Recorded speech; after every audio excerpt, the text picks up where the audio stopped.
Good evening. Welcome back. August went really fast, didn't it?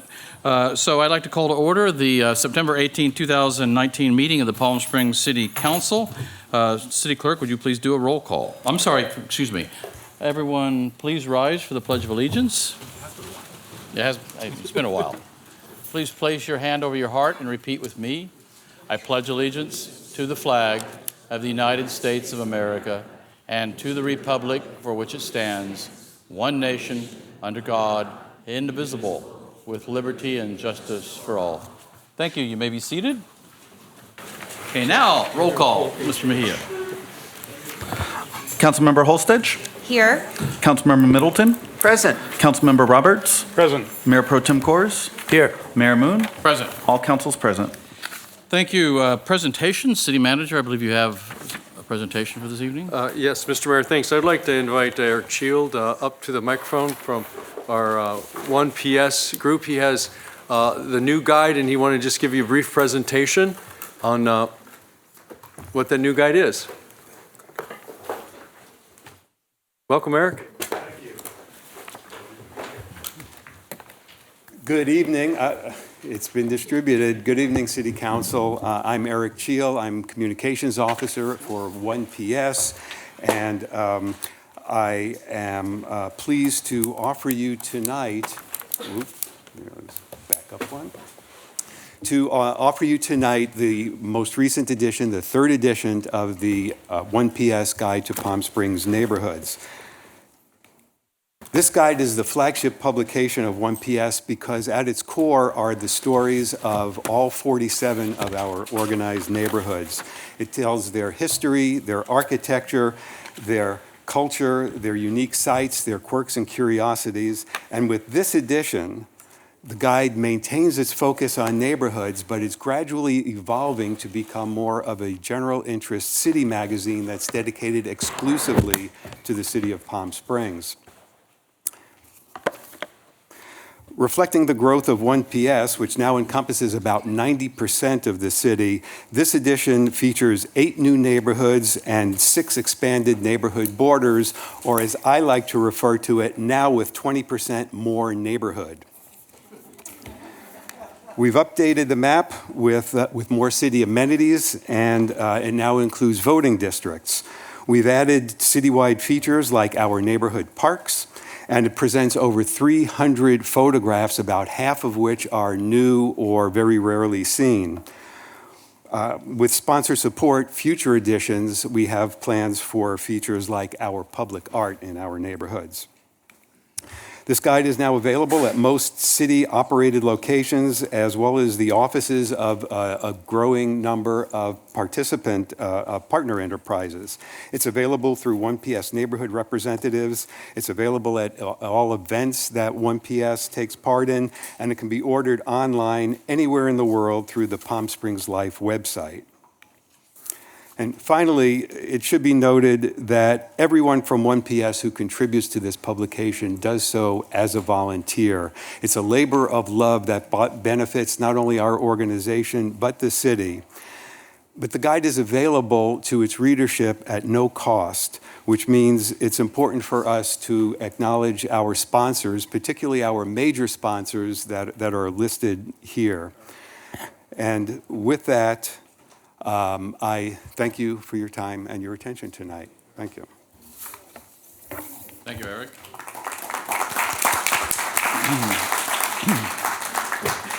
David, any other presentations?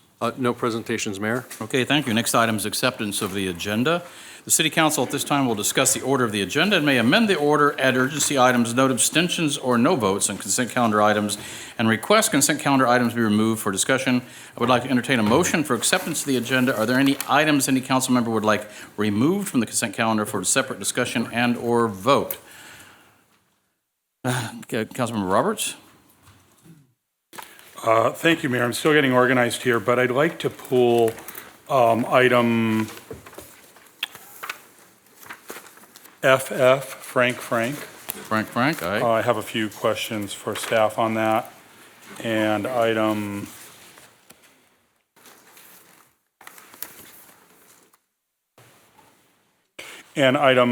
G, G, George. GG, okay.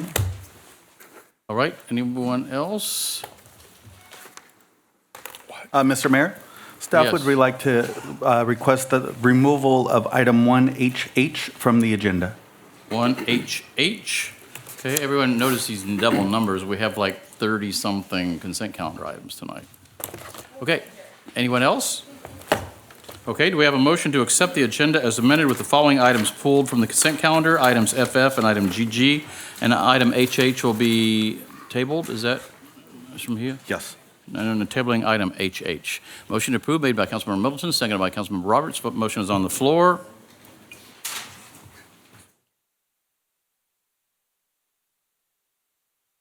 Motion passes 5-0. Thank you. Mr. Ballinger, could we have a city attorney's report of closed session, please?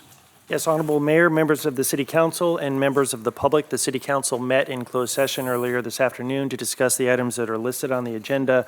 There was no reportable action taken. However, there was one matter of litigation that bears noting, and that is the TKG Smoke Tree Village case. In that case earlier this year, the trial court unfortunately made a determination that that property is not a Class 1 historic property, and so directed the City Council to bring back an item redesignating that property. And so that item will be coming back before the City Council in the near future. I thought the public should be aware of that and wanted to alert the council and the public to that. Okay, so to be clear, the old former bank that's in the corner there in Smoke Tree Shopping Center that we designated Class 1 historic has been overturned by the courts, and we have to vote on it again, and we've been ordered to take away the historic designation. That is what the court has ordered, yes. Okay. All right, thank you. Anything else? Okay, next item is public testimony for non-public hearing agenda items only. This time has been set aside for members of the public to address the City Council only on agenda items. 2 minutes will be assigned to each speaker. Testimony for public hearings will only be taken at the time of the hearing, and general public comments, non-agenda items will be taken later in the meeting. I know a lot of people are here on the portion tonight having to do with grants, and in many cases, there's numerous people for one item. So if someone gets up and you agree with them, just either say, I agree with the speaker on this, or if you would, please.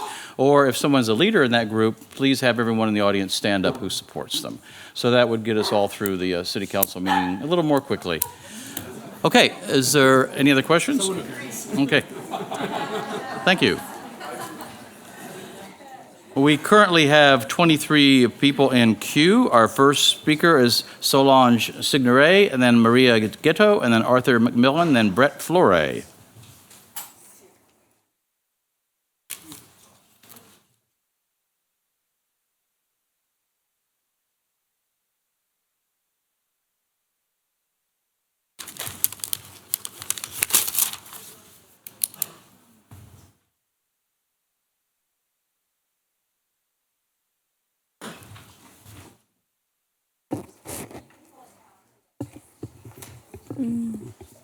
Right there. Is that good? There you go. May I begin? All right. Good evening, everyone. My name is Solange Signoret, for those of you who do not know me. I am 14 years old, and I am a freshman at Palm Springs High School. I'm sure you've all read plenty of the lists of all the good things the desert has to offer. 21 best restaurants, 15 top places to hike, 12 fun attractions for visitors. Unfortunately, Coachella Valley also has a high ranking on a list you may not know about. Coachella Valley has one of the highest attempted suicide rates in the nation, including kids as young as 9 years old. And Indio and Thermal top that list as well. One of the primary reasons for that is ongoing and unchecked bullying, the kind I experienced at about the age of 13, and perhaps many of you have experienced or witnessed when you guys were children. It's bullying that leads to depression, anxiety, substance abuse, and yes, as we all know, suicide. We view the subject of bullying as a triangle and educate students on the effects of this triangle. From those who bully, those who get bullied, and those who just stand by, the bystanders, Butu Bullying's mission is to help students identify the scenarios.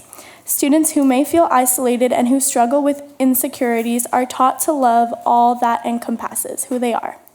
In these defining years of being in school, it's our duty to raise children and teens' self-esteem and help them learn to honor their unique and beautiful differences. Once people saw how Buddha Bullying was helping kids in a real and impactful way, we were invited to present at Palm Springs High School in 2014 because they needed to address bullying was immediate. Thank you. Thank you, Ms. Signoret. Our next speaker is Maria Gitto, then Arthur McMillan, then Brett Fiore.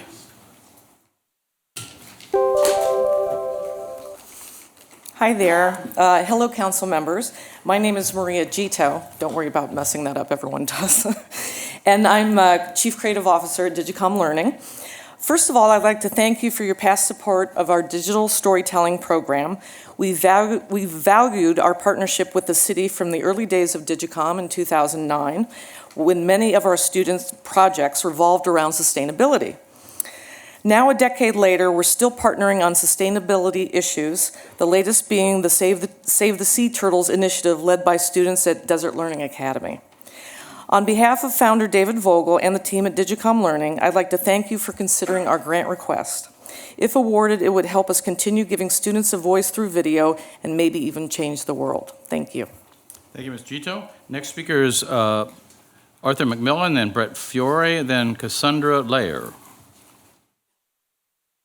Good evening, I'm Arthur Macmillan. I'm thinking of Kathy Wermick tonight, and I hope all of you are too, for all of the hard work that she put into crafting the golf course ordinance as far back as early 2018. That's bringing us up to tonight. So my fingers are crossed. I'm hoping for 5 yes votes. Thank you very much. Thank you, Mr. McMillan. Next is Brett Fiore, then Cassandra Lier, then Peyton Burton, and then Shannon Burton.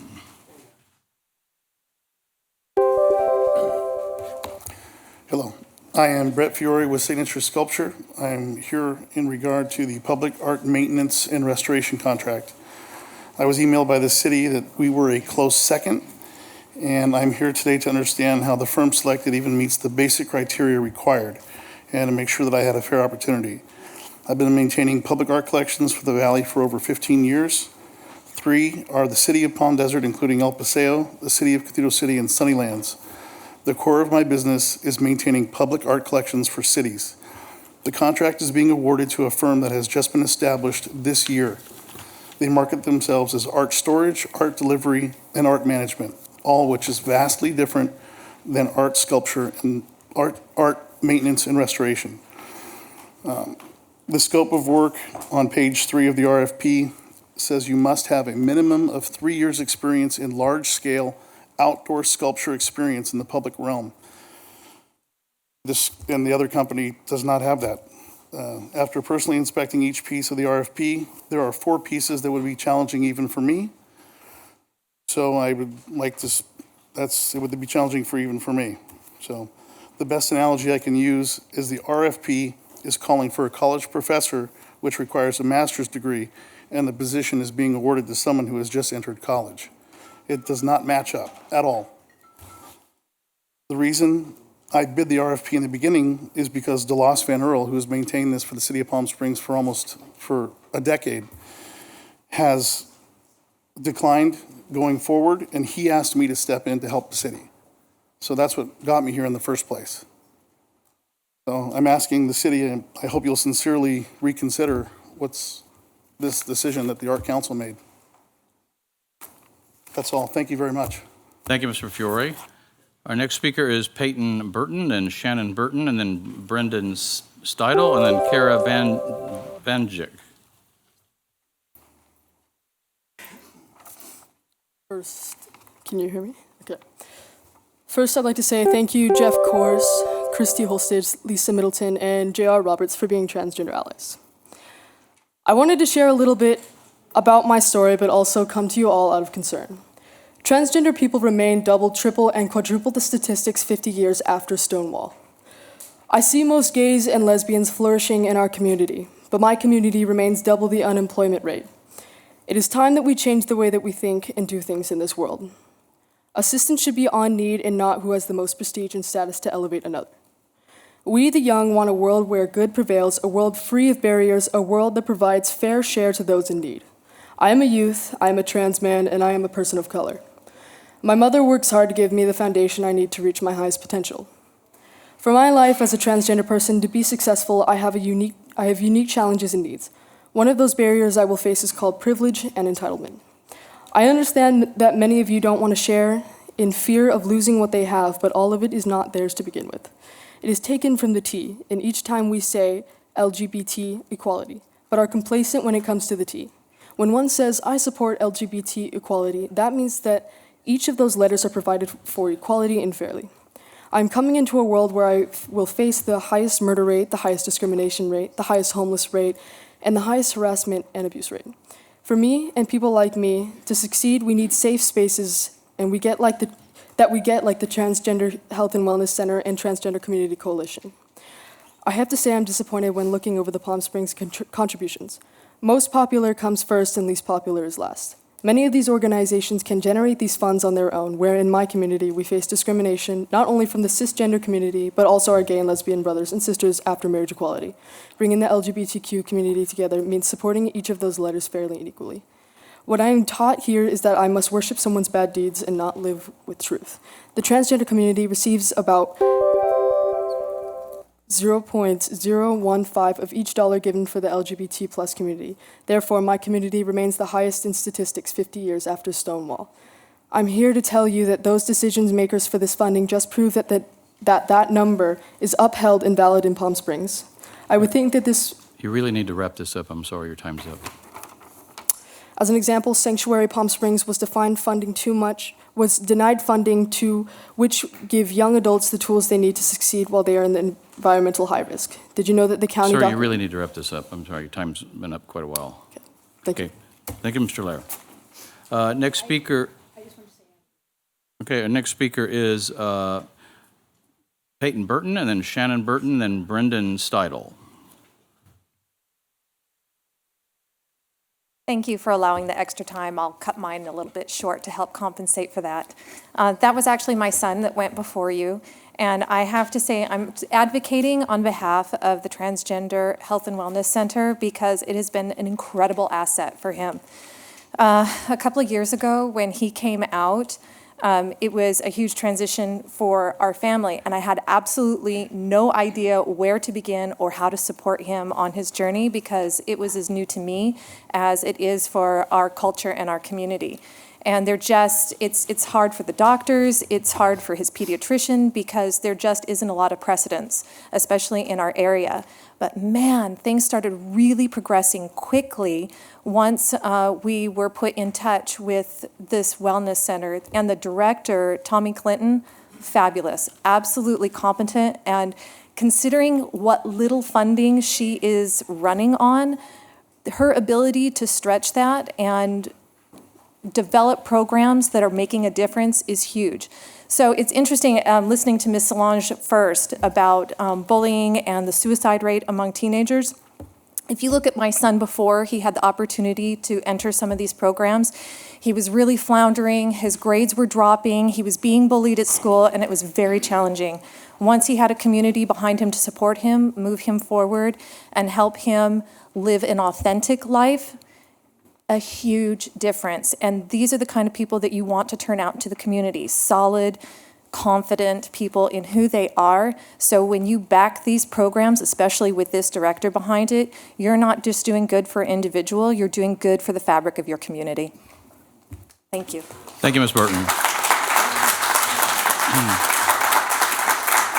All right, next speaker is Brendan Steidle, then Kara Van Jick, and then Kathy Wermick.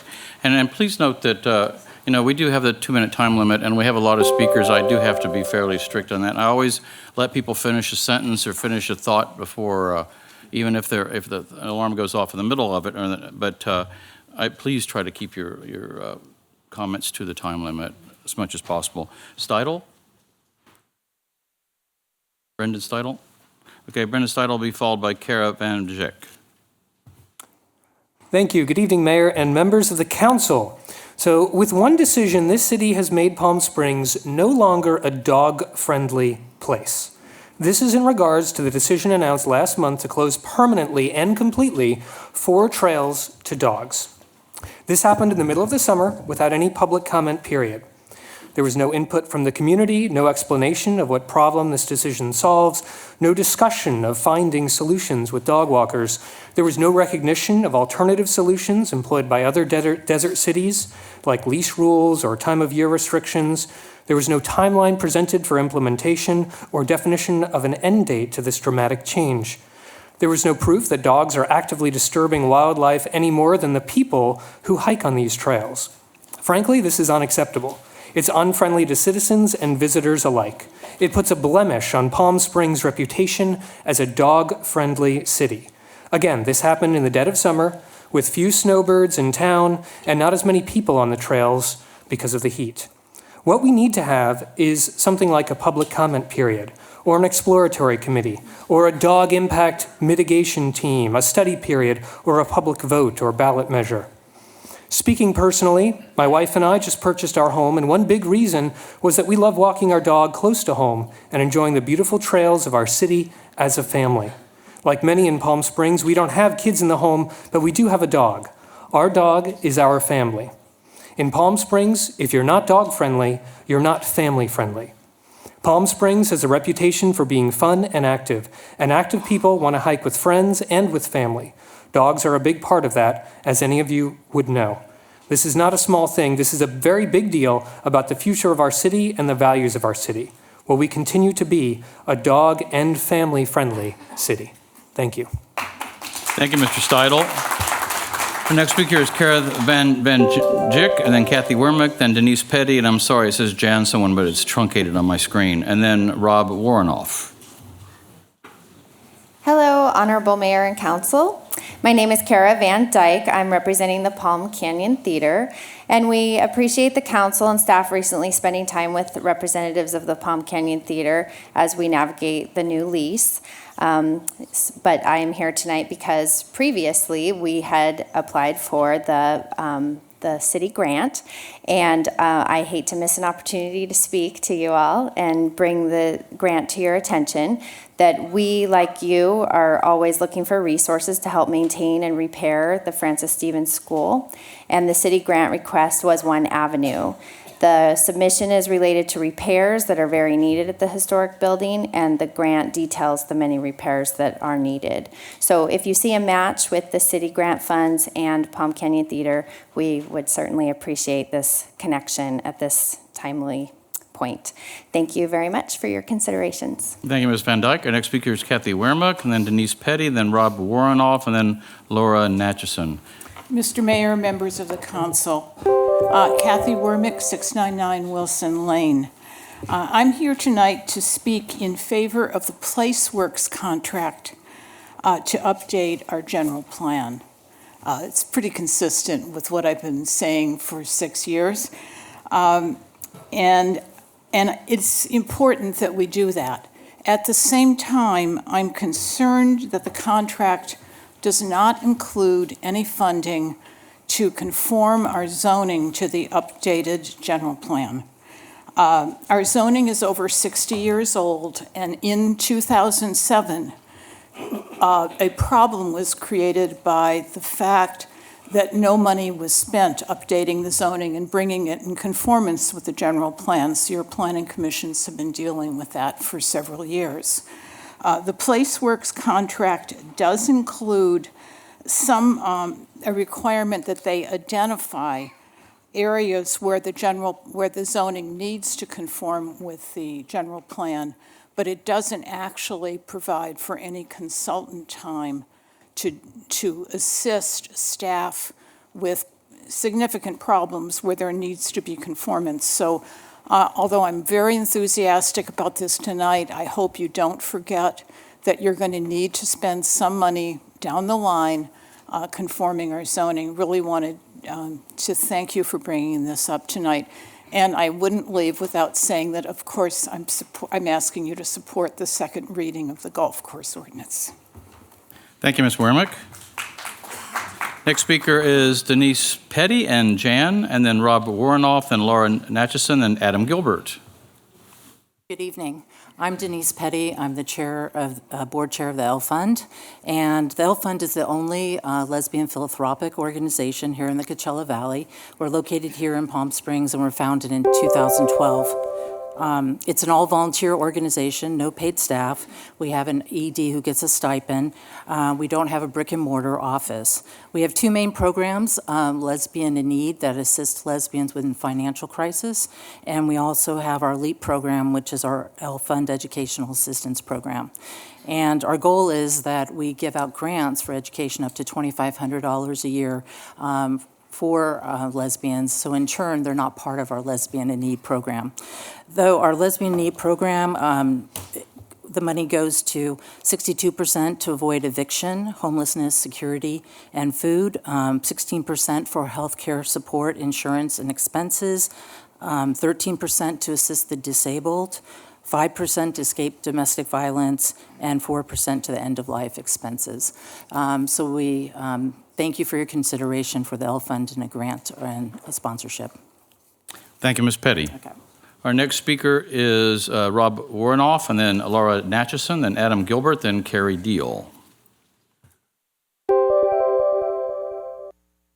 Thank you. Good evening, Mr. Mayor and members of the council. I'm Rob Warnoff. I'm the Executive Director of Sanctuary Palm Springs, and I think, as you know, we have a transitional housing program for LGBTQ foster youth who are transitioning from foster care to adulthood. So all of our young people are 18 to 21 years old. I could, talk about a lot of statistics about the numbers of young people in foster care and what happens to them when they get out of foster care. There's a reason the state of California expanded care from 18 to 21 about 7 years ago. Because 2/3 of the young people who were transitioning out of care every year, within 5 years, were either on the streets or incarcerated or unfortunately were dead.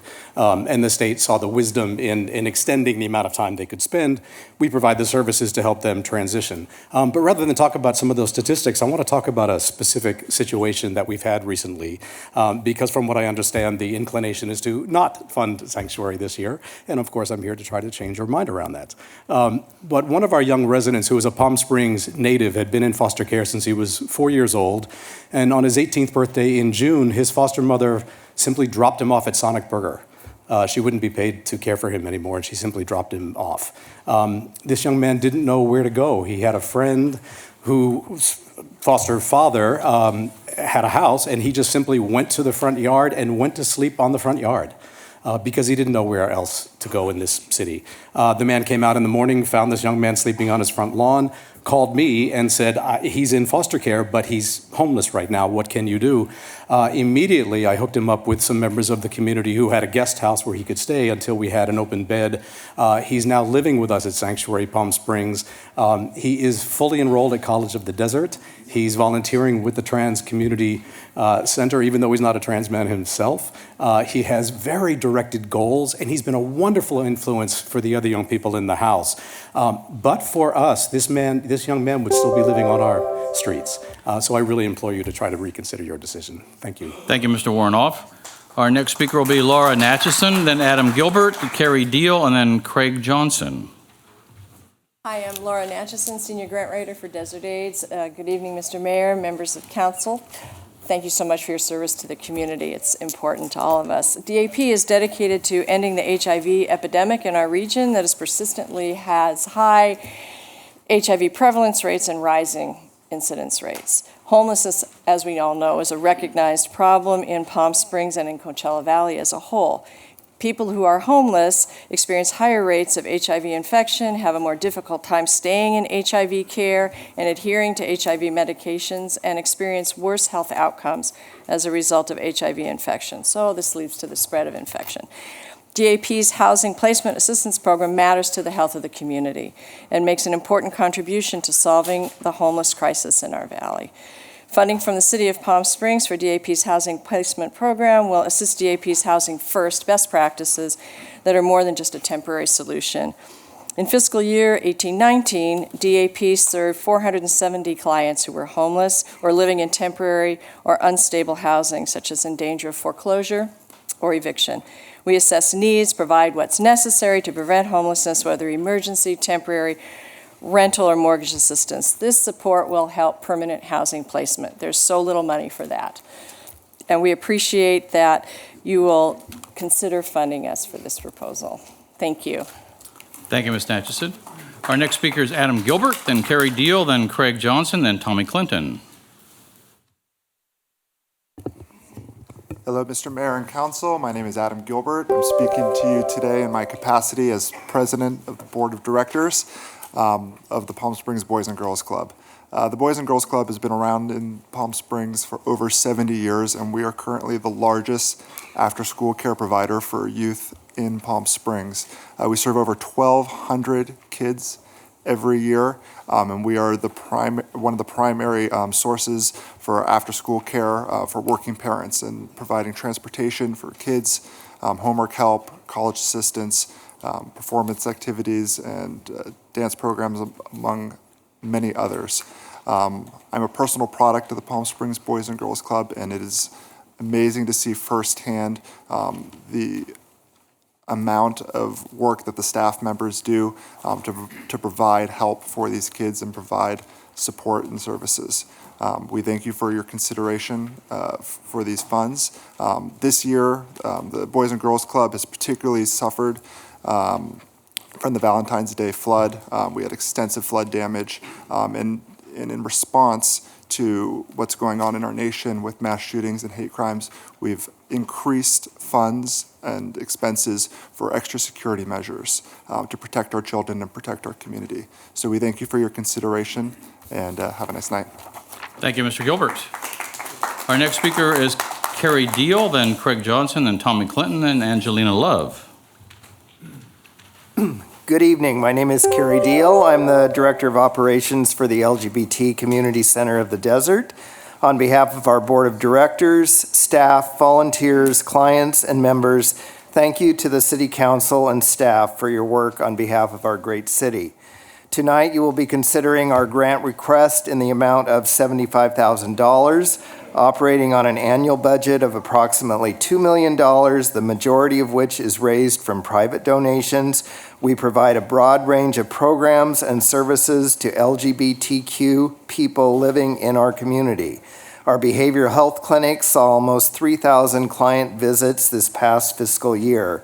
Our community food bank had nearly 17,000 visits from those experiencing food insecurity.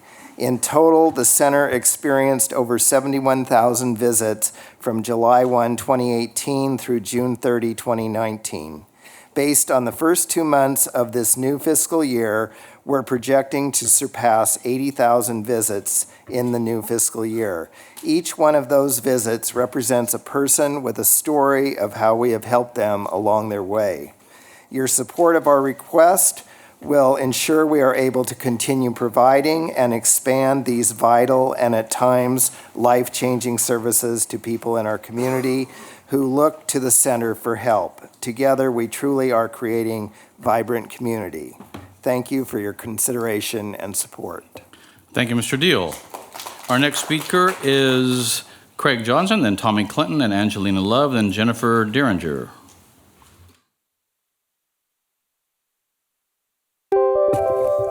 Good evening. My name is Craig Johnson. I'm the Assistant Executive Director at Jewish Family Service of the Desert. It's an honor to be here tonight. As you may know, JFS provides many services to the most vulnerable in our community. Our particular request is for support of our case management program. Case managers deal with individuals who come to us and ask us for support in many different areas, whether it be housing, transportation, rental assistance, utility assistance. This past year, we provided services to over 1,000 unduplicated persons, and of those folk, over 350 were Palm Springs residents. We collaborate with many agencies represented here in the room, and I'm proud to say that. Our case management program, while providing utility assistance, while providing rental assistance, those services really are homelessness diversion services. Many times seniors, especially individuals who are on fixed income, come to us and they've experienced some sort of financial crisis, minor, comparatively. But this sets them on a course of perhaps being evicted. We know that once a person is evicted, it is very, very difficult to get them back into a residence. And so our case managers play an integral role in preventing homelessness as well as supporting other community members for various needs. I appreciate the fact that the subcommittee has recommended support of our program and further appreciate the committee's review of our requests and continued support of our programs. And I'm happy to answer any questions you may have at this point. Thank you, Mr. Johnson. Thank you. Okay, our next speaker is Tommy Clinton, followed by Angelina Love, then Jennifer Deeringer, then Wes Winter.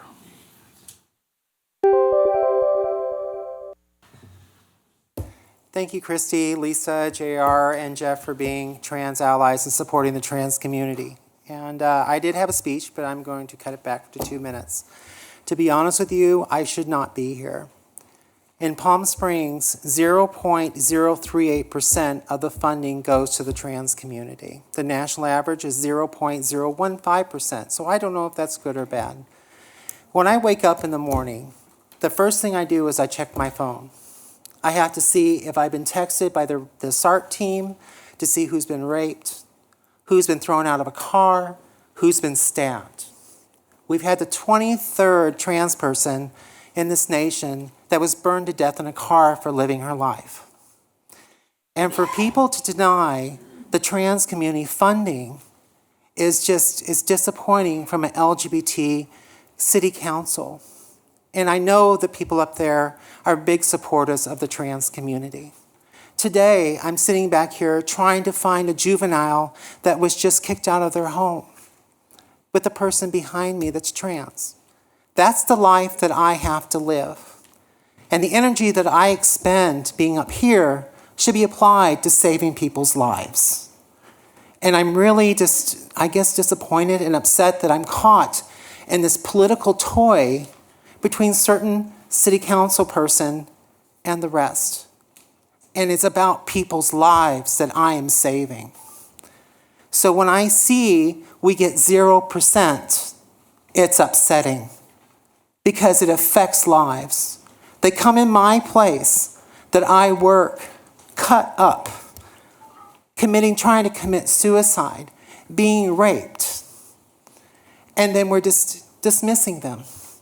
But they'll be the first ones to say, I support LGBT equality. It's time that we actually step forward and help the T be what they need to be. Thank you, Ms. Clinton.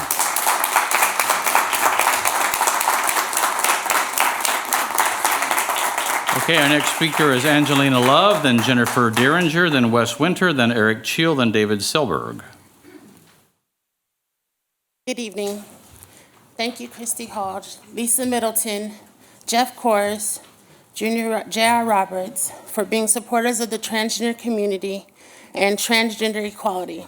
I am before you out of concern that, again, this year the Transgender Health and Wellness Center is denied funding and asking that you overrule the City Council's members' desires to harm others because of our choice to align ourselves with those that have proven to be transgender allies and not those seeking photographs and pretending to be allies to elevate their personal status. The Transgender Health and Wellness Center serves the Palm Springs residents, and I am a Palm Springs resident. In fact, it serves the entire Inland Empire. On September 4th, the 23rd transgender woman was murdered, named B. Slater, whom was burned to death in our nation. We are different than others. We have different needs and different struggles. We remain the most murdered, oppressed, discriminated, sexually assaulted, and abused. Yet each time we ask for a little assistance from Palm Springs, we are either denied or we have to come before City Council and plead to others because one has chosen to use their position of power to add to totality of daily struggles we face. There is a great deal of work to do in the transgender community other than photo ops. I have lost over 40 pounds and just celebrated my fifth year of sobriety. I am one of the many Palm Springs residents that need the Transgender Health and Wellness Center. And it is heartbreaking to me to see one of the city council members that desire to use their position of power to harm those less fortunate than him. Volunteering at the Transgender Health and Wellness Center, I have seen youth, those that are homeless, those that have been raped, and much more that are coming in the doors from Palm Springs that you may know. They come to us with tragedy that are broken from Palm Springs. Before me sit all Democratic city council members that fight in this country for fair share for the middle class, yet we are asked for our fair share, Ms. we Love, are your time denied. is up. Thank you very much. Thank you. Okay, our next speaker is Jennifer Derringer, then Wes Winter, then Eric Cheel, then David Selberg, then Chuck Yates. Hello, my name, as you know, is Jennifer Derringer. You heard a lot about people who have been raped and who have been abused and who have been homeless. How about looking at one? I have been raped by 5 individuals when I first came to Palm Springs. I was praying to God on a daily basis to have Him take me from this world. And those happens also been when I first met the Transgender Health and Wellness Center. With them, they got me. They understood where I was from. They understood that I didn't have to apologize to be Jennifer Angelica Derringer, that is me and who and what I am. And they are the ones that have given me the strength that I have now to stand before you guys and tell you that my story and tell you that, you know, we do matter. And that 0.001% or 15%, it's, you know, it's not enough. We got an entire community here, and people like myself are endless. You know, without your help and with your support and without you actually doing more than just saying, hey, we support you, that's great, but how about you actually backing that with action? You know, that it means a lot to us. It literally can mean the life and death. I know in my case, if it wasn't for the Transgender Health and Wellness Center, I wouldn't be here alive today. And I owe everything to them, and I owe physically, emotionally, and everything. I've gotten my mental health to recover from being gang raped by 5 people from them. I got my housing from them and from the Well in the Desert.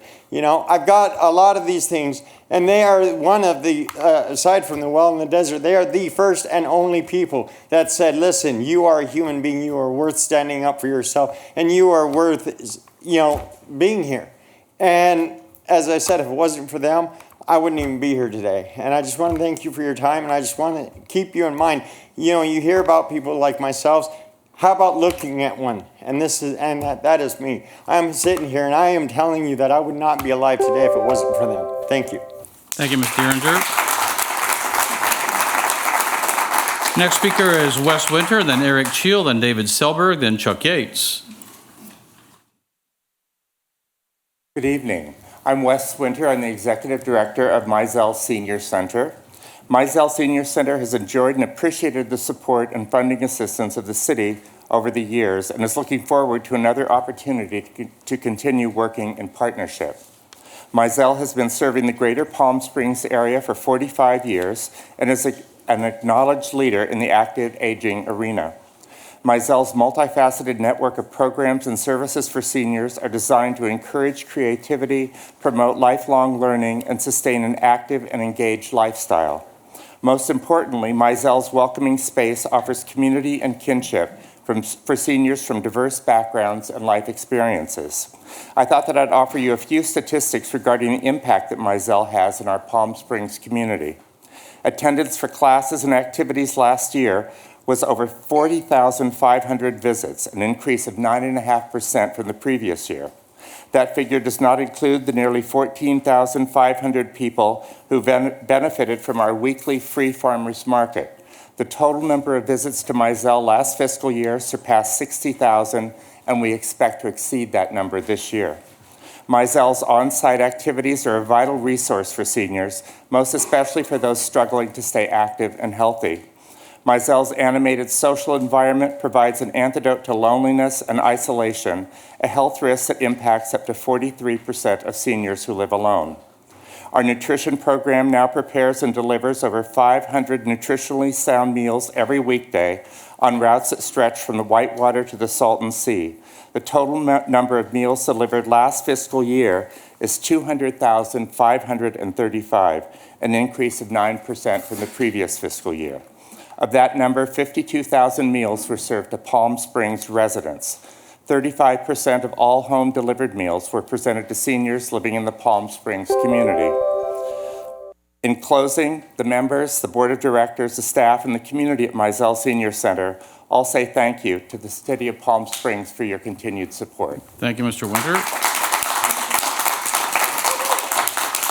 Our next speaker is Eric Cheel, then David Selberg, then Chuck Yates, and Dennis Woods.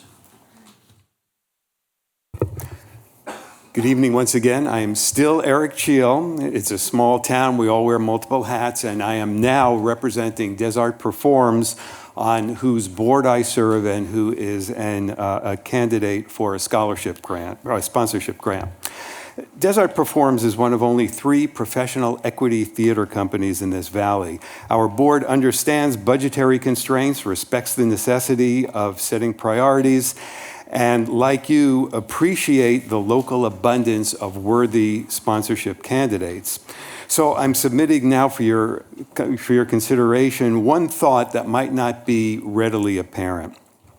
Desart Performs occupies a unique niche in local theater. We specialize in thought-provoking productions with socially relevant themes. Our now 12 seasons we've mounted productions that have taken on racial inequity, gun control, LGBT issues, privacy rights versus free speech, religious fanaticism, tests of friendship, civil rights and social upheaval, end-of-life considerations, implications of entitlement mindset, complicity, culture clash, and tests of commitment. Now, believe it or not, many of those were comedies, but what they all have in common is that, it's true, but they all made statements, they all created a shared emotional experience, they all provided a warning or proposed a solution. To our audiences, we're an expression of social awareness. To our commercial sponsors, we're an expression of community commitment. And we think that it would be of mutual benefit if at some point we could say that our local government recognizes us as an expression of its values and its direction. So thank you for your time, and this is the last you'll hear of me tonight. Thank you. Thank you, Mr. Cheel. Hey, the technology in the back, I lost my screen, so I can't see anything anymore. I can't see the speakers. However, I do keep a backup list, but I only have the last names, so I don't have the first names. So the next one is Selberg. Yeah, I've got them written down, but I only have the last names. Okay, thanks. Hello, my name is David Selberg, and I'm the president of the Board of Directors of the Homeowners Association of Mesquite Country Club and a golf course. I've had a residence there for 19 years. And with your second reading this evening of the golf course conversion ordinance within the consent agenda, I wish to express heartfelt thanks to all of you on behalf of the 1,200 plus constituents, 600 condominiums within the Mesquite Country Club golf course and the 18-hole course it surrounds, right in the middle of Palm Springs. This is the largest green space, as you all know, in the city, and these 1,200 plus constituents are most grateful to you for both maintaining their property values and equally preserving the green space corridor and its walking paths used by the entire community of Palm Springs, as well as significant wildlife moving up and down that corridor. So that's all. Thank you all for that, and have a good evening. Thank you, Mr. Selberg. Next is Yates. Good evening. I'm Chuck Yates. I'm the founding artistic director of Coyote Stageworks. We are a professional not-for-profit theater company located here in Palm Springs. For the past 11 years, through our main stage series, Coyote Stageworks has not only presented quality productions, but we have also raised the bar of what theater can be in Palm Springs. In addition, our Barbara Keller Playdates series offers free monthly play readings to anyone and everyone in our community. That's right, free. This year saw the inauguration presentation of our Palm Springs Young Playwrights Festival, a playwriting competition open to the youth of the Coachella Valley between the ages of 8 and 18. We chose 3 winners, and those plays will go on to be read on the stages of the Cherry Lane Theater, New York's oldest off-Broadway theater. Each year, for the past 3 years alone, Coyote Stageworks has provided almost $25,000 a year in free tickets to the Palm Springs Unified School Districts, clients and volunteers of DAP, the Mizell Center, and other not-for-profits that provide services to people in need. This year, we were disappointed to see that we were not recommended for funding by the city, but we were also shocked to see that none of the 3 local theater companies that applied were recommended. All contribute not only to the rich cultural landscape of Palm Springs, but also to its local economy through hotels, restaurants, and the like. Coyote Stageworks contributes to our community by providing employment opportunities to local actors, designers, support staff, printing companies, and money spent in advertising with local media and the like. We need your support.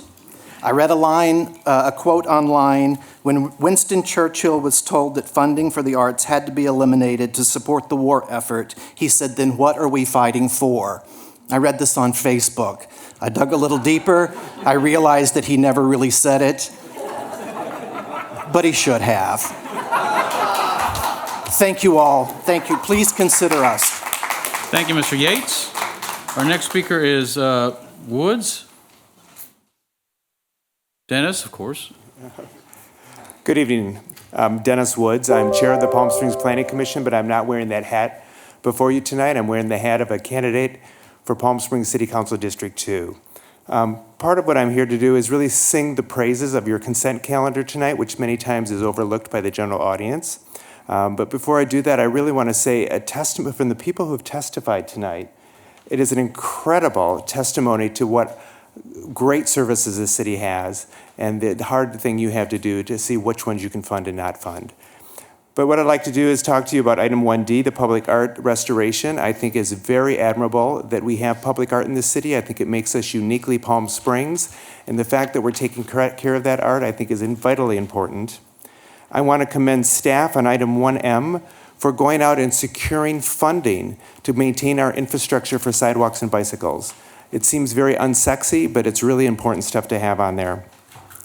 I want to also endorse item number 1HH, which is extending the homeless wraparound services. As we know, homelessness in this city can be eradicated. We do not have that many homeless we have to find housing for, and extending services to find out why they're homeless, I think, is vitally important as well. I also want to endorse item number 5D, which is to look for ways to provide affordable housing and look for incentives to provide affordable programs. And lastly, the update the general plan is way overdue, as is an update to our zoning code. So I commend you very strongly on looking for, and I hope you do pass the item to update our general plan. Thank you. Thank you, Mr. Woods. Next speaker is, actually the computer's gotten messed up now, but I had written down there was a Georgiana and then a Brody, but they've disappeared from the screen. I love technology. So I believe Georgiana is next.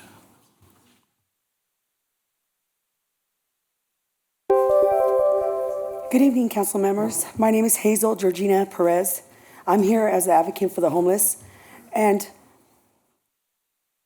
the committee, in regards to the funding, I would like to request a meeting for next week for the County of Riverside. Thank you very much for your time and your attention. Good night. Thank you, Ms. Georgiana. Our next speaker is Brody.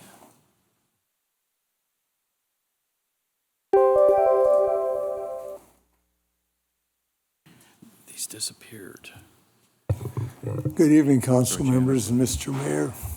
My name is Richard Brody. I'm a jazz musician. I've been playing in the Coachella Valley for 50 years. I was around when Sinatra was playing.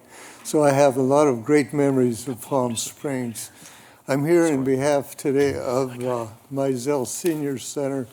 I've been an active participant in one way or another for 35 years and leading weekly jam sessions there for 28 years. I would propose we have a new program called Dancing with Walkers.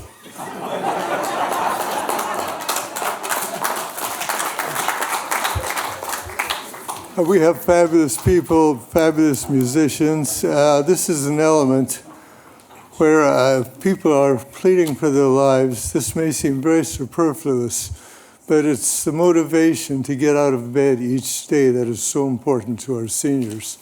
And the last time I spoke here, Sonny Bono and I didn't agree. But I just want to thank you for the opportunity of speaking. And thank you for letting me be here. Thank you. Thank you, Mr. Brody. Our next speaker, I think, is Grace Gardner.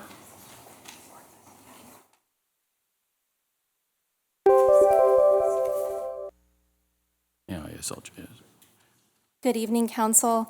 I'm here today to talk about item 5G, the Business Analytics and Marketing Services with Buxton, Inc. So one of the things that I think is most compelling about this is the opportunity for us to understand what we're dealing with in Palm Springs. Who's buying things? Where are they coming from? What's really going on with marketing and purchases here? And the big reason for that is that our northern part of Palm Springs doesn't have a lot of services, including, for instance, a grocery store in the northwest portion. And so I'm really hoping that this kind of data could help us with making sure that we can bring development there. And the other thing is Palermo, for instance, they're trying to figure out how to finish that development, and maybe this information could help them as well. And I think it provides that northern part of the city a lot of useful information, as well as our small business owners. So thank you very much for considering it. Thank you, Ms. Garner. Our next speaker is Joy Brown Meredith and then Dave Thornton. Joy? And then Mr. Thornton. Mr. Thornton's the last one I have. If there's anybody who dropped out of the system or still wants to speak, please see the city clerk. Hi, my name is Joy Brown Meredith. And first of all, I just definitely want to say that this is an interesting evening because you have so many good things with giving out the grants, but then of course there's always going to be some that won't get them. So it seems like it's really a time of highs and lows for this particular meeting. I just want to be really brief here. I wanted to talk for a moment about Well in the Desert. And I just want to say that there's a few things. Of course, Well in the Desert has been providing a lot of really great services. And I know that there has been some people that have had some complaints. So I want to say that I think that if you follow the staff recommendations here to tighten up certain things, I think that, it'll give the opportunity for some of these loopholes that are maybe happening to be filled. And maybe another good idea would be to have some sort of scheduled meetings for the businesses that are right around there and the residents around there, and have that meeting, not at council, but, maybe even on site at the well or just here, and allow people to be able to give their opinions about it and resolve problems before they get to the next meeting, so that maybe you could find some answers. So, and then I also wanted to say, I think $386,000 for trash cans in downtown is too much money. Thank you. Thank you, Ms. Meredith. Our next speaker is Dave Thornton and then Casey Lair.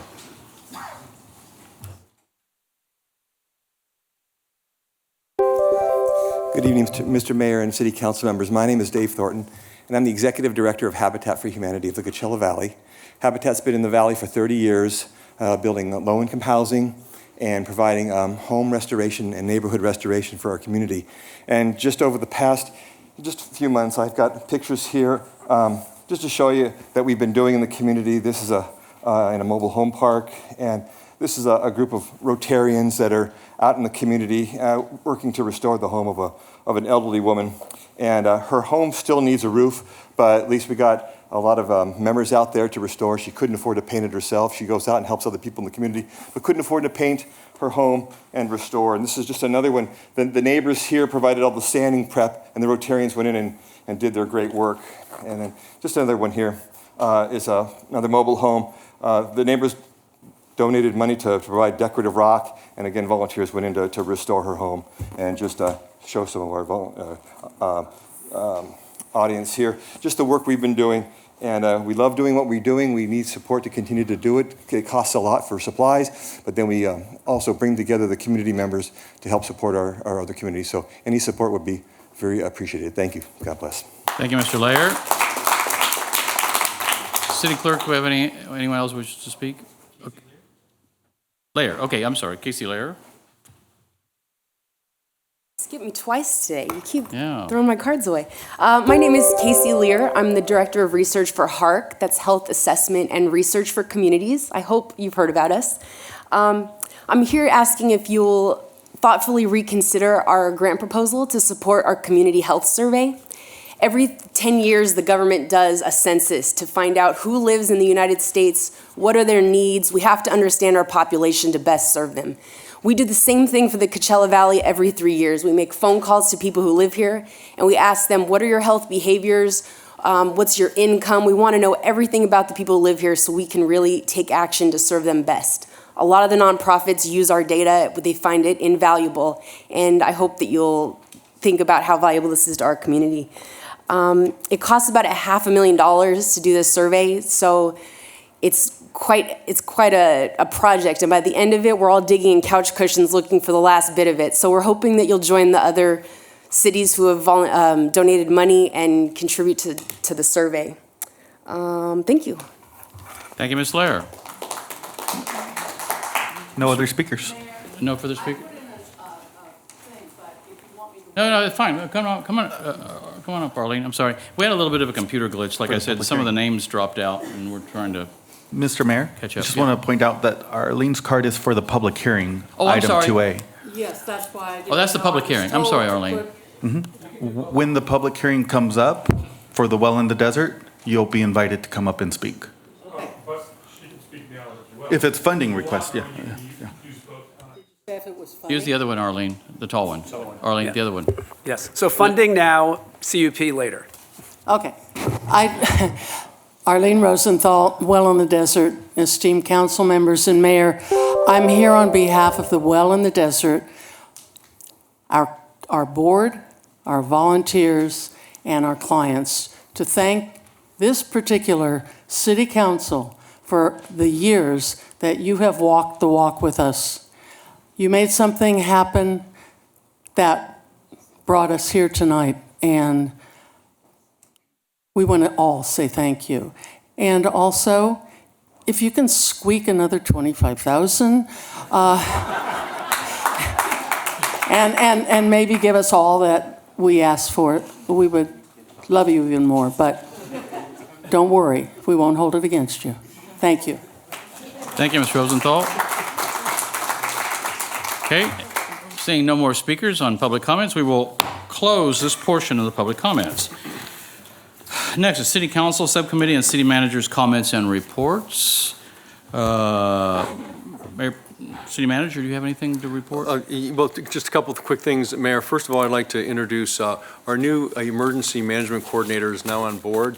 And if you stand up, Danny DeSelms, he's been on board a few weeks now, so he's here and he's helping us to make sure everything's coordinated for our emergency management. So welcome to the team, Danny. Thank you. And then second of all, I'd like to ask Chief Reyes if you could come up.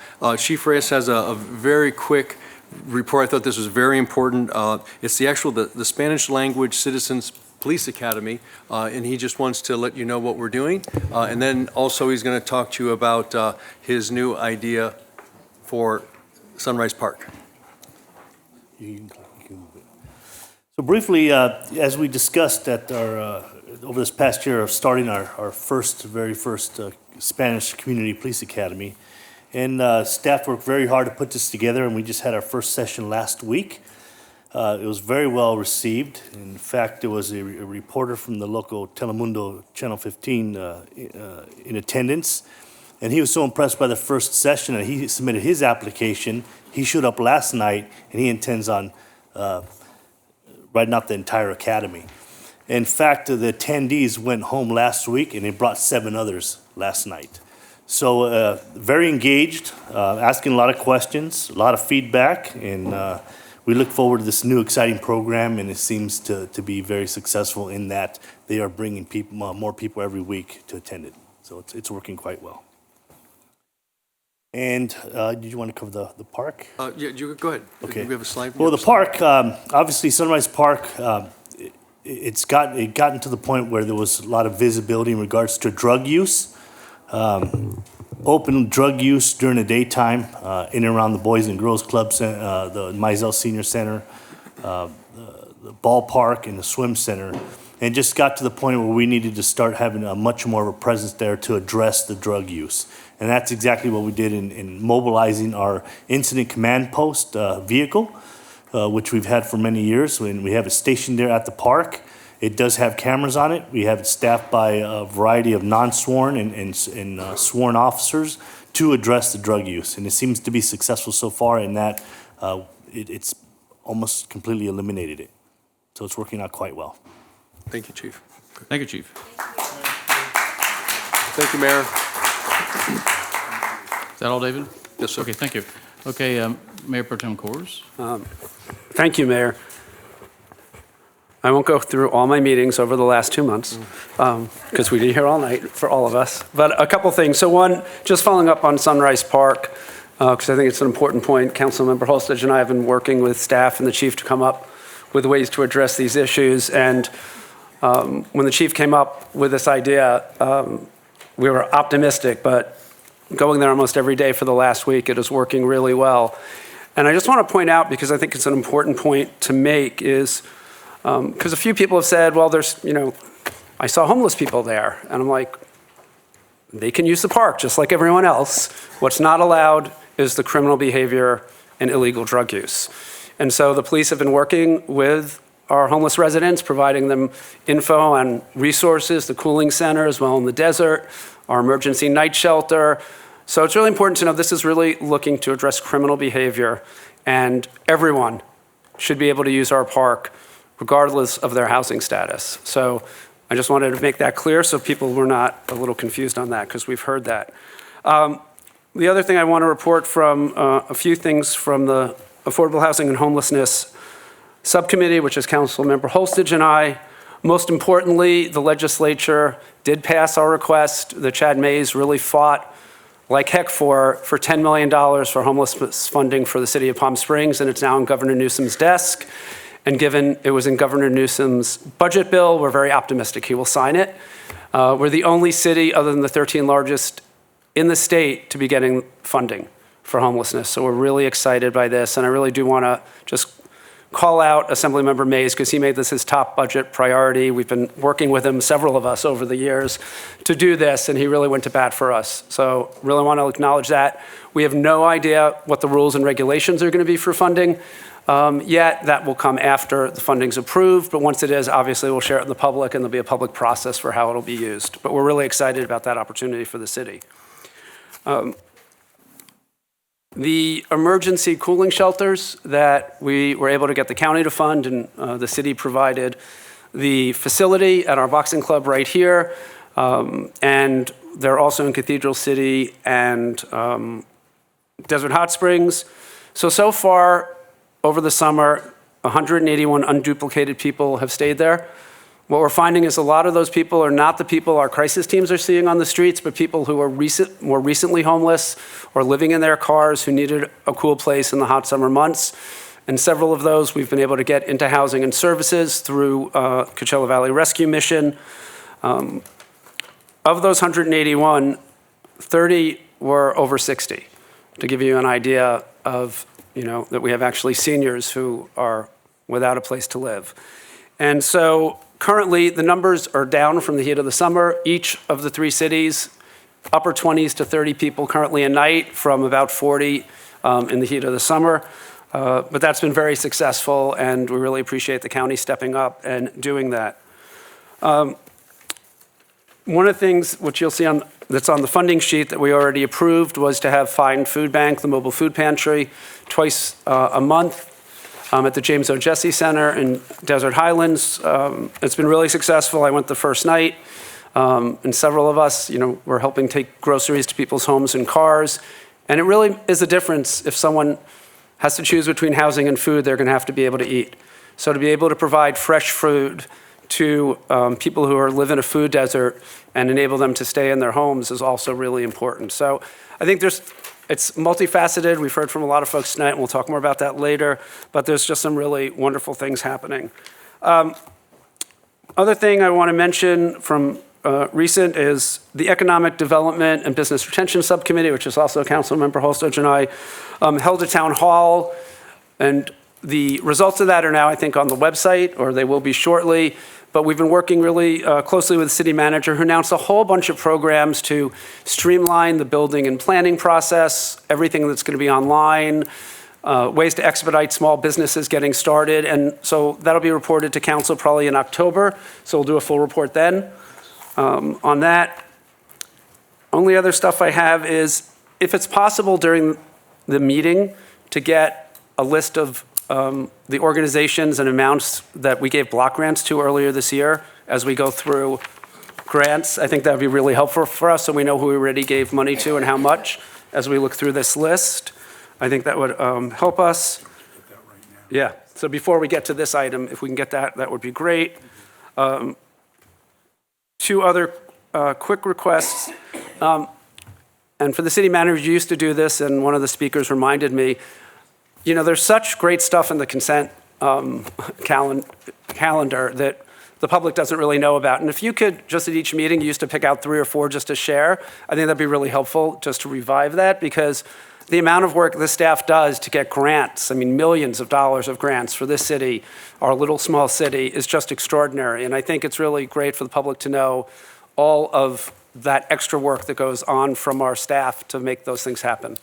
And the second thing is, could you bring a discussion item back at the next council meeting on our council calendar moving forward, probably starting next year, since we have this year sort of set? I think 2 reasons. One is Councilmember Middleton, as folks know, is the local government representative for the whole state of California on the CalPERS boards, and they often meet on Wednesdays, which, if a plane is late, we'd lose her at a meeting, which we don't want to do. And so I talked to the city manager about potentially moving our meetings to Friday, which would avoid that. Thursday, sorry, to scare everyone, no one works Friday here.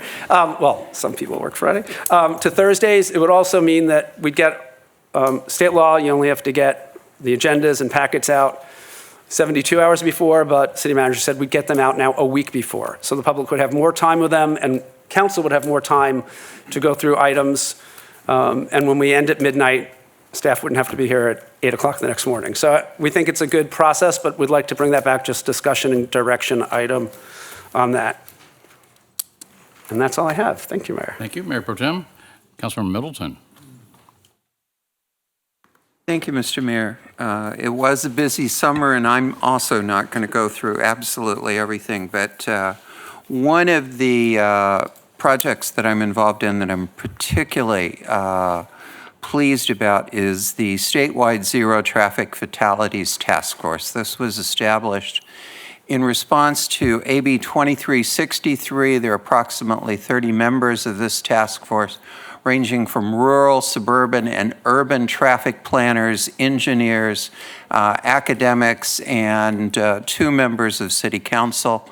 It was Assemblymember Laura Friedman who began this work and sponsored this bill. She has reported to us one of the original things that got her started on the issue of needing to change our traffic laws to reduce the number of fatalities was when she was a member of the Glendale City Council, driving down Glen Oaks Boulevard and watching a number of senior citizens standing in the center median because the crosswalk timing did not allow a person of advanced years to be able to cross the crosswalk. The primary objective that we have with this task force is to change state law to provide greater flexibilities to municipalities in setting speed limits. We expect to complete our work by the end of December, and we expect Assemblymember Friedman to bring forward in the legislature next year a bill that will reflect the work of this committee to change the underlying 85th percentile law to provide greater flexibility to municipalities.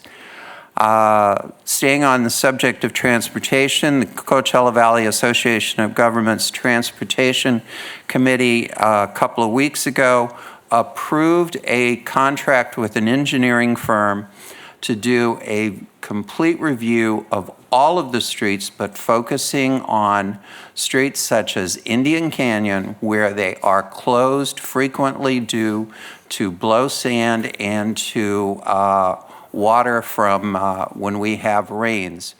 The idea of this engineering firm is to look at every potential possibility short of building a bridge on Indian Canyon and Gene Autry to reduce the number of times that those streets are closed due to weather incidents. I am particularly pleased that the entire Coachella Valley recognizes the regional importance of Indian Canyon as the primary route for individuals across our region to get to Desert Regional Hospital, which is the only trauma center in the Coachella Valley.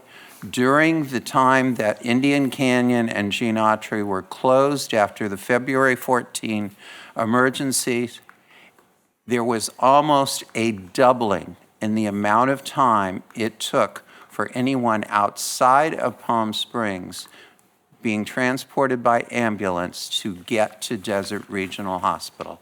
And we know that every minute saves lives. Southern California Association of Governments is at work on a long-term regional synchronization program that would begin to synchronize traffic lights across Southern California to address the need to have greater capacity on the existing streets, roads, and highways. This project is a decades-long project, but ultimately will synchronize stoplights in such a way that when there is an accident on the freeway, recognizing that people will move off of the freeway, there will automatically be a change in the length of time that lights are blinking on and off to address that. I think I totally butchered that, but. Library Subcommittee, Building Committee, and I see a couple of folks who are a member of that committee have been doing their work to address the question of where should we focus our energy on a new library or the refurbishing of our existing library. I want to thank all of the people who came out this past Monday evening for the meeting that they had to review the current library. This committee is doing great work. We're getting good response from the public, and they expect to present their recommendations to the full City Council at our meeting on October 23rd.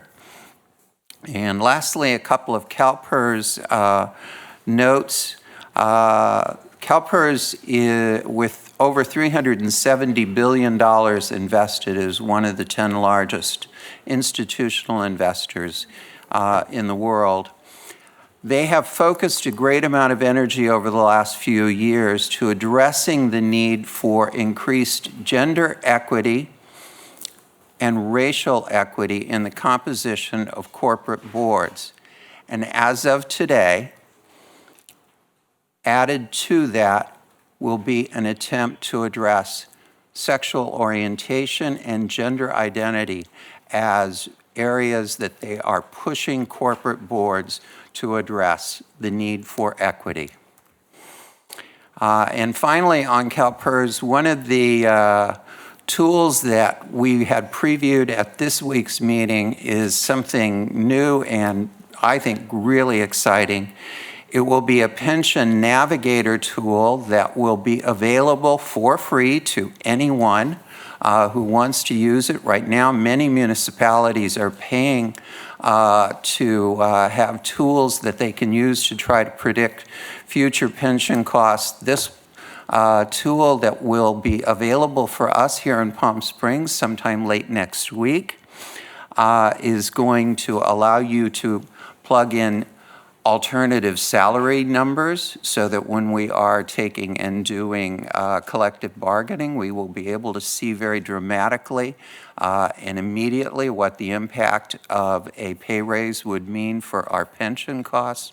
We will be able to adjust the discount rate to predict in the future. We will be able to determine whether or not an additional discretionary payment should be made and what impact that would have. We can project out over 30 years, and by year end, this tool will be available on CalPERS website so that anyone in the state of California will be able to check for any city what the status of their funding is and project out that status going forward. And with that, I will finish. Thank you. Thank you, Councilmember Middleton. Next is Councilmember Roberts. Thank you, Mayor. So I have some things I can report, but I think I'm going to save those for council comments at the end of the meeting so we can get going. But I wanted to do something for the benefit of our audience. We talk about a lot of things up here that I recognize the audience doesn't quite know what we're talking about. So consent calendar. So someone actually texted me, can you please describe what the hell a consent calendar is? So these are the books we work from. These are our agendas. And generally we have about 2 of these that we have to read before we come to our meetings. And or 3. But a good section of one of our agenda books is the consent calendar. And these are items just like hearing items, except they don't need a public hearing. They're generally happy and good things. They're about grants. They're about the city moving forward on different items. And they're items that are non-controversial.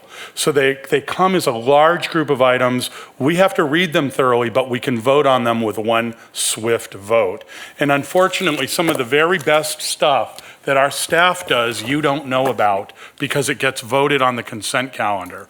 So I invite any of you who don't have enough to do, that you also can get a copy of this from the city anytime you want, and you can read what's going on the consent calendar. And even better, it's all online. But I just wanted to define that because I realize we talk in terms we only understand, and don't ever hesitate to ask us what we're talking about. That's all, Mayor. Okay, I'd like to add tonight we had 38 items in the consent calendar, and we've pulled 4 because any consent item that any council member feels should be discussed, because there may be some questions on it, we can pull it. That's why we pull consent items. And so it was 38 tonight. So you can imagine if we had discussions on all 38 instead of 4, we'd be here till tomorrow morning. But like JR said, they're generally non-controversial issues. But as he also said, they're available online. So anyone who'd like to peruse those like we do, have fun. Okay, Councilmember Holstage. Thank you, Mr. Mayor. I think nearly all of my items have been reported on, the benefit of going last, almost last. Just one thing is the Affordable Housing and Homelessness Subcommittee. We are working on considering a wide range of affordable housing policies, tenant protections, looking at what other cities are doing on rent. We know we've heard from a lot of people that the housing market is really increasing in price, that rents are going up exponentially. And so we've asked city staff to bring forward this fall what our options are for tenant protections and affordable housing and housing policies. I think that, Mr. Mayor, you're going to talk about the state of the city in your report. I can, yeah. You might be the right person to do that, so I'll leave that to you. With that, that's all I have. Thank you. Okay, thank you. First, I have one question for Dr. Reddy. Dr. Reddy, we discussed this earlier, but one of our major conservation organizations approached me because they have some concern, because as we all know, we had the very very, I think, successful negotiation with Grit Development on the 1090 agreement. And a good portion of that is land of which most of it is undisturbed. And there's over 120 acres of undisturbed land. And this council or future council will have an option, if they wish to do so, to put a conservation easement on that land. But one of our major conservation organizations was concerned that right now there is, as we all know, Sacramento continues to try to chip away at the rights of cities and do all of our work for us.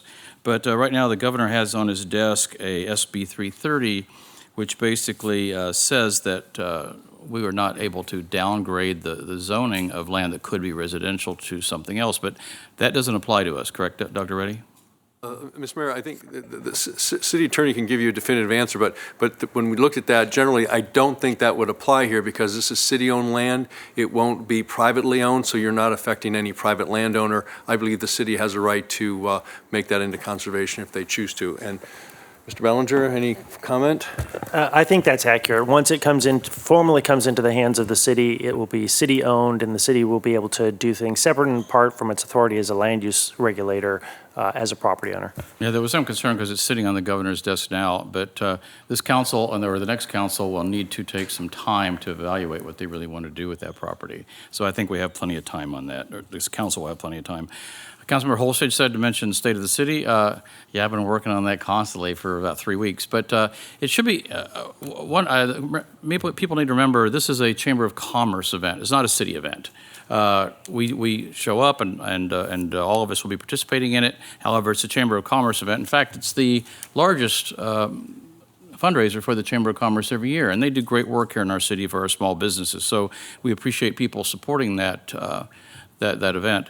And normally the State of the City is a luncheon thing. However, this year, Councilmember Roberts and I have been working really hard with the Plaza Theater, and we have it looking darn good. I mean, it's all cleaned up, and our facilities people have cleaned it, and all the seats have been steam cleaned, and the carpets and paint's been touched up, and the air conditioning's working great, and the lighting's all been restored and fixed, and so it's ready for use. And it is a city facility, so we would like to see it used. And we'd like to introduce people to the Plaza Theater because it's been closed since the Follies left several years ago. So we decided to have the State of the City there, and the Chamber of Commerce loved the idea, so that's what we're doing. And also, people might remember that a couple times in the past, when this downtown project was first starting, Mayor Pugnet once had the State of the City at the Hilton, and everybody went down there, walked out down there afterwards, and celebrated the beginning of the demolition of the old-fashioned Plaza Mall. And then a couple years later, everyone went down there after State of the City at the Convention Center, and they celebrated the groundbreaking of the new downtown. Well, of course, there's been a lot of drama since then, but we're sort of doing a closed circle here now because the first phase of the downtown is done and is really successful, totally leased out. It's just wonderful. So we're going to have the reception for people who buy tickets from the State of the City. They can go there and have a reception in the new downtown, and then everybody will be walking across the street to the Plaza Theater, where JR and I will have a couple surprises, and then we'll have the State of the City. But I would point out that there will be seats for people who don't wish to purchase or unable to purchase a ticket from the Chamber of Commerce. We will have seats for people who would like to attend but cannot really in a position to buy a ticket from the Chamber of Commerce. And there's, JR, 860 seats? 800. So we should be fine. So we hope that people will be able to come to that that's on Wednesday evening, a week from today, September 25th. So we look forward to that. Anyone else have anything? Okay, thank you. With that, we will move on to consent calendar. First, wait a minute. Just got myself behind here. Just a moment. We haven't done this for a month, so I get a little cold here. Back to my script.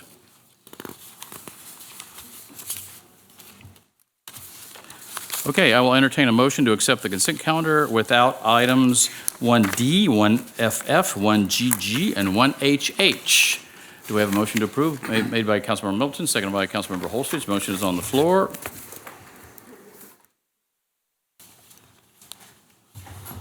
Jeff.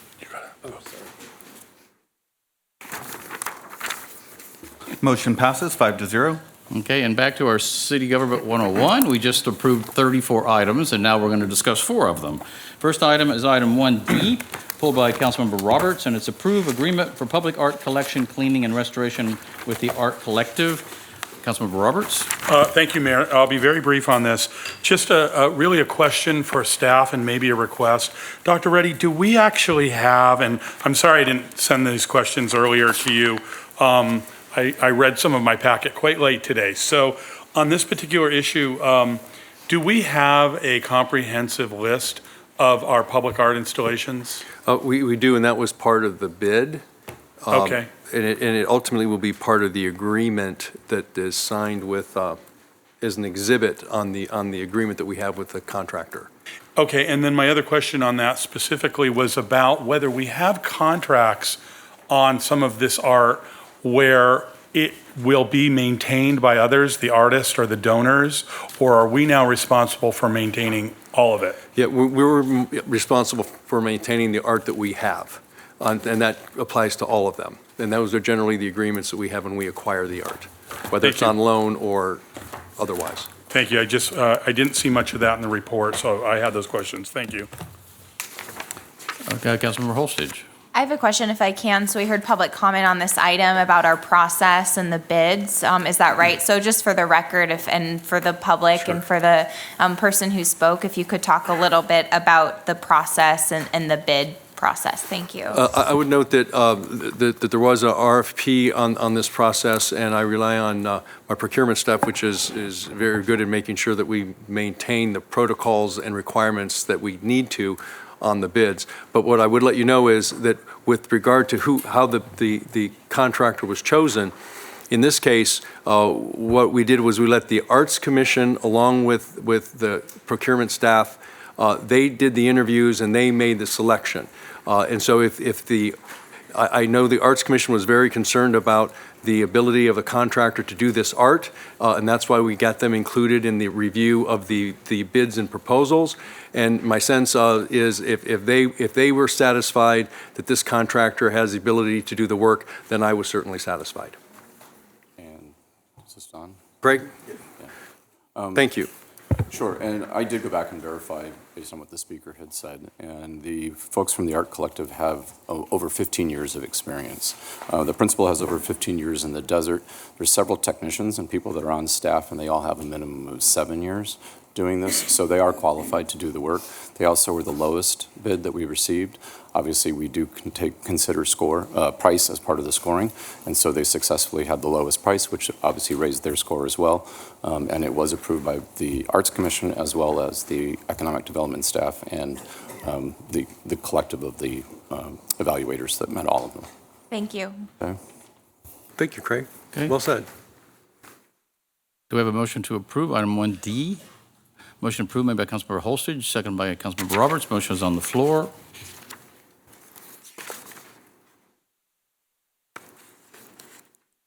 Motion passes 5-0. Thank you. Our next item is item 1FF, as in Frank. Authorize city manager to purchase natural gas for a period of 24 months through November 30th, 2021. Councilmember Roberts. Thank you, Mayor. So, Dr. Reddy, probably most people don't know that we have a cogeneration plant here in the city to run many of our civic buildings. My question to you is, I didn't see in the staff report, what do we spend every year total, give or take, to buy this gas? Yeah, What does it? Marcus, Craig, you have And Marcus, a I should have sent this estimate on to that? you earlier. I'm Yeah. sorry. Pop quiz, yeah. It's a couple $100,000, and that sounds like a lot on natural gas, but it's quite it's a deal in terms of what you would pay to buy electricity from Edison. So, and in particular, the natural gas prices, they do fluctuate. Right now, they are low, but they can swing high. So, we work hard with Craig to bid this out. Well, given what it's selling for right now, I hope Craig's on the phone ordering it now that you have your approval. It looks like it's an all-time low for us. But the reason I asked that question is I didn't know what we were actually spending, and I was wondering if we considered other forms of energy like solar and so forth. I know this this runs a number of our civic buildings, right? Our fire department, much of our airport, this building, and making up a lot of our civic, but it sounds like it's pretty economical, actually, given It is how when the much it's cogeneration operating. plant runs, it's very economical. Okay, thank you. We've never really talked about that before, so I was fascinated with that item. Thank you. And then, I'm sorry, Mayor, I was jumping to the next one. Okay. Shall I? Any further discussion on item 1FF? Seeing none, do we have a motion to approve? Motion approved made by Councilmember Roberts, seconded by Councilmember Middleton. Motion is on the floor.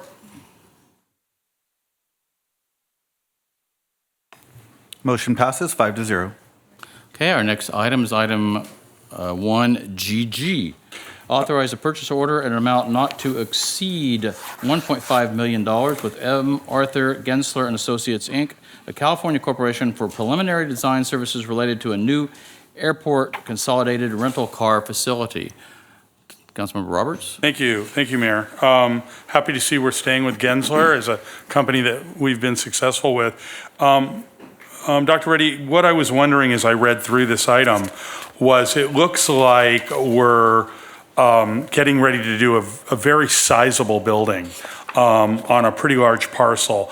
And given that our airport is a Class 1 designated building and probably one of our most beautiful civic buildings, I'm wondering what process we have in place to oversee design on this building and how it will relate to the existing airport buildings. Well, as you know, this is the initial parts, and it will go through extensive reviews. And Craig, or Flynn, is there, maybe you can refresh our memory of how this will matriculate through HSPB. In terms of the design review process, typically for new structures such as this, it would go through our Architectural Advisory Committee and through the Planning Commission. You bring up the issue of the west facade of the airport building, which has been designated as a Class 1 historic resource. Because of the location of this facility, I don't believe that it will impact the designation, and so consequently it may not need review by the Historic Site Preservation Board, but there will be a design review process, and we will look at that closely to make sure there are no impacts. So it will simply just go through our standard processes? Correct. Okay, I didn't know with airport development that would be any different. Thank you. Okay, thank you. Any other questions on this? Seeing none, do we have a motion to approve? Item 1GG. Motion approved made by Councilmember Roberts, seconded by Mayor Pro Tem Kors. Motion is on the floor. Motion passes 5-0. Next item, item 1HH, extend the contract services agreement for homelessness wraparound services with Martha's Village and Kitchen, Inc. to June 30th, 2020. Mayor, that was one that we pulled, and we're going to bring that back next week. I'm sorry. Okay, you're right. I'm sorry. So that one has been tabled. Okay. Okay, well, thank you very much. Let me jump through all these pages of consent calendar items. Okay, our next item is public hearings. Our first public hearing is City Council review of the conditional use permit issued for Well in the Desert located at 441 South Calais and Celia, LSC Zone, case 5.1419 CUP, continued from July 24th, 2019. Staff report, please. Mr. Mayor and members of council, this is a request for a 24-month review of the conditional use permit for Well in the Desert. As part of their original approval back in 2017, it did require a review at 6 months, which the City Council conducted in February of 2018, and then another review at 24 months. We had originally scheduled this for your meeting in July. Additional work was needed on part of the city, and we have completed that, and I'll report on that in just a moment.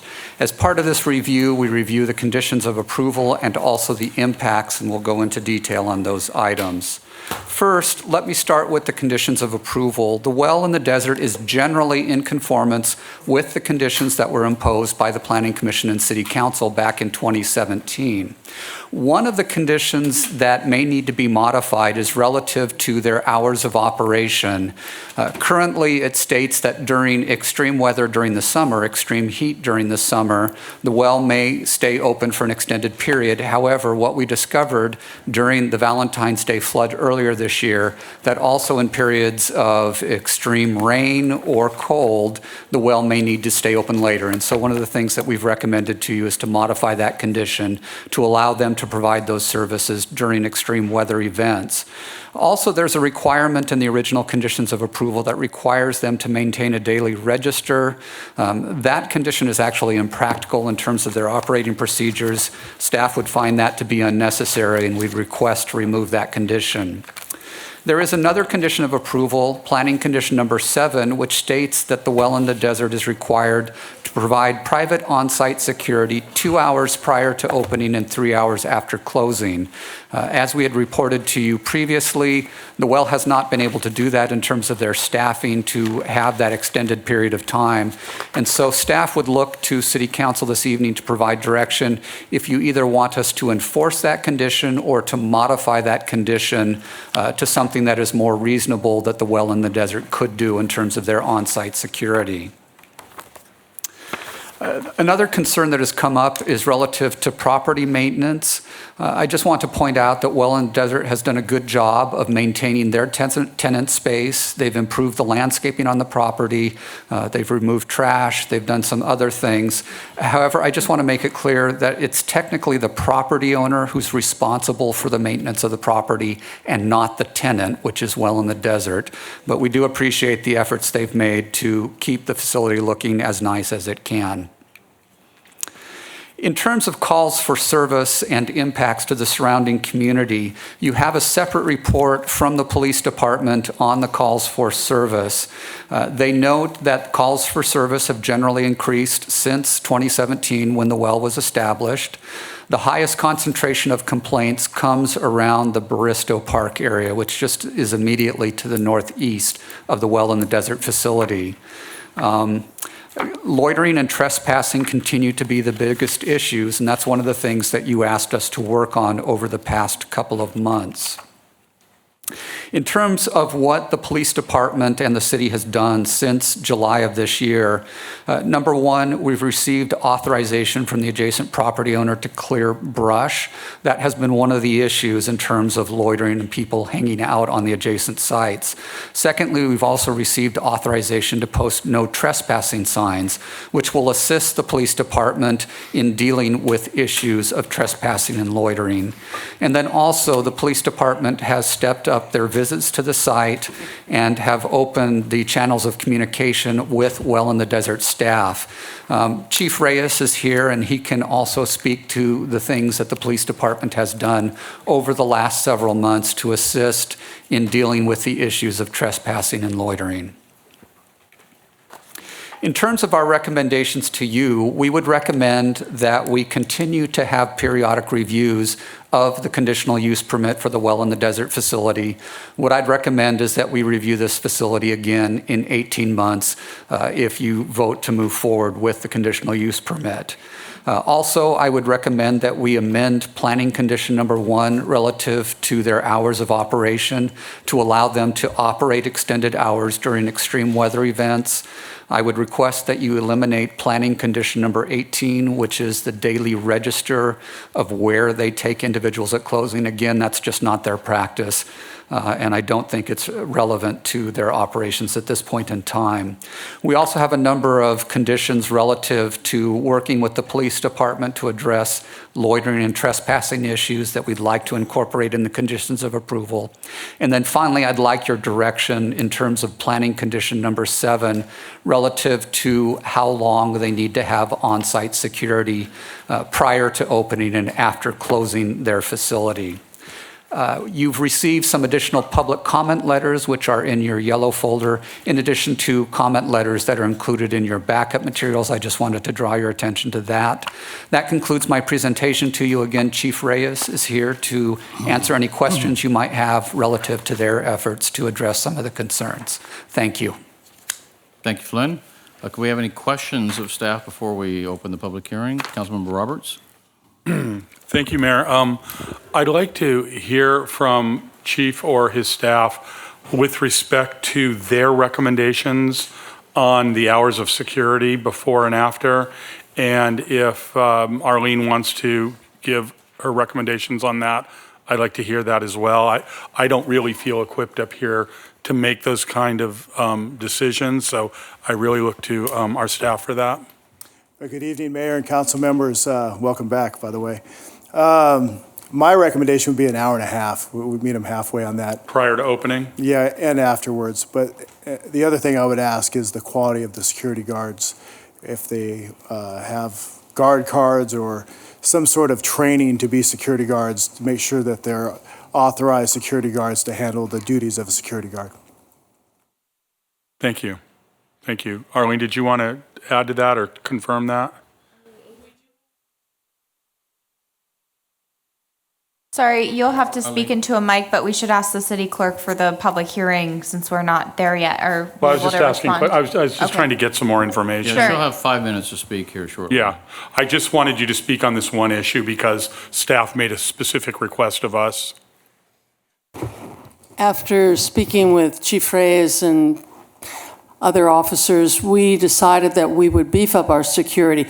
Now, it is not from a security company, but our people have had training. They're there at 6 a.m. setting up for the people coming in at 7:30.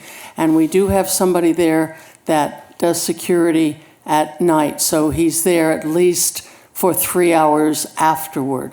So we have really beefed up our security. Thank We you. have cameras now. One of our supporters. We'll get more into Okay. that, Arlene. I just wanted to go to that specific question. Thank you so much. Is that it? Okay, Councilman, Mayor Pro Tem Kors? Thank you, Mayor. Just a question for staff, probably the city manager. Just in reading the report, it's noted that Well in the Desert can't, address the building in the back, right? Because they're not the ones who are renting it. But there are problems with that building. So are we dealing with a vacant building ordinance and code enforcement on that building? Because it does create problems on the property, probably for everyone, including Well in the Desert. Yes, so code enforcement is focused with the landlord on that. That's certainly not our Well in the Desert's issue. And we're going to have an update on where we are on that portion, but we will be aggressively dealing with that landlord. Okay, thank you. Dr. Reddy, one quick question. Next door to Well in the Desert, there's construction going on and grading for the Black House project, the hotel, small hotel. I know it has to have all that canvas around it and the fencing because of dust mitigation. Is that causing any problems with security? Not that I'm aware of, but the police department would be better able to address that particular issue on the fencing. Captain? The reason I bring it up is because, with the orchid tree, we had that problem at one time when we had all that canvas around it. Quite frankly, before there was a fence there, we had a lot of issues of camps there, dumping there, just unlawful activity there. The developer put a fence around it. We had a few issues there, but over the last month, I have not seen one issue there or one piece of litter within that property. Okay, thank you, Captain. Any other questions? Oh, Councilman Middleton. Thank you, Mr. Mayor. Director, the recommendation to eliminate the daily register at closing, I recall that recommendation from my time on the Planning Commission. And the idea behind it was that this would allow us to know who has been transported to another location, what other location they had been transported to.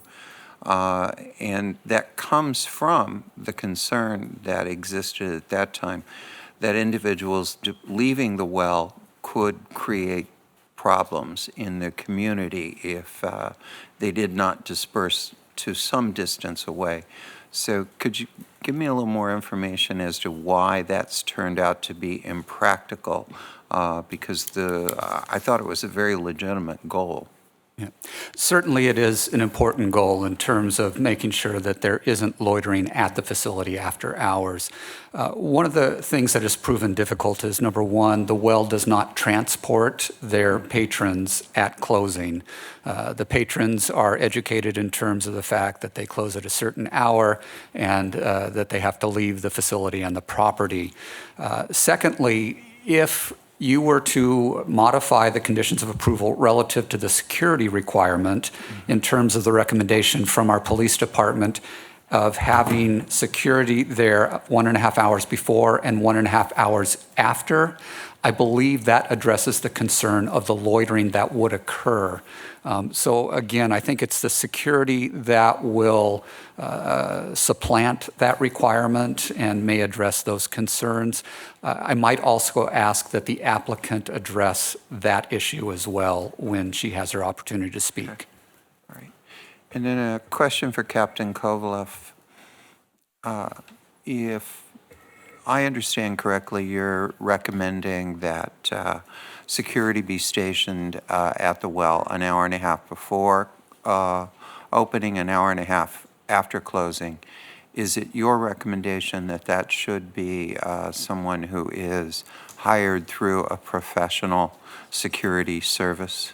Well, I don't know what type of training, maybe Arlene can speak to that, but I believe the requirements in our city, if you're having security, I'm sure that there's specific guidelines for a security guard to operate within the city. And there's probably training, certification that's required. And I do not believe their current staff has that. So that would be appreciated by my staff. All right, thank you. Councilmember Holstage. Thank you. I had a similar question. So I see that the condition requires private security. And so I was just wondering if that is defined, what we typically require. I know we've required a number of facilities. We're here about Zelda's CUP and talking about security. So what do we typically require when we put the words private security? What I would ask is that in terms of what you've heard from the captain, that there is a certain standard of training that is required. What we might do is just to indicate in the conditions of approval that the security personnel shall meet the basic training requirements as established by the police department. And so we would have the police department review their training and their credentials to serve as security guards at the property. Okay, thank you. And then I have another question for you, if I can. I got a few requests from the public to talk about the property check. So I know in the packet and in the police kind of report, it talks about the calls for service and there being various calls of service of different kinds. So can you talk a little bit about the property check and what that means? Well, we receive complaints of activity, whether it's, we have a defined area that Flynn and I worked on. It's 6 houses, South Ramon, Indian, Calle El Segundo, and then up towards north of Bristow Park when we're analyzing this area. The well operates within this area and operates during the day. When they close, their clients go into the other areas. And some of those clients cause issues in the areas, whether it's camping, other activities within the park. So as a response to the complaints, we conduct property checks. If we have a camp, say for instance in that dirt lot before it was fenced, daily we would go out there and log a property check. Hey, we checked that lot for activity, we didn't find any. So that would be logged as a police call to that area. So those are property checks. And sometimes we come across somebody, sometimes we don't. So we're gonna conduct property checks, whether it was at Bristow Park, the corner area over there, areas where we receive complaints to be proactive or to address complaints. So therefore, you see an increase of property checks based on typically complaints. We had one resident in that area that 60 different complaints from the same individual regarding activity over there. We were in daily communication with that individual, and as a result, we had to do property checks to make sure that we were addressing his complaints. Thank you. So if you get a complaint or if it's self-motivated by the police department, it's just if you're checking nearby property? Yes. Okay, thanks. And then I have one last question about, it talks about loitering, and this is for anyone following along, page 51, just about loitering. So it says it partially conforms, applicant doesn't allow loitering on the subject property, but is not able to patrol adjacent parcels. Could you explain that? Is it because it's private property that isn't owned or controlled by Well in the Desert? That's exactly the issue, is that they don't have the ability for their staff to go on to adjacent properties and address loitering issues. And so consequently, it becomes an issue that the police needs to address. And it's just a matter of having Well in the Desert staff observe that behavior and report that to the police so the police can adequately respond to it. Thank you. And then I always say I have one last question, and then I think of maybe one or two more, so bear with me. I know we're talking about grants and sponsorships, and I know that we as the homelessness subcommittee have talked about the funding that the city spends on homelessness. So do we have a sense of the impact to the police department and sort of the cost for the calls of service, many of which are just for that area of town, right, and aren't attributable, but just thinking about the cost for having a cooling center in that location? Pop quiz off the top of your head. I don't have a cost. I've never broken that down. And obviously the cost would be driven by how many officers and how many man hours are spent on each call. It is costly. I mean, we're responding to calls for service in the area, but that's the job of the police department. You know, and if there's a decision made for a business to be in operation, we're going to handle the calls for service there. Regardless of how many calls for service we get, we've never really did a cost breakdown. It would kind of depend on how much time, how many officers were spent there. I don't want to estimate and guess, but there's man hours spent there, but we have 3 officers 7 days a week. So they're split across the shift, addressing homelessness across the city. And the well is just one small piece of their duties. So I don't know what that cost would be. Thank you. And then when we initially talked about this, we saw that there were some kind of public health issues with people needing to use the restroom and not having a place to go. Do we still have those issues? No, I have not had any reports of any defecation or urinating in the area. We were having that issue on walls in the area and inside of Bristow Park, which was unacceptable. My staff has not indicated of any problems as of late. Okay, thank you. That's all I have. Okay, thank you, Councilmember Holstich. Any more questions from the staff, from the council? Okay, seeing that, we will open the floor for public comment. The applicant will have up to 5 minutes to present their case, and if requested, we'll have a 2-minute rebuttal afterwards. After the applicant speaks for 5 minutes, members of the public will be invited to speak for 2 minutes. So with that, we'd like to invite the applicant up for 5 minutes.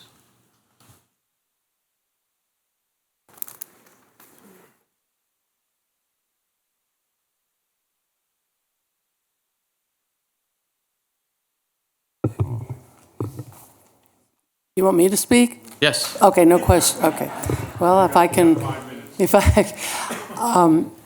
we have made tremendous improvements this past year and a half, and I want to thank Officer Kovalev and the Chief Reyes, because we have developed a really good relationship, and everything is intertwined. Do we have difficult clients? Sure, we do. Banks have difficult clients that come in, and doctors have difficult clients. Our clients are difficult sometimes. They have mental problems. We need to address that through mental health offerings. We desperately need that. That's got to be something. But as far as I want to address, if I can remember, that our staff that acts as security, and we have 3 people that do that, they do go on the lot next door, and they do walk the perimeter more than just our site. We've pretty much, not altogether, eliminated the people that hang out by the wall, that smoke, but it's a process of education. And so we are always talking to them. We have meetings with them. I go in sometimes, and softly say that they shouldn't do that and sometimes not so softly. So it's a matter of them buying in. But I do want you to know that they know what's going on. And the whole thing, the dynamic about how our homeless population feel is so different from when I became part of the Well 16 and a half years ago. And that's why I wanted to thank you all, because you've been a big part of that. Our clients are no longer angry. The ones that are mentally disturbed are angry. But so many of our clients now know what's going on with City Council. They know what's happening, that the state is giving Palm Springs $10 million. I can't even tell you how the dynamic at the Well has changed. Are we totally free of any problems, and will we be forever? No, because people are human.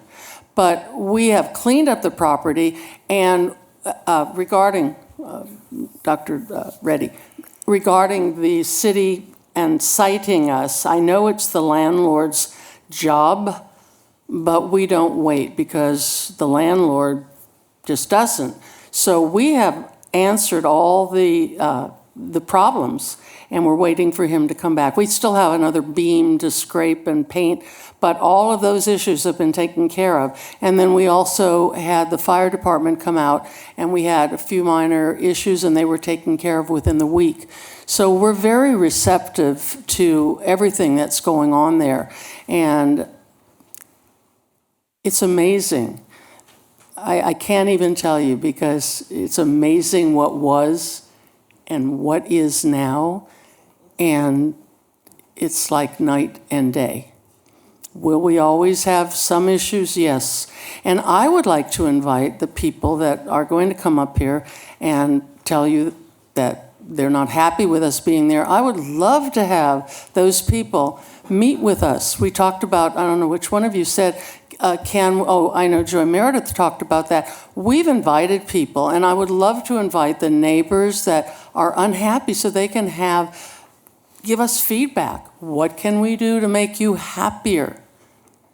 And I welcome that. We're like the council, we're transparent and we're an open book.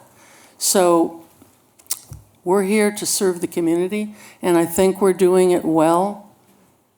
And again, I want to thank you all very much.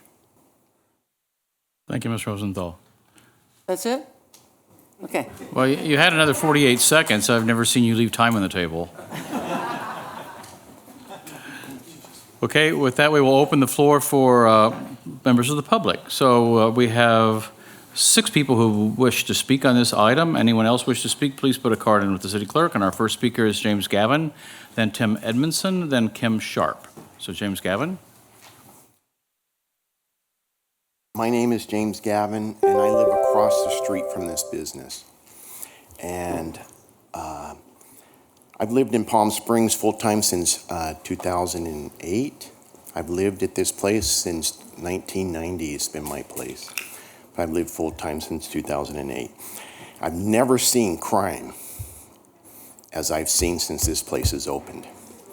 There is drug use on our property. They buy drugs at their entrance, at the wall, at the bus stop. They come on our property and shoot it in their arms. We have sex in our trash can enclosures from these people. This person got 5 yes votes from all of you. And she had a conditional use permit to follow. In what respect did she show you, or you, or you, or you, or you? Because she did not follow the conditional use permit. She had no security on duty before or after. Drive by tonight, there's 2 light bulbs on the north side of this building. It's pitch black dark. And that police captain will concur with that. And we're tired of it. We're tired of the bicycle thefts. We're tired of the unit break-ins. We're tired of the vandalism. Our association alone has spent more than $40,000 in vandalism costs. Are you going to write us a check for that? I don't think so. My daddy taught me a long time ago, if you don't respect yourself, you don't respect people that helped you. And these people helped you. You took those votes and those rules and you tossed them in the trash when you walked out. And now we are the victims of it. We are the victims. Thank you, Mr. Gavin. Your time's up. What's my JR? Yeah, that's okay. Our next speaker is Tim Edmondson. Tim Edmondson will be followed by Kim Sharp and then Arlene. Arlene, you don't need to speak again. Okay. Tim Edmondson. Good evening, Mayor and other members of City Council. My name is Tim Edmondson. I am the pastor of Hope Palm Springs, a brand new faith community here in the desert. And we are part denominationally of the Evangelical Lutheran Church in America and are fully open, affirming, and embracing of the beautiful diversity that is Palm Springs. I am here to speak in favor of extending the conditional use permit for Well in the Desert. I brought with me this evening Dr. Lawrence Frost, Dean Montgomery, and Ron Peak. And these folks and other folks of Hope Palm Springs, we go to Well in the Desert every other week, and of all things, what we do with those folks there is we play bingo with the patrons and clients of that organization. That's right, Lutherans can play bingo too, not just Roman Catholics. We bring gift cards to local food places and coffee houses to hand out to the winners, and they love it, and so do we. The goal is to engage with them in simple and dignifying human interaction, for they are our siblings, our brothers and sisters of the Palm Springs community, and as a faith community, we believe that all people possess the divine spark of the Creator and are inherently valuable members of society, and that we each share a responsibility to and for one another. True homelessness takes its toll on communities like Palm Springs, but that does not remove our obligation to address the needs of the homeless or the near homeless. Besides, how can we be a whole community if we do not care for the whole community? Arlene Rosenthal and other staff and volunteers provide a good, solid, and life-giving service to this part of our population. It is by nature an agency that will raise discomforting issues for locals. Those have been addressed and are again being further addressed through this agenda item you have before you. I trust that you share a high regard for all people of this community, and I know that you will do the right thing by extending the conditional use permit, which not only addresses a huge civic need, but is our human responsibility as well. Thank you. Thank you, Reverend Edmondson. Our next speaker is Kim Sharp, then Debbie Finston, and then Carmine Copal. Hello, it's actually Kim Schrapp-Louie. I know it's a difficult name. This is only the second time I've come before the City Council and the Mayor to speak on something I feel very strongly about. And anybody that knows me knows that my heart is for the homeless. I've experienced it personally. I've experienced many friends in that situation. I was a member of a volunteer group that went into the well specifically and painted, 3 different colors and fixed mirrors and such. So my whole thing is, this is reminding me very much of the conversation around Zelda's. It's like, okay, we can all be very emotional about it because it's a very serious issue. I've lived it, I know. However, the facts are this. If there's not security there in the wee hours of the morning, then there's going to be a problem for the residents. And those residents have, multi-$100,000 mortgages. And I think that deserves some respect. So this whole thing about, once again, asking the police department to carry this burden is, I don't think it's fair.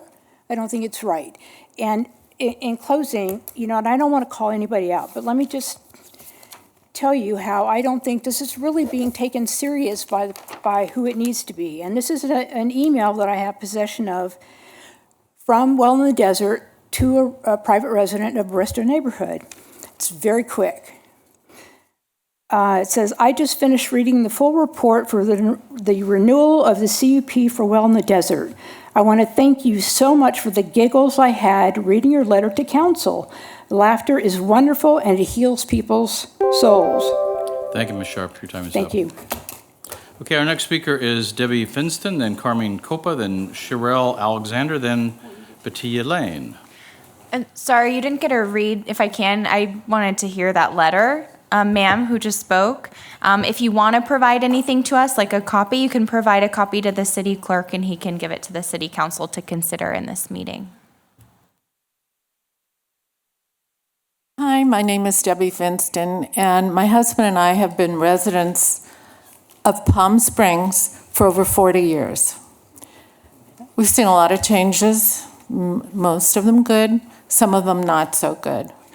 As I'm looking at you, I think you've all decided how you're voting, and so I'm not really even sure how important it is to hear us, because I don't think you do hear us. I think we all have compassion for homeless. When Arlene mentioned that she has difficult clients, she does. So difficult that the rest of us are dealing with her clients also. They're all of our clients. But you've put a burden on all of us by not really addressing the problem of homeless in the way it needs to be addressed. It isn't working. Homelessness is not something that is desirable, and it's dangerous for the homeless people. They leave that facility at 8 o'clock and they go into the neighborhood. And when they go into the neighborhood, they do drugs. As the police as was reported by the police, you don't get many people complaining about the feces that they find on the street, the fecal matter. But it's there. We just don't call the police about it every time you either get a shovel and try and move it out of your way or do something, but it is dangerous. And another area that I think that needs to be addressed, and I see I'm running out of time, is this 8 o'clock closure. What happens to these people when those doors are closed? You know, they're not leaving the area. We all know that. They're staying in the area because what are their options? They can't go get on a bus. They're being brought into our area, and then they're left there. Anyway, as I said, thank you for listening to me, but I'm pretty sure I know how this vote's going. Thank you, Ms. Finston. Okay, our next speaker is Carmine Copa, then Sherelle Alexander, and then Batia Lane. My wife and I have lived in Palm Springs for 20 years. I am a property owner at the Barrett's, which is across the street from the cooling center. And my unit is in the A building, and it's up high. And from there, I can look down at the cooling center and the parking lot next door, which I think is Indian land.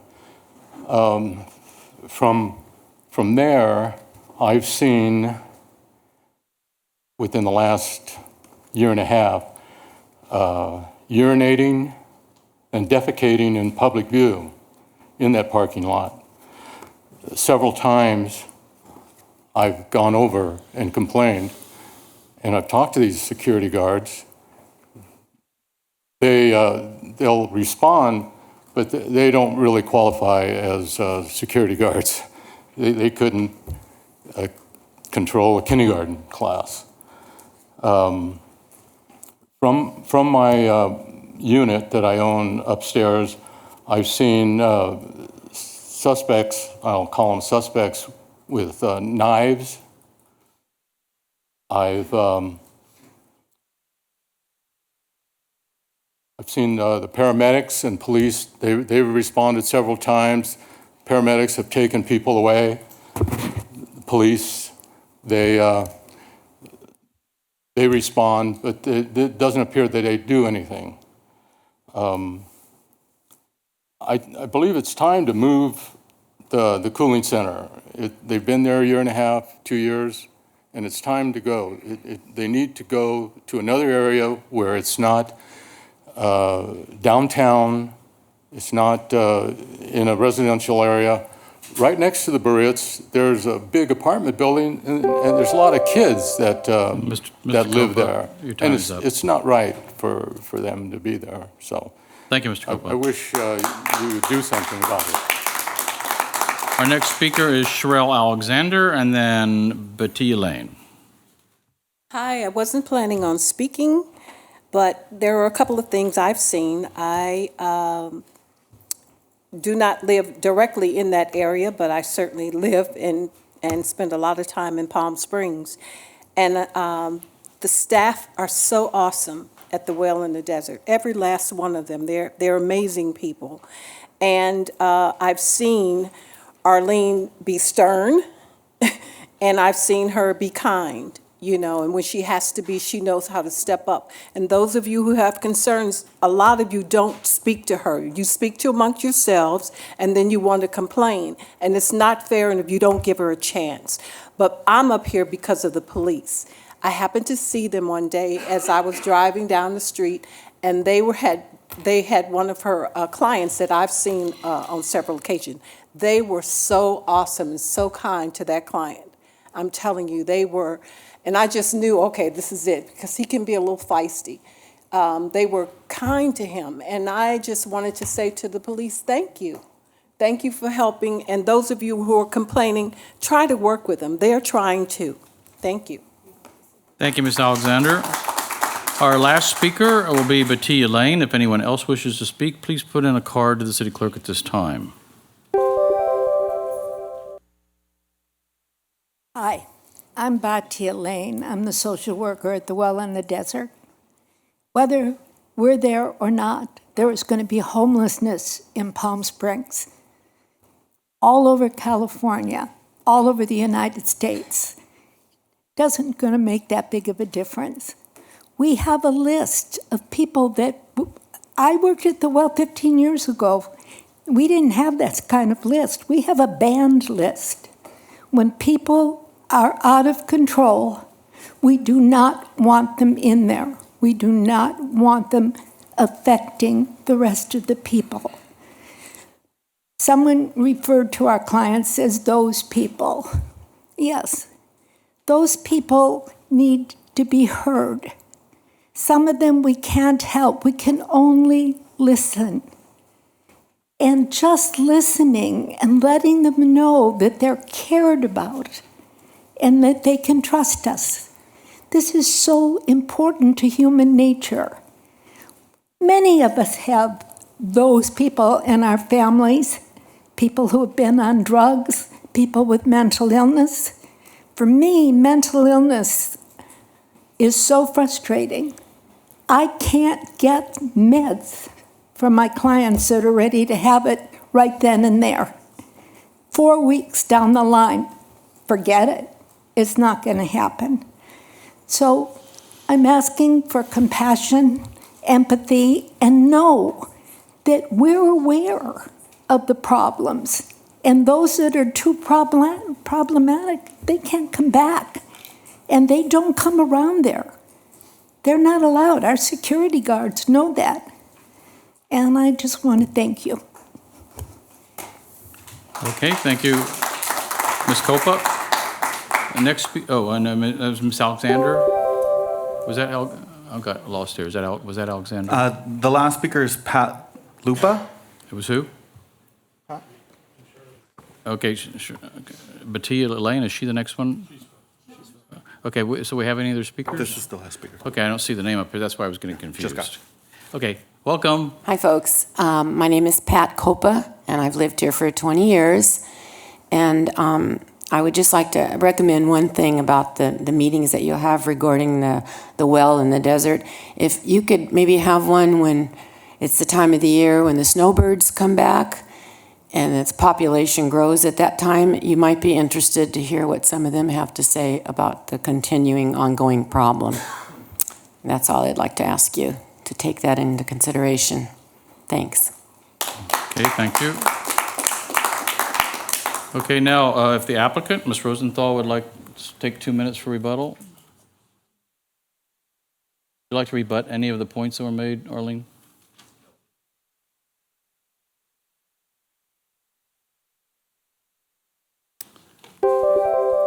This time it's 2 minutes. I feel very badly for the people that don't want us there.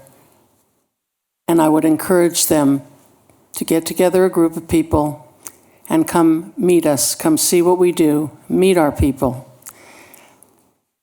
We haven't turned you away. You haven't ever approached us. So please, we'd like to speak with you. I feel that we're doing the right thing for the people in great need, and we give them their voice. We really work hard to make sure people are not impacting on the neighborhood negatively, and I don't think that they are. And I want to thank you and ask you for your vote and your continued confidence in the Well in the Desert. Thank you. Thank you, Arlene.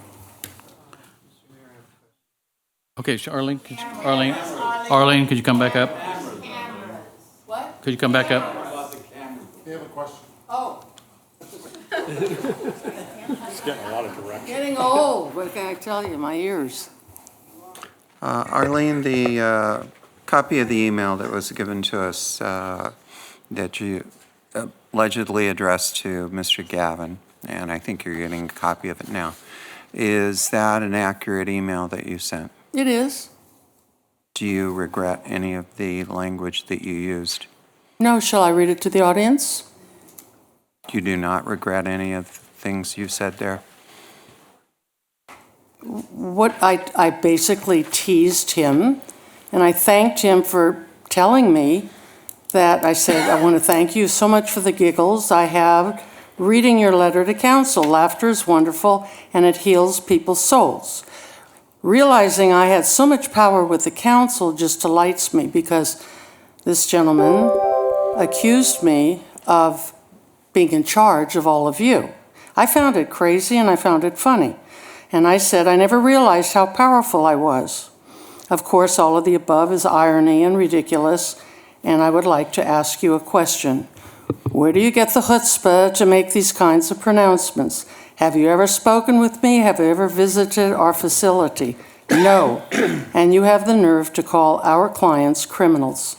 You really need to watch your emotions and words. Oh, and maybe find a small piece of heart within you. Find some laughter in life and redeem your soul. I truly feel sorry for you. I don't see that this has anything to do with whether we're approved or not. That was me as an individual reacting to a very unkind and public email to the council. So no, Councilwoman Middleton, I do not regret what I said. All right. Okay, thank you. That will, Mr. Mejia, anyone else? No other speakers? Okay, that will close the public comments. Okay, and now we go into the hearing. You know, usually I try to wait until last, but I just really want to speak first this time, at least do an opening here. I've known Arlene in the Well in the Desert for over 10 years, and when I first knew Arlene, she had her facility over by the UPS place over north of Vallejo, over on Commercial Road, I think it is. And there wasn't anybody around there for her to be bothered, really, because it's a commercial area. But because of the landlord and guess I don't know what reason, she had to leave there. And then I saw, but Arlene, you know, always ready to move on and do what she has to do. She moved to a place on Gene Autry. And that was also in a commercial district. And I watched Arlene take a really empty, ugly space that didn't have much, and she turned it into a really beautiful, welcoming place. I mean, I was so impressed by the hard work she did there. And I went to the opening of that. I was there numerous times, and it was really great. But however, some of the businesses around her got together and forced her out. And so Arlene, then she moved over to some church property in Desert Highlands. And she was there for a while, and she gave me a tour, and she had all these great hopes what she was going to do there, and she has all these ideas, and she's going to plant a garden and all sorts of things. However, there was a public meeting which I attended, and it was unfortunately very ugly. And she was basically pushed out of there. So she moved to this location. So this is the fourth location I've watched her in. And I had some concerns when she first went there because of its location and the things that are around it.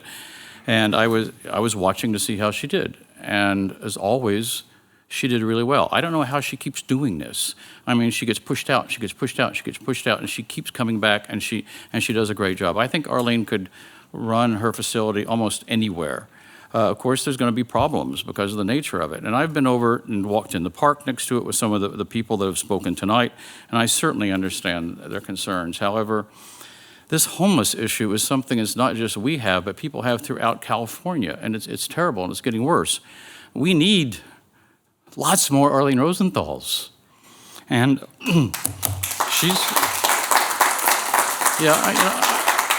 I do have some compassion. I know how I would feel if I lived there and I had this challenge, or I know how I'd feel if it was next door to where I live. But I think she's doing a great job. Is it perfect? No. But I've seen her pushed out 4 times in the past, and I would not have anything to do with pushing her out of this facility. So thank you, Arlene, for everything you've done, and I'm looking forward to hearing my other council members' comments. Councilmember Roberts? Thank you, Mayor. This is an emotional issue, and it's not any easier for any of us up here than it is for you in the audience or our police department or anyone else. We're never going to cure homelessness. We don't know how. It would have happened a long time ago.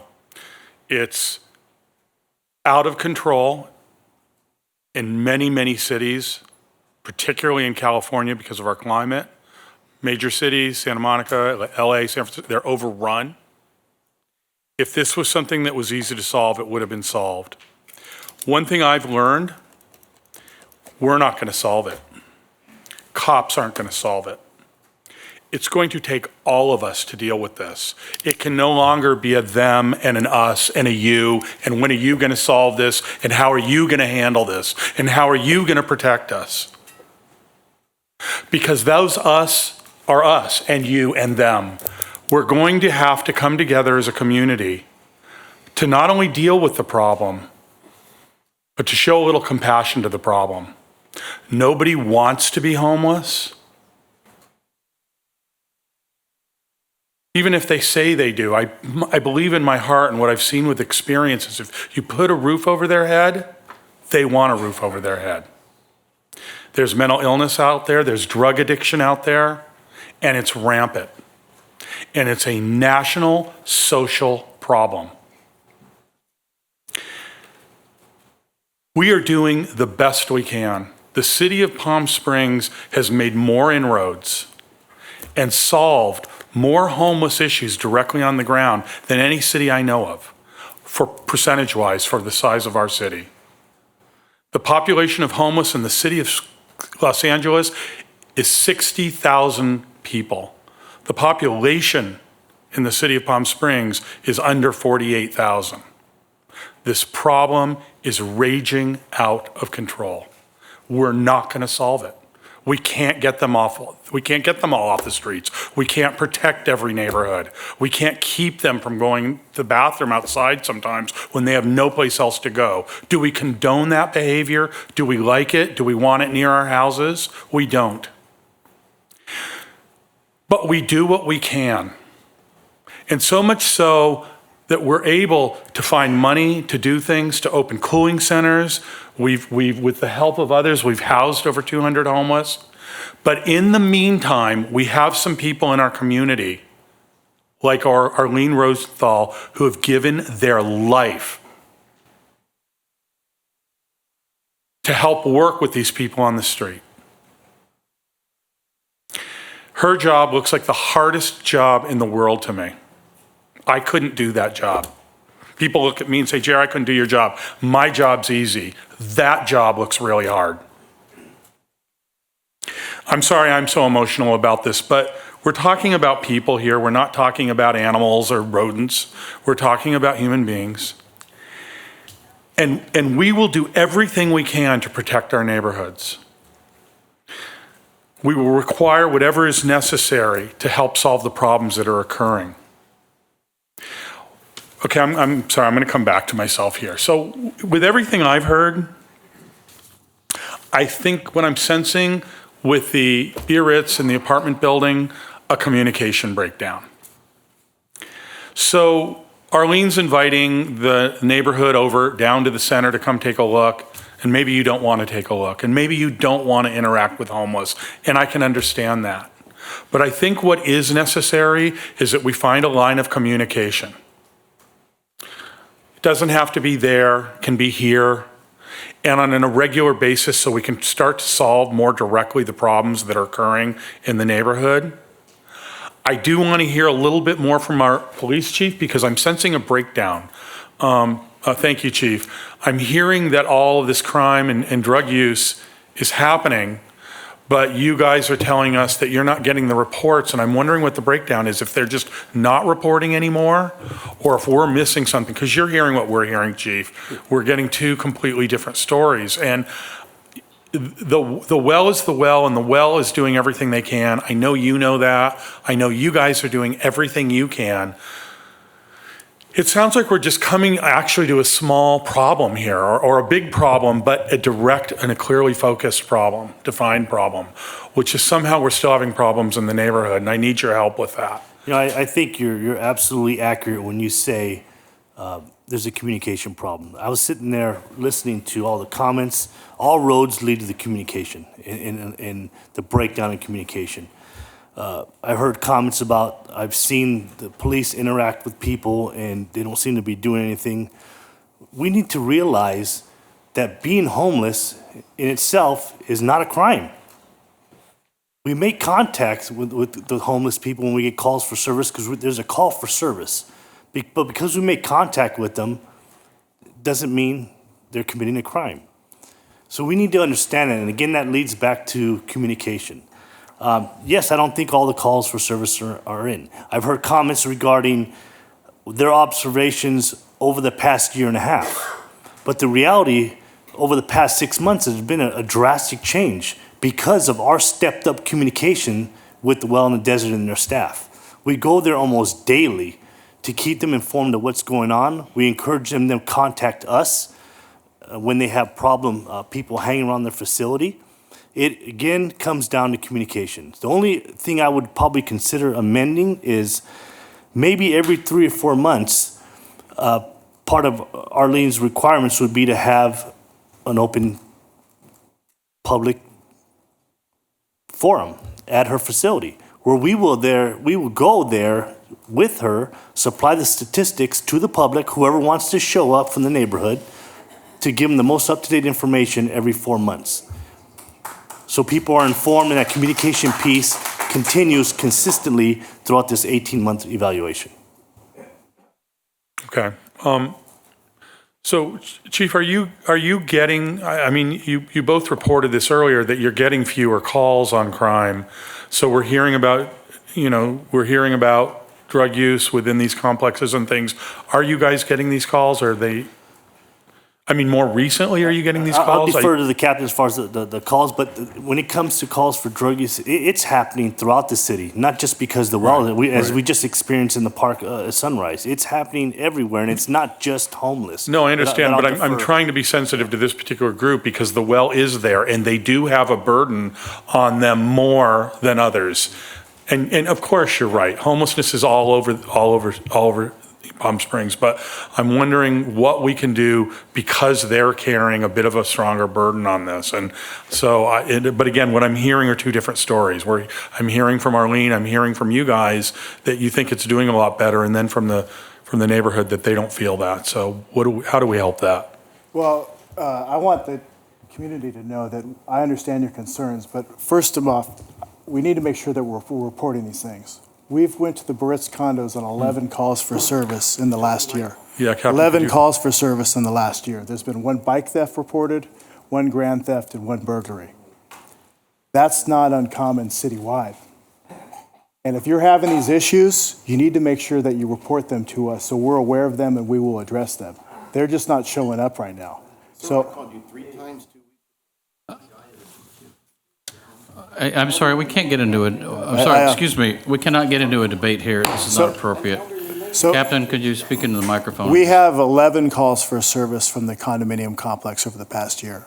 In the past year? Yes. Okay. So there obviously is a communication breakdown because we're not getting the reports that we're hearing here tonight. And I'm more than happy to sit down with them and understand their concerns and address them, just as we do across the city. So. Okay. I'm going to give my colleagues an opportunity.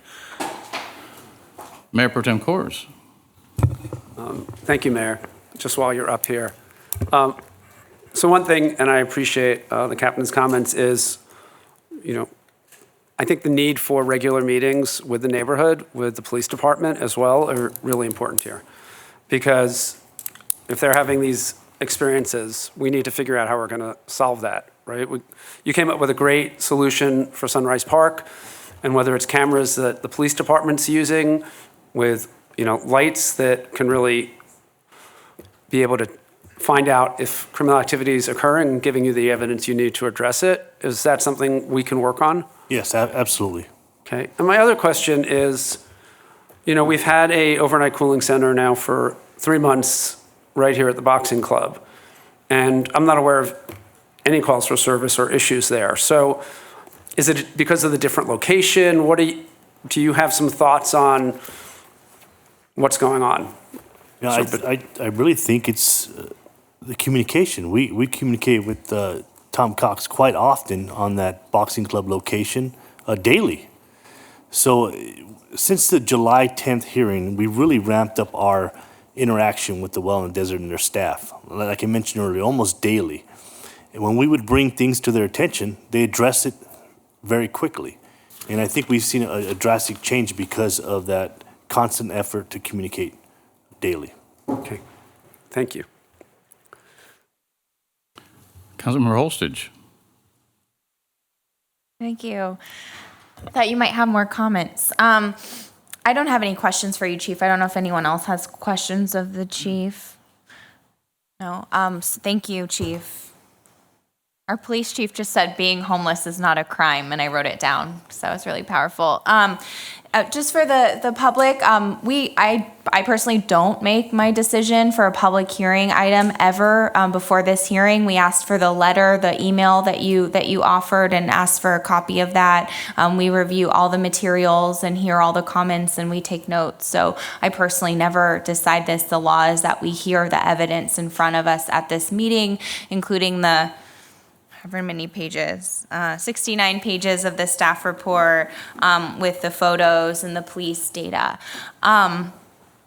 I don't think this is a perfect location for a cooling center. There is probably no perfect location for a cooling center. Homelessness affects us all. It affects all areas of the city. I am really, I hear what the residents of Biarritz are saying, how it's impacting your neighborhood, and I think that we can kind of work with this. Right now, the county has the ethical and legal obligation to provide homelessness services in our city. The county is the one who gets taxpayer dollars to address homelessness. We don't, except we just successfully lobbied to get $10 million with our Assemblymember Chad Mays for the city. But really, the Well in the Desert has been providing these services that the county is not providing in our city, and that the city, as with not having a social service department, not getting taxpayer dollars to do this, the Well in the Desert's really stepped up to do that. And so there really is no perfect solution here. I think that we can work together. We're always going to have to kind of find a way that we can all live together and work together and find a way that can work for our communities. So I think that we can, right now, I could not support voting to close down the cooling center that the city has supported. That is really the only place for people to go who are chronically homeless in Palm Springs. The county does provide a number of other cooling centers when it's hot or cold out, but it really doesn't provide the same services. The police department in the staff report talked about homelessness calls overall have decreased for the downtown area. I hear that it's more concentrated.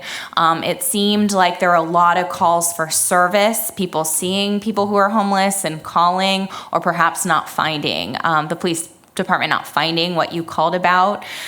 So we look at all of that data. So I wonder if we can work together with some of these conditions to kind of think about how we can amp up security. We did this in Sunrise Park really successfully. It's not acceptable for people to have, drug use happening. It's not acceptable, I think, for any humans to not have places to go to the bathroom outside. So we have some challenges here, but I hope we can work together as a community solving them. So I would like us to go ahead and modify the security according to the police department's recommendations. So we can talk about what hours that would be, but I would like to see the private security that we typically require in this, and we can talk about if that's acceptable and that will work. But that's what we typically require. The police department talked about guard cards or other certifications that would be required. And so I think that would be important. I wonder if there's lighting. I heard you talk about lighting, cameras, other things that the city or the Palm Springs Police Department could work with at this location to just make sure that it's a safer place for people. I think that's really important. We are working on permanent solutions to homelessness. I think this $10 million, when we can have a permanent solution, can really kind of get us there. For right now, we don't have a lot of services like the Well. They're doing an incredible job for taking care of people in the community who have nowhere else to go. I've noticed that homeless people in Palm Springs seem a lot more well taken care of. People get showers. I know that people have gotten showers there who haven't had showers in months and months. People get food and water. So I think it's an important service. So I'd like us to better define some of those conditions as well. So some of the staff recommendations just says, Well in the Desert shall continue to educate patrons on issues of loitering and trespassing, shall continue to work closely with the police department to address loitering and trespassing. So I'm wondering if we can work more to define that, like have a quarterly meeting with the police department, have a quarterly meeting held open to the public with the police department to work with community members. Things like that I think would be useful. And then I'm just wondering, I was persuaded by the comment about snowbirds. We want to have an open public process where everyone can participate. This was scheduled in July and we moved it for more public notice and participation.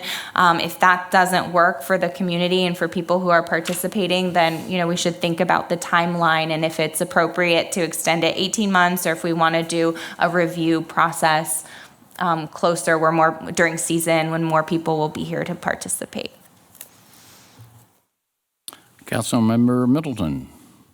Thank you, Mr. Mayor, and thank you to my colleagues. This is a tough issue, and one of the things that was that I will not forget is when the Well in the Desert opened at its new facility, there was a number of people who were getting showers, including, as I recall, one individual who had not had a shower in 2 years and was able to do so because of the Well in the Desert and because of that facility being there. Those are things that I would think all of us can relate to. And being homeless is not a crime. Unfortunately, though, it is all too common. One of the things that's happened within the last month is the California legislature has started to recognize this is not just simply a problem for municipalities and for counties. And thanks to the leadership of Councilmember Holstage and Mayor Pro Tem Coors on this subject, our city has an additional $10 million in funding that's coming. And we are going to be able to begin to have some solutions to this issue. We are going to be able to expand services in our city. We have, as an example, the overnight shelter and the boxing club that is making a difference in the community.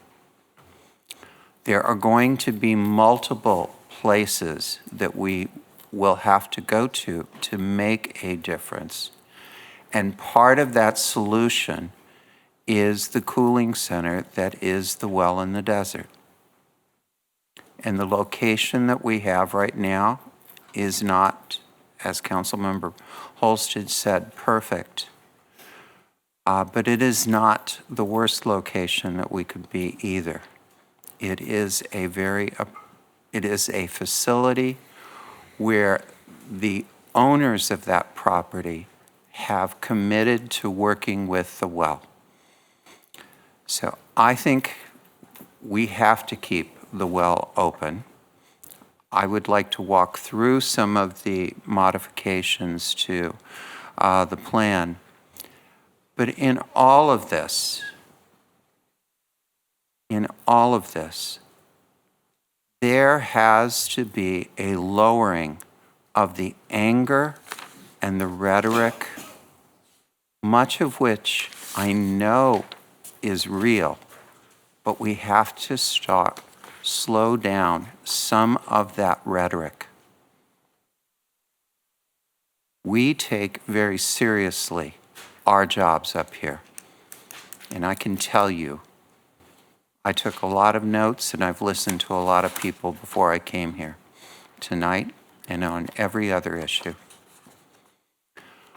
I really applaud the police chief for offering to be involved in meetings every 3-4 months with the community. Those are not going to be easy meetings, but I'm glad the police department will be there, and I am hopeful that individuals in the neighborhood and at the well will treat each other with respect.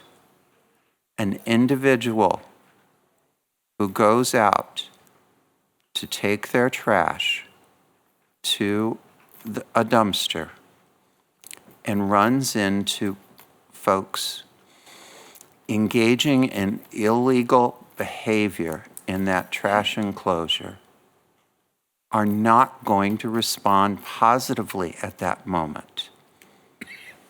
We have to do a better job of monitoring what happens when people leave the well.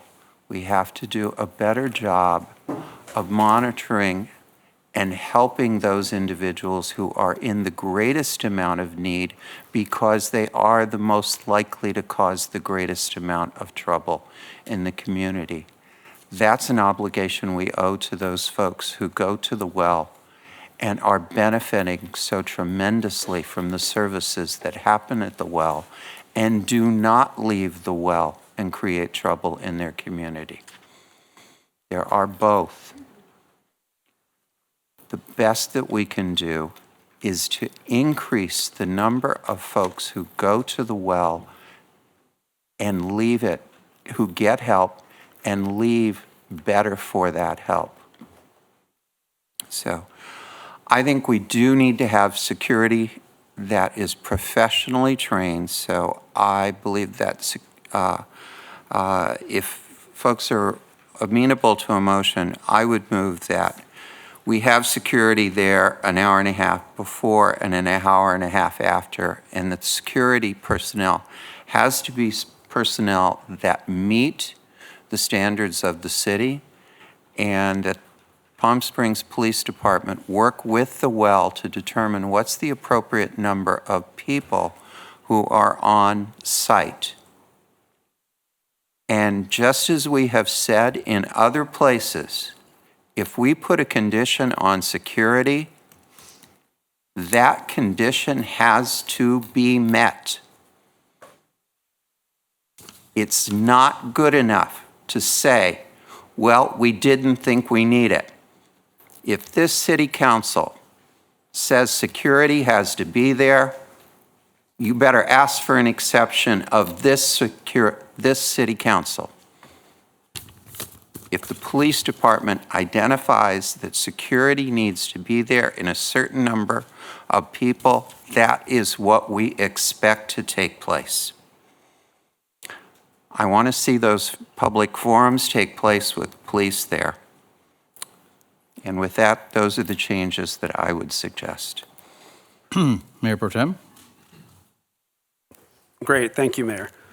And I really appreciate everyone's comments. I was asking questions to the police, but I do want to share some thoughts. And I appreciate your comments, Councilmember Middleton, because I agree with those conditions. And look, the work the well has done has saved many lives. And if the well was closed, it's not as if everyone would just go away. They wouldn't. And for me, it's not an option to simply say, we're going to close them. I think that work is so critical, and we've done a lot. We've added Martha's Village and Kitchen to provide other services to help people get jobs, to get people housing vouchers. We have 2 crisis teams now.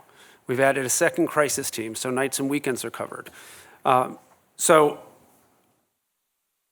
as this moves forward, it's really important that I agree on the communication, but also to make sure that the neighborhood and the police are communicating well, because we do have to address those issues. One of the main things that the subcommittee has been hoping we can use the money we're getting from the state from is to finally have what has proven most effective in places, which is one navigation center where all our service providers can be with emergency and transitional supportive housing. And that's what we hope will happen. And hopefully in the near future, which I think will make a tremendous difference as well. So I agree. I think we need the well to keep doing the important work they're doing. We need to address the concerns of the neighborhood. I think any of us would be more than willing to come to those public meetings with the police and the residents in the well. I know I am. And we need to address those. And I really do believe, and we've seen it with our police department, to come up with ways to address the criminal behavior. It's not the homelessness that is a criminal behavior, and I didn't hear that from the residents. I didn't hear that they don't want homeless people. I heard they don't want the crime. And that's a very fair request, and one we need to work really hard to address. Because if we address that, we're going to help the residents. We're also going to help the other clients of the well, the vast majority who are not engaging in criminal behavior. And so this is something we all need to step up and work together on. I believe we can. I have so much confidence in our police chief and police department. I've seen since the last 2 months that the well has really stepped up with the police to address issues that were concerns and have seen improvements. And the sooner we can have that first meeting, I think the better. Because I think if we work together, we can really make a difference here. So I appreciate those conditions. And I don't know if there's a way to write a condition like this, but if the police department has other requests that they see are needed as time goes on, whether it's additional cameras or lighting or longer security or whatever it may be, that they have the ability to make that happen. Because I think we have to address these problems as well, and I think that's in the well's benefit as well as the residents. Mr. Mayor, if I can just respond to that question. I think the way to do that, in addition to the 2 conditions that have been proposed by Councilmember Middleton, one being relative to the need for security 1.5 hours before and after, as well as certification for the security team. And there was also a comment about the police to recommend how many security personnel are needed. What we might do, Mayor Pro Tem Coors, is to have an added requirement that a security plan shall be reviewed and approved by the police department and subject to modification by the police department as needed. And I think that would address the concerns that you all are voicing relative to how do we deal with those issues and be able to modify the conditions without having to come back to a public hearing. I think that makes sense. Thank you. Thank you, Mayor. Councilmember Roberts. Thank you, Mayor. Most of what I wanted to say got said, and we have a motion on the floor that makes sense to me. The only thing that I would suggest is I think if the security that's there is uniformed, I think it sends a stronger message to those around it, perhaps if they look a little bit more official. And what I want to say directly to the residents of the neighborhood is if you don't feel that we're getting a better handle on minimizing the crime in your developments or where you live, contact us directly. We read our emails, we hear you, we will respond. We're going to do everything in our power to step up security and help. We're never going to eliminate all the crime in your neighborhood because there's crime in my neighborhood and there are homeless people walking around my neighborhood too. We can't eliminate all of it. But if you are getting an extra share because of the burden of being closer to the well in the desert, we want to know about that and we'll put extra effort in that area. But write to us starting now about the crime that's occurring. Let us know that you're reporting it to the police and let us know the outcome of what you're getting, okay? We do want to hear it and we will respond to you, okay? Thank you. Well, just one thing I'd like to add is I certainly agree with Councilmember Middleton's motion. However, we've talked about security and training and number of people, et cetera. One thing I'm concerned about is we haven't really addressed how this would be funded. The F word is always difficult. We have a chance to talk about that I know, later. we have to fund it. And I don't think it's really fair to have the Well in the Desert with their limited resources pay for this additional training, additional people, and if we decide they have to be professional guards. I think we have a little bit more work to do, decide what needs to be done and how it will be funded. If we have to find the money to help with this, I think we're going to have to find that money. But we can't just tell people to do things and then walk off and not give them the resources to do it with. That's our responsibility. So I don't think this conversation's over. I certainly would support Councilmember Middleton's motion, but I think we should also continue to look at how we're going to fund this once we have an idea of what the scope of the need is. Arlene, that's really out of order, Arlene. I'm sorry we can't really do it. But, okay, come on up. I learned a long time ago not to try to say no. Yeah. Okay. Well, those are my comments. You can certainly respond to my comments. We have a security company that does 2 days a week at our church lunches. If you granted us that extra $25,000, I could call them tomorrow and we could start on Monday at the cooling center because we don't have that in our budget. That's all. Thank you, Arlene. So my point is, though, we need to find how much it will cost and we need to find out where the funds will be coming from. Okay, we have a motion to approve made by Councilmember Middleton, seconded by Councilmember Roberts. Motion is on the floor to approve the PUD. Motion passes 5-0. Okay, thank you.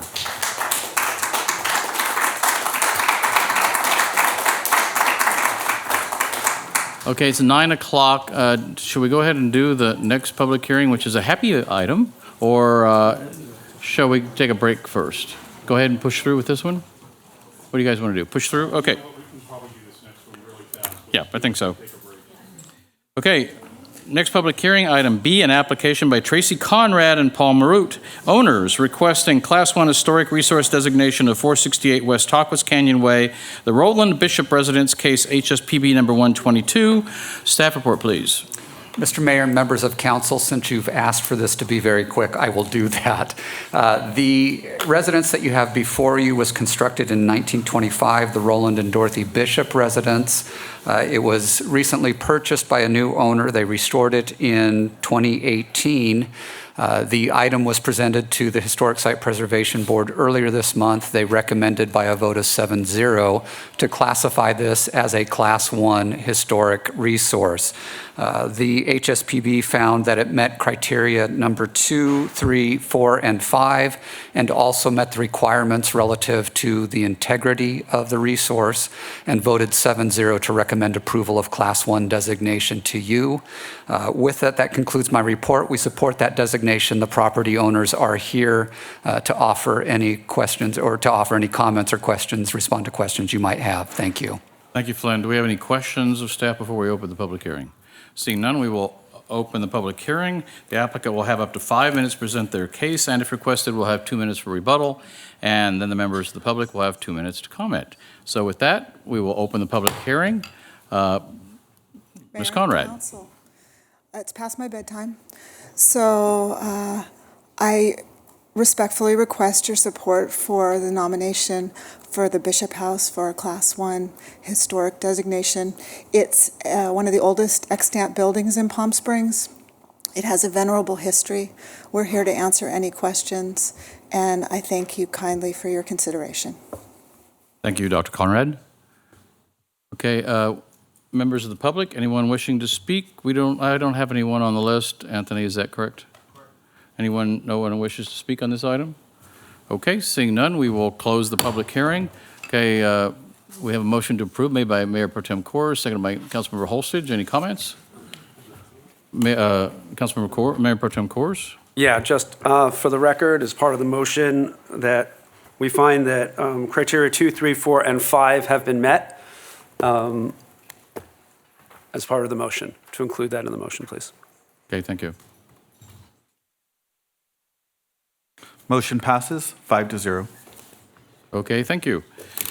Okay, next we will be going into legislative with item 3A. Do you guys want to take a 10-minute break first? Yes, please. Okay, 5 minute, which is a council 10-minute break. Okay, thank you. We'll break for 5 minutes.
Back in session.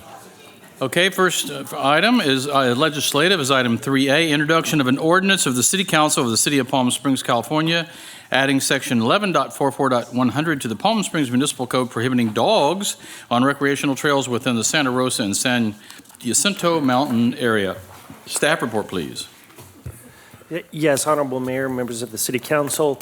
The item before you is a ordinance that is being presented to the City Council as a result of the city's participation in the CVAG multi-species habitat conservation plan. While the city does pride itself as being a dog-friendly community, one of the impacts of joining a regional coalition such as CVAG and attempting to reach environmental goals such as preservation of bighorn sheep is that we are sometimes forced to give up some of the autonomy that we as a city otherwise have, and that's what is before you tonight. It's an ordinance that essentially restricts the use of or the bringing on of dogs onto the trails within certain portions of the city. And as I mentioned, this is being required as part of our participation in CVAG's multi-species habitat conservation plan. This is not something that the city initiated of its own free will. It's something that is essentially being forced on us. So with that, staff would recommend the introduction of the ordinance. I'm certainly available to answer any legal questions, and Mr. Fuller and Tellerico are available to answer any of the technical questions. Thank you, City Attorney. Okay, Mayor Pro Tem Kors. Thank you, Mayor. And thank you to the City Attorney for explaining that this is a requirement that we have to do this. And I think other cities have done it long before us. And I also very much enjoy hiking with my dog, but I appreciate the endangered species issues and the obligations we have. I would ask that if staff could compile places where people can go with their dogs. We are a very dog-friendly city. People come here with their dogs. I've done some research, and I'm happy to share that as well. I've also spoken to Travel Host Magazine, who said they'll publish for free information in their magazine that goes to all the hotel rooms in the city and the valley, whatever we pull together. So that's a really great opportunity. I spoke to them this morning. So I just ask that we do that as part of this. Thank you. Councilmember Holstage. Thank you. I have the same question about clarifying where people can and cannot hike with their dogs. So, but it sounds like, is that difficult to do right now, and we can provide more information to the public later? Well, it appears it's very limited on the trails, but between Marcus and Patrick, could you address that, please? What specifically we have on the trails is not actually in the city, correct? That's this one trail that's completed yet? And if you're going to, either of you speak, because we heard public comment, could you just talk about the process and then explain legally why we're required to do this, and in depth sort of what we are legally required to do for this item? Thank you. So there will not be any trails in the city that are available for dogs. There's one future trail proposed that is yet to be reviewed and approved through the CVAG process over east of the Andreas Hills neighborhood, referenced in the staff report. But that trail hasn't been constructed, and if and when it is, then it'll go through a process through CVAG's Trails Subcommittee. And then there's requirements for the city to adopt some sort of permitting program for allowing dogs on that trail. There are some other trails in, I believe, Palm Desert or La Quinta where dogs are allowed, but the MSHCP really limited trails throughout the national monument for dogs, given the impacts to bighorn sheep. Can you explain the public process we went through on this? The MSHCP itself had extensive public review. I mean, this is going back now more than 10 years, but each city had to go through a public review process. CVAG followed all of the CEQA environmental review, public review process, I believe several times.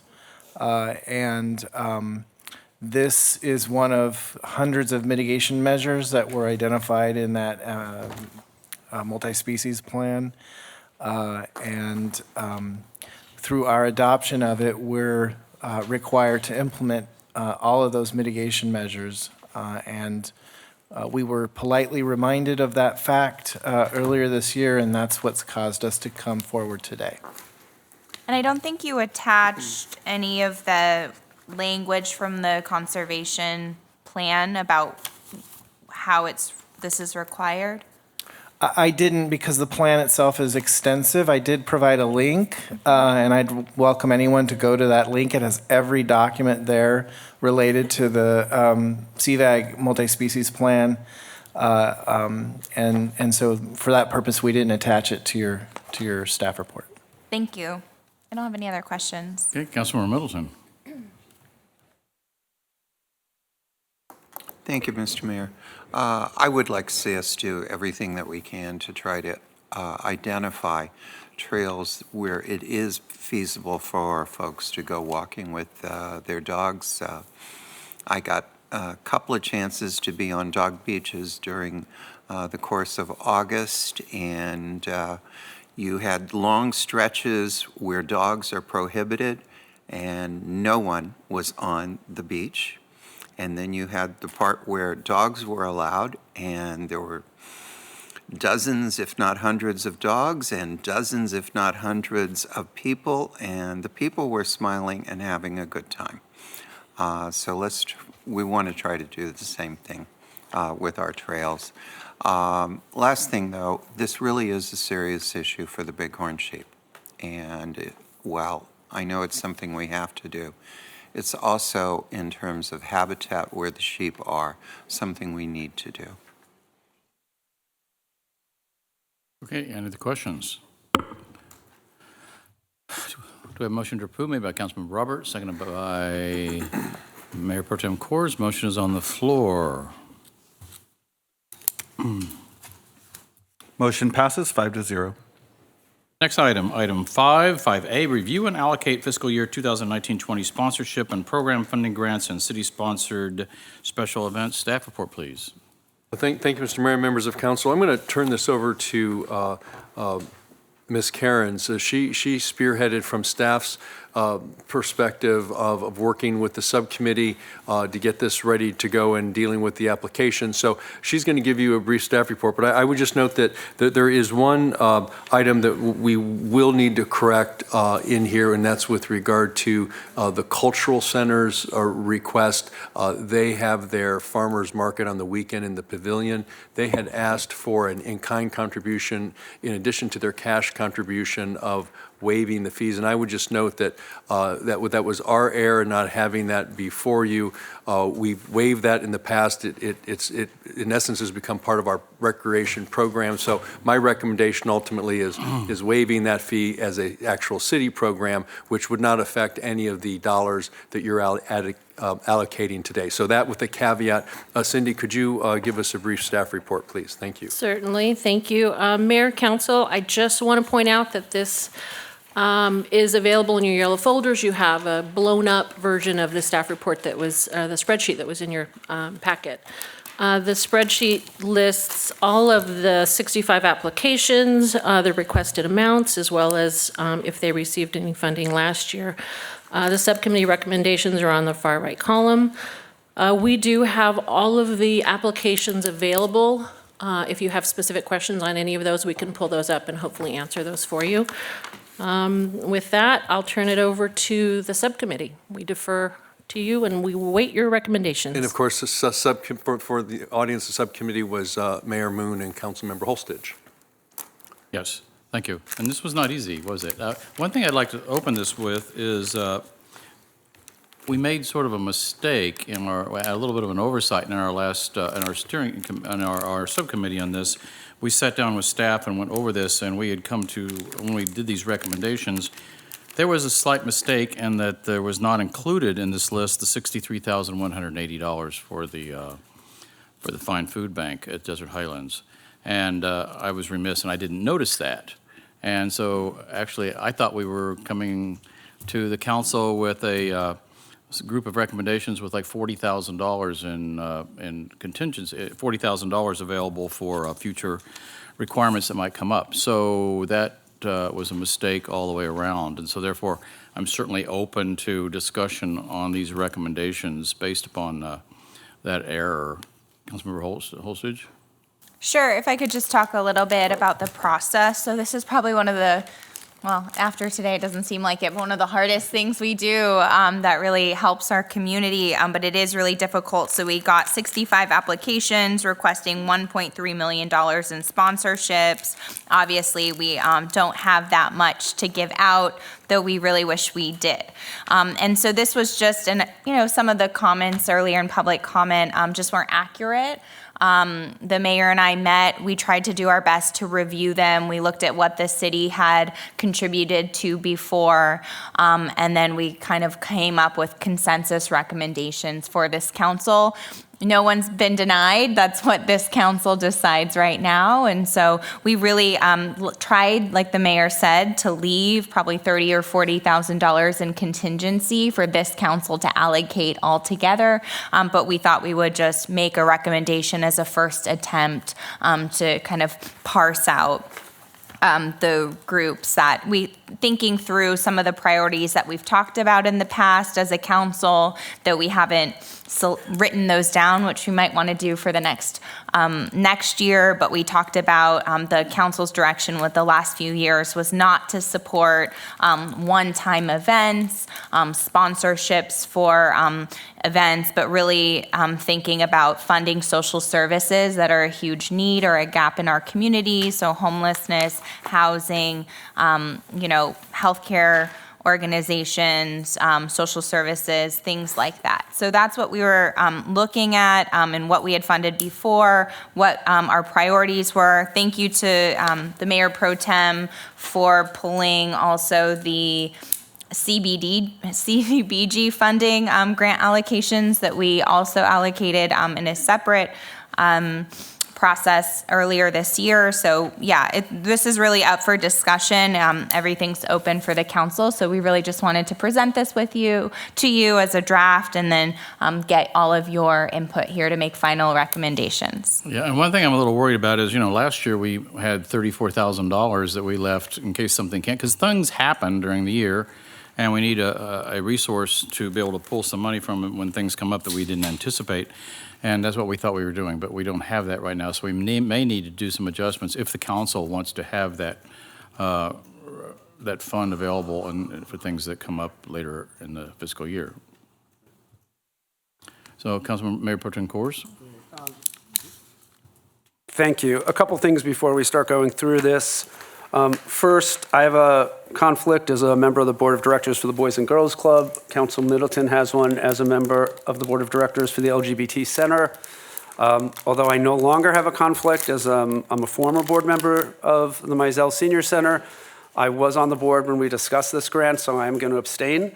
But I'd ask that we do at least the Boys and Girls Club and LGBT Center first, so we're not weighing in on the impact of the other organizations.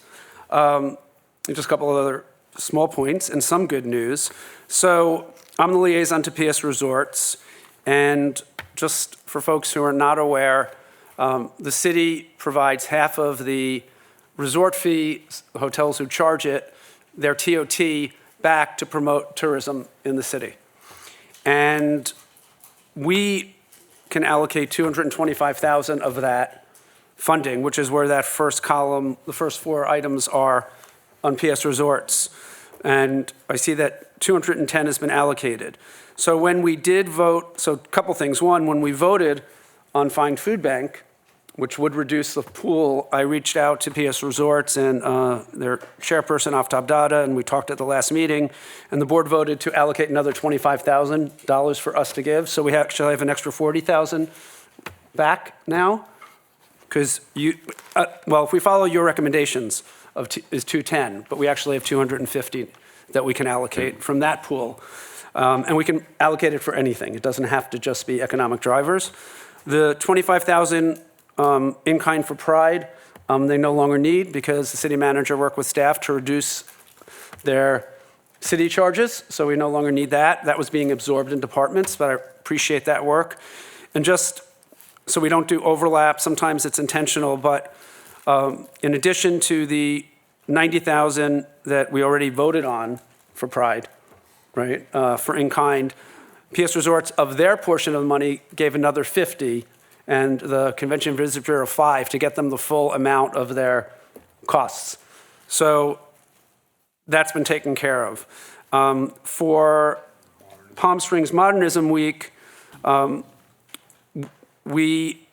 recommendation here is $50,000. They had asked for 70. We'd given them 50 in the past. But this year they went to PS Resorts, and out of PS Resorts funding, they're getting $25,000 from their money. So they're getting 75 total between us and PS Resorts, which is our money. Anything PS Resorts does will have our logo on it because it is city funding. They just manage it because they know that best. The Legacy Project, which currently is not recommended, did get $5,000 from PS Resorts, got money from $5,000 from Hospitality and some others. And the Air Museum, which is on here, did get $10,000 last year from PS Resorts, and I'm optimistic that'll happen again, but they have not considered that yet. And Women's Week received $12,000 from PS Resorts for this year. So just some of the things that overlap. Sometimes the overlap's intentional. And so the ones that were intentional were Pride and Modernism Week. So hope that's not too confusing, but there is $250,000 we can spend there, so that's more money than we had thought. And back to our discussions in subcommittee, Councilmember Holstage and I were in sync on 90% of it. But one thing you mentioned was the Boys and Girls Club. We've got so many people who need these funds, and I've been leery when we've done this the last 3 years to jump something more than a lot. And in this case, we've jumped the Boys and Girls Club from $25,000 to $50,000, and that's a really large increase. And I did have some concern on that, but we thought we had more money than we did. So I went along with it, but since we have fewer funds than I thought we did, we should probably discuss the Boys and Girls Club going from 25 to 50. Again, all these organizations are incredible, but we'd love to give them all everything they ask for, but we just can't. So maybe we could, if I can, so I was trying to follow along to the Mayor Pro Tem about the additional money. So maybe we could just do some quick math here if staff could help us. So you said that so then we can think about if there's additional money that we have, if we need to reallocate it. So you said that we had allocated $210,000 and then actually for PS Resorts, and actually PS Resorts has $250,000, Yes. Is that right? So then we have an additional $40,000 for PS Resorts. That's helpful to know because we were typically just recommending economic impact activities that PS Resorts would be interested in. So we hadn't allocated to PS Resorts any social services, though PS Resorts, I'm sure, is interested and open to that as well. So that's an additional 40. And then we have the balance available right now as this stands at 8,320.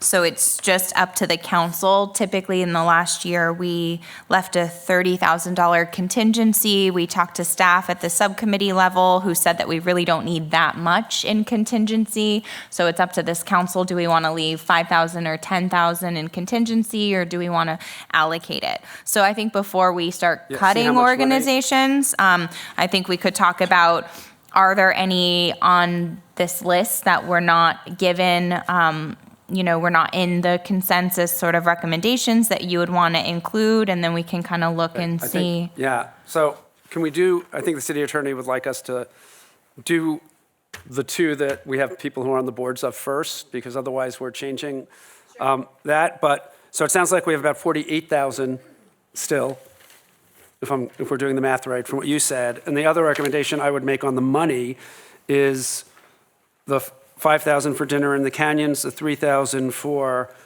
Senior Inspiration Awards comes out of council contingency funds because that's what we do event money for. So that would give us another 8 if we did that, which would bring us to $56,000 that is not allocated. Is that correct? Yeah, it's 56. 56,000 that's not Keeping allocated. track here. Yeah. Now, on the Senior Inspiration found money. Awards, we need to make sure we do that, because last Yes. year we didn't allocate it. Yeah. And what happened was, all 9 cities have, present these awards, and we hadn't done that, and so we almost weren't Yeah. So we should do that able from to. council contingency and just have that, since those are events we're going to both do. What else are you recommending? When you say council contingency, you're saying from our accounts? Yeah. You're saying, I guess you're 'Cause they're suggesting events. that we divide them across Yeah. our accounts. So what are you suggesting we do that with? Jeff, you might the want to 2 events. explain to people who don't Oh. know what a council contingency Yes, is. so each council member has a contingency that they can use for going to events, because we're expected to be a lot of events that we can't all afford to go to on our own. And But not for spouses, or yes, just it's just for us. But what we've done for, in the past, for both Dinner in the Canyons and the Inspiration Awards, even though many of us don't go to those, is take it out of each of our funds, because they're important community partnership events we think the city should be represented at. So if we take those from the council contingency funds, that would give us $56,000. That has not been allocated. Since you're suggesting something that affects all of our accounts personally, what I want to say to that is, I'm open to that, but I first want to see where we go with some of these recommendations, because I may want to fund something else if I don't feel that it got funded properly. So I'll consider can't that. do that, I don't I'll think. consider that at the end, but Sure, but just from the rules, from what I understand from the city attorney, is we can't just give it to a nonprofit. It has to be for events. Like, we can't use our contingency fund and say, I want to give money to this nonprofit as a donation in our name. Or can we? That's my understanding as well, based Yeah. on what I've learned about the contingency. So are we able then to allocate from our contingency accounts for events, the Riverside County Senior Inspiration Awards, to attend that? I don't know if they have tables or something like that. Are we able to do that? We did it last year. I believe so. Okay. So only for events, then we could think about that there are a number of events that we receive, so it's the Dinner in the Canyons, it's a few others that are on here that are kind of sizable donations Yeah, for why don't events. we can all choose, if that's the case and we want to use our individual dollars, we can all choose whichever ones we want to spend it on. And I'm open to that, but I'd like to see where we go with everything else first. So without that, it's 49,000. Okay, I see. So that's why the mayor was talking about the Boys and Girls Club first. So do you want to do the Yeah, Boys and 'cause- Girls Club first, and then the LGBT Center, and then we'll talk about all the rest? Yep. Okay. So for the Boys and Girls Club, so Jeff is recused from this item. Want me to leave, or you just don't vote? You don't need to under our ordinance, though. I strongly support having the Boys and Girls Club. It's 50,000 was their, let's see, make sure I'm looking at the right one. Was their request. I think if you look at the core kind of nonprofit institutions in Palm Springs, Mizell Senior Center, the Boys and Girls Club that we typically give to, these are organizations in city-owned facilities in our Sunrise Park. They're really important. They provide a service. So I think that it's not quite looking at what they got funded at before or what they requested. In the future, it would be helpful to have, how many people these organizations serve with these dollars. So maybe we could look at that, because I think it's really important looking at the impact and not just the money and what was requested before. If I can throw something in here, I'd like to suggest. I just was thinking of this. If we have 56,000 we weren't anticipating, we should really, as we go through this, think about perhaps adding that additional $25,000 to the well to help cover those costs of security. I mean, it's just something for us to discuss. It would perhaps solve part of the problems we were discussing at length tonight. So that's an idea. I think it would be a good idea. Like I said this evening, if we're going to require them to have the additional security requirements, I think we should try to give them additional funding if possible. So, do you want to? Not that we take that out of the Boys and Girls Club, but I'm just saying because if we take something out of somewhere or add something to somewhere, we have to be aware of what the balance is that's left. Are we going in an order, or are we just? No, I think free-for-all? it's going to be impossible to do that. No, we need to do the Boys and Girls Club first, and then we'll do the LGBT No, I understand that. Center. I'm talking about speaking order, because Oh. Lisa and I you guys are having this ongoing conversation. Lisa and I haven't gotten a word in yet. Should we, considering what this is, should we just go into a conversation Yeah, mode? that's rather fine. than- It's just, okay. so, do you want to go, Lisa? Go ahead. I'm very supportive of the Boys and Girls Club. I'm just very quickly going through this list, and other than Boo to Bullying, which is youth-oriented, those are the only two fundings that are truly dedicated to our youth. There are a couple of others where youth do participate, but these are the only two that we have that are for our youth, and I think we should step up there. That's it. So for me, it's hard to pull one off and have to decide on it, because what I did is first of all, I want to thank the subcommittee. I think you both did a really good job. I'm in agreement with about 90% of the selections you made. I'm thrilled that we have a little extra pool. I do believe we should keep a contingency, and I think it should be bigger than $5,000 or $10,000 because we really needed it this year. I remember it went to something very important, and we happened to have it. Dr. Reddy always pulls a rabbit out of his hat, but it's always nice if we have that little pool. So I want to suggest we hold on to at least 20 or 30,000 of it if we can. We did 34 last year. Yeah, but I don't remember what that funded, but we were really grateful that we had those dollars. Something came up. So having said that, the way I was looking at this is there were a few things here that were underfunded or not funded that I wanted to add, and then I went back through and found places where I would take some money to fund them. So that's thrown off now because we're voting on one thing and now we have additional dollars. So I can just talk about those three things that I think are underfunded or not funded. I think that even before this issue came up tonight on the well about us adding cost to the well in terms of security, I think that because of what she's doing and because we know the numbers that she's now seeing in the cooling center have risen substantially, I wanted to go ahead and give her another $25,000. So I think she asked for 125 and you guys had recommended 75. I would like to jump her to 100. That's one thing I think would be important. I also think, I definitely believe that we should fund the Transgender Health and Wellness Center. And give them the expansion dollars that they asked for. If not all of it, at least half of it. I think they asked for 10,000. I've seen many examples where they're doing great work. We heard a little about it tonight, but I've read some other things on my own. So that's something else I'd like to see funded. And the last thing is the sanctuary in Palm Springs. We heard from the audience tonight about how prevalent suicide is and even worse, youth suicide. And so I love that we would fund Boo to Bullying, and I think that the sanctuary is just as important simply because if we can offer a kid refuge or a place to deal with the demons that they're faced with, that's almost more important than dealing with homelessness because we're dealing with it before it might happen, or suicide before it might happen. So I think it's really important that we also support the sanctuary and the great work that they do. So the sanctuary asked for 5, or they asked for 20. I think we should at least give them $5,000.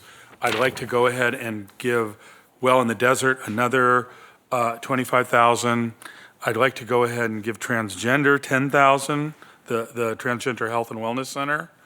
And those are the 3 additional things that I'd like to see funded. The places I saw that money coming from, I thought that, although I get how important Boys and Girls Club is, I think 100% jump in 1 year is a little too much. And I thought if for their creative arts program, definitely give them a jump, but not 100% jump.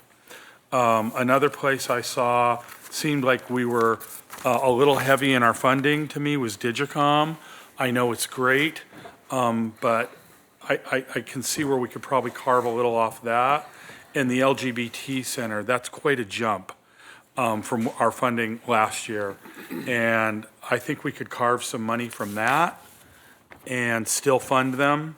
And if I did my math right, that would backfill the request that I'm suggesting to go ahead and fund the other things. So now that we have more money in the pool, that's all over the place, but I wanted to throw out those things.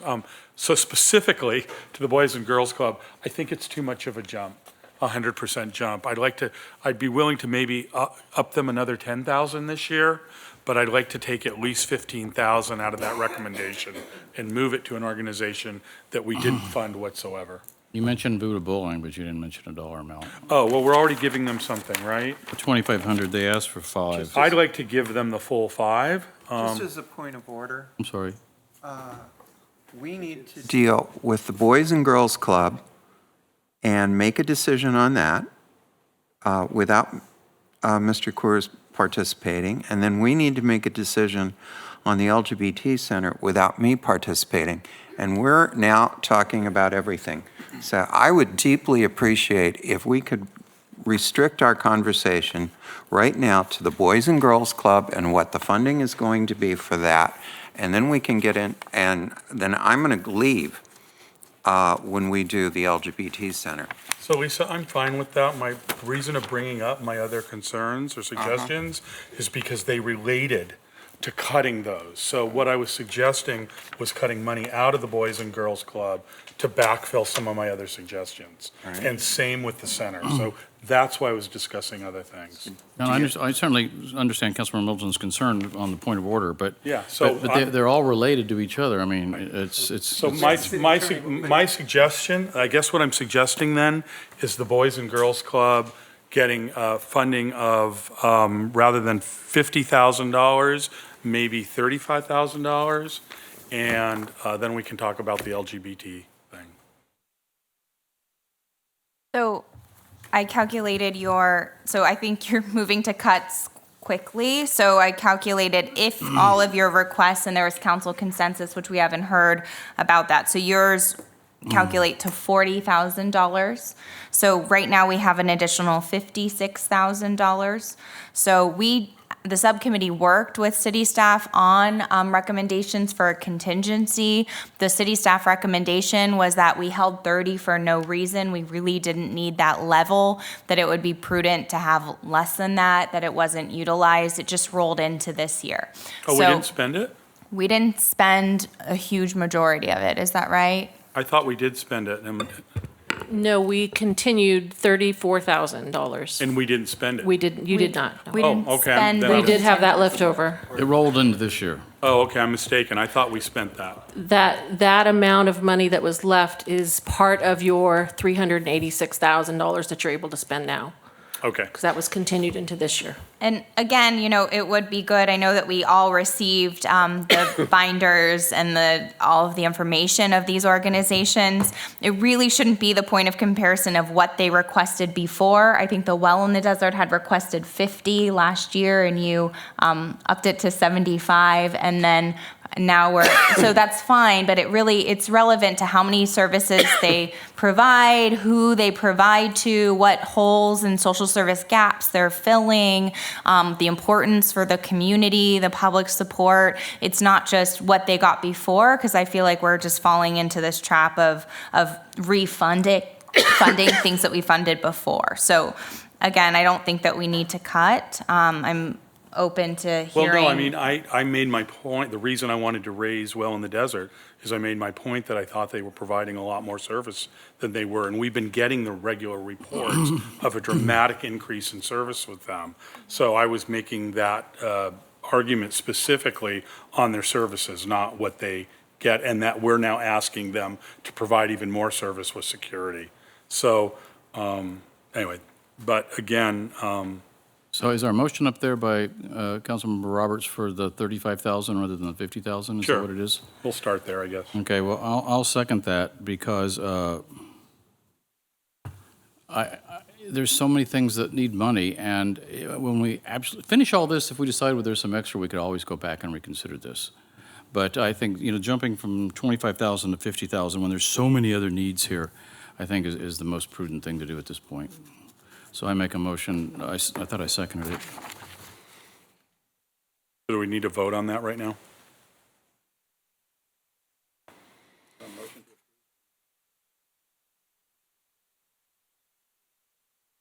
It's 35,000, right, JR?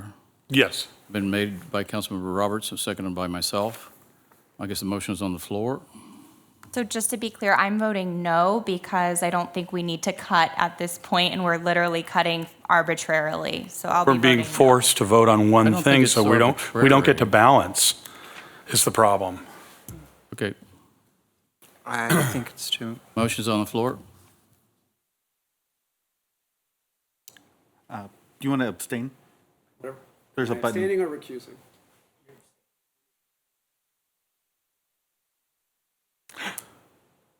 Motion is tied 2-2. So it fails. Okay. Somebody may want to propose another dollar amount, or you can move on to the LGBT Center. Sure. I will make a motion that we fund the Boys and Girls Club at $40,000. 40? 40. Yes. God. Okay, motion's on the floor for 40,000 for the Boys and Girls Club. Any comment? Feel like Do we we're auctioning- truly have to do it this way? So is there a We're way auctioning that a we car can? right now. This is, sorry, absurd. So is there a way that we can close off the LGBT Center and the Boys and, I don't like cutting as the first action at the very beginning, regardless of what organization it is. It makes no sense. We don't know what our total amount is. That's what you're saying. So is there a way that we can partition off the LGBT Center and the Boys and Girls Club at the end, or do these separately? Is there a better way here from staff to do this? Because this is not, I think, good process. I mean, unfortunately, they are all interrelated, as we saw from Councilmember Roberts' comments, that, whatever you don't spend for the other ones, or do spend for the other ones, are going to impact the ones where the conflicted council members are conflicted out of. So as painful as it is, I think it's probably the only way to operate under our ordinance. And there's nothing wrong with us, after we finish, going back and reconsidering one of these.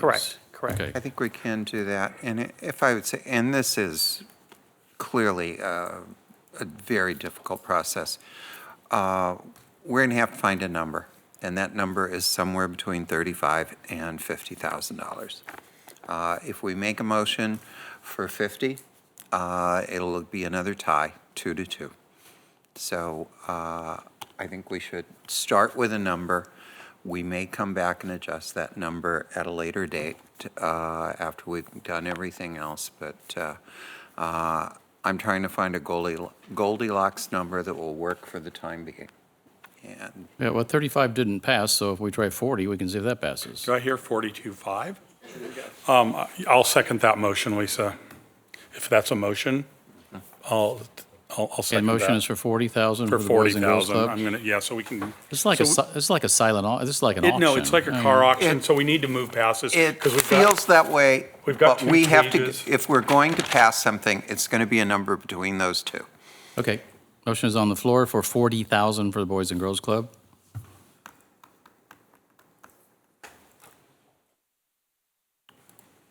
You gonna- Motion passes Okay, one 3-1 with Councilmember Corrs abstaining. One down, 50 to go. Okay, the other one is the LGBT Center, is the center. Bye, Lisa. Are you going to leave? You don't have to, I don't think. I'll back up. You don't have to leave. Okay. Okay. Don't glare. Okay, discussion. No glaring, yeah.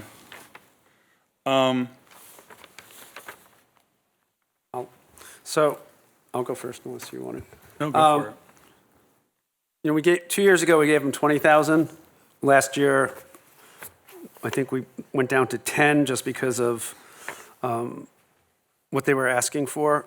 I don't remember the exact reason or didn't have money. They asked for 75 this time, I believe. Was that Yes. it? It's following, which obviously would be a huge jump. I think given, again, just, I haven't looked at this since we got the binders in May, but I'm sort of with Councilmember Holstage on the number of people who are served by these programs at the LGBT Center, that we're looking into that. And I mean, it's the only counseling services of its kind. It serves so many people that, I would support the 25,000.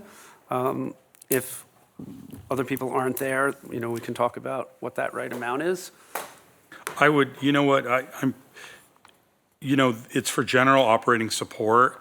If it were for something more specific that I could connect to, I'd be good to give them, the big jump. I think I'd be comfortable not giving them quite that much money. Again, trying to leave money on the table for other organizations that have asked for a lot less money.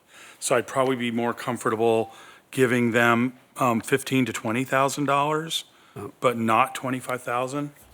Again, another big jump. Well, it was 20 the year before, so. Well, it was 10, right? Last year, because we added some other things into it. Okay, so. And if we want to give it to them for their counseling program, I'm sure they'll take it. It's just how they move money around Well, within it's an not how they, organization. but it's not I what know. they asked for. They just asked for general support. So. Well, unfortunately, we don't have that stuff in front of us, so it's really hard to read. And what by the they way, I said think the general support getting that was. stuff in May doesn't help us No, it in doesn't. September. Not having it in front of us makes it really hard. Yeah, it's almost like we need a separate meeting for this, just because of the amount of paperwork and research in it. Do we have enough information here? I mean, do we want more information with number of services that they'll provide, number of Palm Springs residents? I mean, we have all that information. We did look at it at the subcommittee level. So when you have these recommendations, we pulled each application and we said, how many Palm Springs residents are they serving? How many people are they serving in general? What type of services? What did we look at? It's hard to fit everything on a spreadsheet, but we looked at we should look at what are the last 5 allocations and requests, because again, it's arbitrated compared just to last year because it changes year to year. So. Well, and also there's like 1,000 pages. It's on a thumb drive. There's so much data. I mean, there's no way to remember everything in 1,000 pages. We almost need to do this again as a separate thing, but given this, and again, what's a problem is being forced to vote on 2 immediately without considering It's the a legal rest of issue. them. I know, so nothing we can do it about kind of becomes arbitrary, because But JR, we can we're come always back. balancing, right? After we look at the bottom line, we can come back and visit these 2 again. Right, but we need to vote on So something why don't- right now. Okay, why don't I make a motion that we do 20,000 for the LGBT Center? I second that motion. Okay, motion is made by Mayor Pro Tem and seconded by Councilmember Holstage for $20,000 for the LGBT Center. The screen's coming apart. Is somebody? We don't have a second. David, Well, is somebody I've got- over there keeping track of I the? made the motion, so. I've got Coors and Holstedge. Coors and Holstage, and we're voting now. Abstain, Lisa. And I'm abstaining? Yes.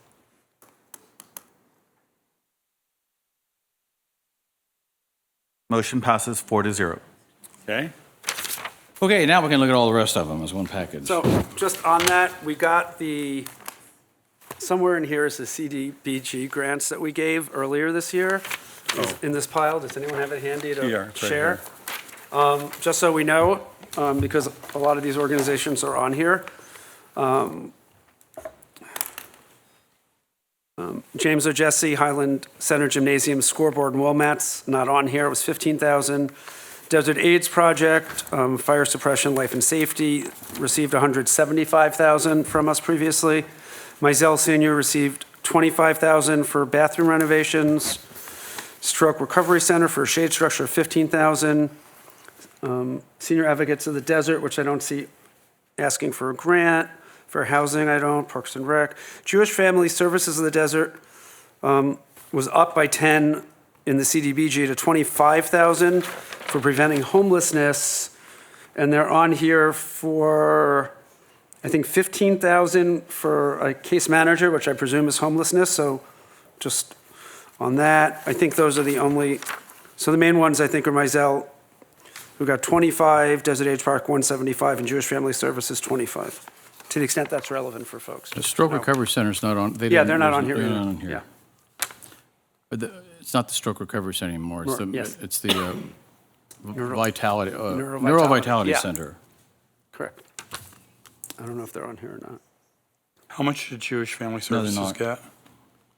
Did you say? They got, the recommended committee was 15,000, it was increased to 10,000 for preventing homelessness among low-income, I presume. And we're residents. recommending the full 15. No, that was 25,000 in the CDBG grants. That's separate from their request here. But on this list, we're recommending a full funding on that. Right, and that's for case management. At Jewish Family Services, this is the first year. We didn't give them any grants last year. They're providing Yeah. huge services in the community, though. And do great work. and that work grows. Everybody on here does great work. Well, but what I'm saying is I'm familiar with the growth that they've had and the placements that they're doing, and I've followed them to some degree, and they're become a major player in placement and housing. Well, we have them on here now for 15,000. That's Yeah. what's recommended. I'm just supporting that. Yeah. Are we going to go through these one by one and vote on each one of them, or? Well, I already expressed, I think you guys did a great job. There were only 3 that I wanted to alter. So what was the Sanctuary Palm Springs recommendation? Sanctuary asked for, I think, 20, and I thought, and they were being recommended for nothing. And I'd like to recommend them for at least 10. Okay. Is what I suggest. I don't know. So on some of these, we're doubling, so. Mm-hmm. And I've Do we got a have few how many- general comments that Sure. I'd like to make whenever it's the appropriate time. Why not now? Okay. I'm going to start at the back. I believe we should continue funding for the Transgender Community Coalition Transgender Health and Wellness Center at the level that they were funded at for 18-19, which would be $2,500 and $5,000 for a total of $7,500.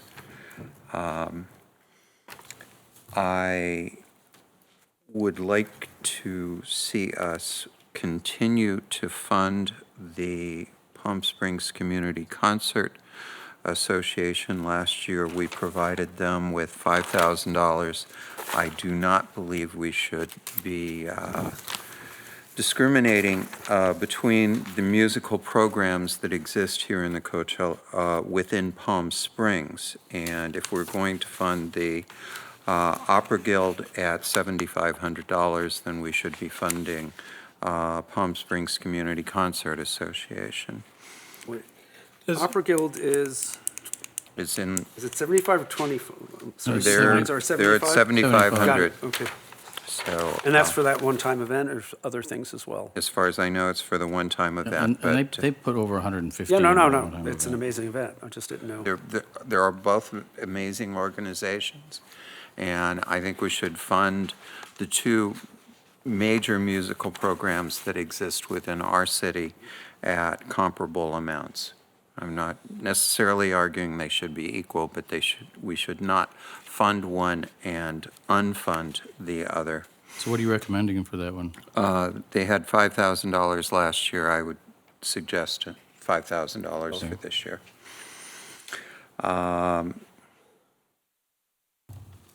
In terms of other funding, I certainly want to continue what we are doing for Bull to Bullying, and the funding that we're providing for the Bob Hope USO Center, I think, is extremely important. Are you recommending Buddha Bullying at the 2,500 we recommended, or the 5,000 they requested? I would like to, I'm comfortable with 2,500. If we are able, as we get farther down the road, to have a little more money, then that's one of the organizations I would like to see it go to. The Palm Springs Black History asked for additional funding. We funded them at $16,500. If we could bring that up to $20,000, I would like to see that. They were, by the way, an award-winning program at Neighborhoods USA Conference this year. I think that's probably a good idea, because I know every year when they do the Martin Luther King Day, the budget's really tight. There's very little money. So, and I'm not necessarily a dissenter, but I'm not ready to add an additional $25,000 for the well. They need to up their security programs, and I want to see how that is being spent on those programs. So I'm really just iffy at this point. I hear you both in terms of we're asking them to do more. We need to help them with that additional. But I really want to make sure that that money is being spent on improving the security that exists. One question. 25,000 is not very much for a year's worth of security. It's very little. And we could put a requirement on there that they have to provide us with their funding plan for that security. There you I have one thought on that, if I could jump in with the city manager. We have money we have yet to allocate for homelessness-related services in the budget. And so I think maybe the better way to do that, which frees up money for this, is that once we get the police chief's recommendations and we see what that's going to cost, we look at that other funding source. But we haven't had a chance to talk about this, so it's just an idea. I personally don't support changing the requested amounts and the purpose up here in terms of fairness for all the applicants who applied and requested funding, and that was my comment about last time. I think that we shouldn't make those changes up here. We have other homelessness funding that we can work on. I think this police will work on what the security plan looks like. So we don't know what that will cost. You know, nonprofits do have security requirements that I know the LGBT Center has had to hire security. There's a wide number of them who've had to hire security too. So to pick one out like this, it's not good due process. So I don't, I just want to stick to what was requested and in what amounts and allocate it that way. rather than trying to control it. But I would still stand that I think that there's very good reason to increase her by 25,000 just because of the pure increases in services that she's providing, and that she's the only one doing it right now. And That's not, I mean, and look, I support the well, but, I mean, we have Martha's Village and Kitchen through money we've obtained from other sources. I'm talking about here. In their offices, in the Wells offices, doing the social services, right here in Palm Springs. I got it. In the Wells offices. But it's So- her office. Yeah, and that was part of our condition in giving her the office in the first place, was that she'd So allow she's someone to provide those. she's providing all that. She's doing what? No, another organization is doing the employment and housing pieces. But my point is, she is doing the services that we asked her to do, which includes housing other organizations within her space to provide those services. It just seems to me that a lot more is going on there than there was last year. I guess that's the point I'm trying to make. If you don't support it, you don't support it, but I think it's... I just think we have other funding sources to deal with it, which I'd rather do. One thing that I've requested staff bring forward is a list of all the, because this is kind of complicated to do separately. We have different pots of funding, so we've asked staff to bring forward a list of all the items we're funding on homelessness, because we are funding Martha's, we're funding the service officers, the crisis response teams, we're funding a lot. So looking at CDBG, unfortunately, what our homelessness funding is not included in here as well, which maybe it should be next time, because there is a wide range of other things that we're funding, and just trying to think about this is the opportunity to fund nonprofits that don't typically get other city money, that there aren't other pots of funding for. Unrestricted funds are really important here for nonprofits because that helps them provide other services. That's what we're doing here. So Yeah, In we the can do meantime, we're that. looking at this sheet. Right.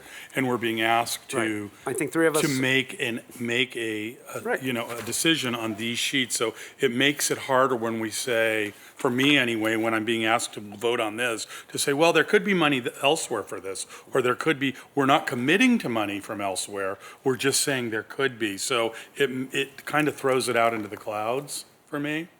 So in other words, if we're advocating for different things and just tossing it off that there might be funding somewhere else, it doesn't really answer the question for me anyway. One thing that's difficult is it'd be nice if we had an Excel spreadsheet and we constantly saw what our balance was, but, Really because my notes here, I'm showing, we've said, we've sort of consensus so far, 40,000 for Boys and Girls Club, but we voted on that, 20,000 for the LGBT Center. Then when consensus, I think we've talked about Jewish Family Services for 15, Sanctuary for 10, Transgender for 7,500, Concerts, 5,000, Buddha Bowling, 2,500, Black History, 20,000, and I guess we're still discussing the well. You know what, I have an idea that might make this go a lot faster, since we have all of this in front of us at once.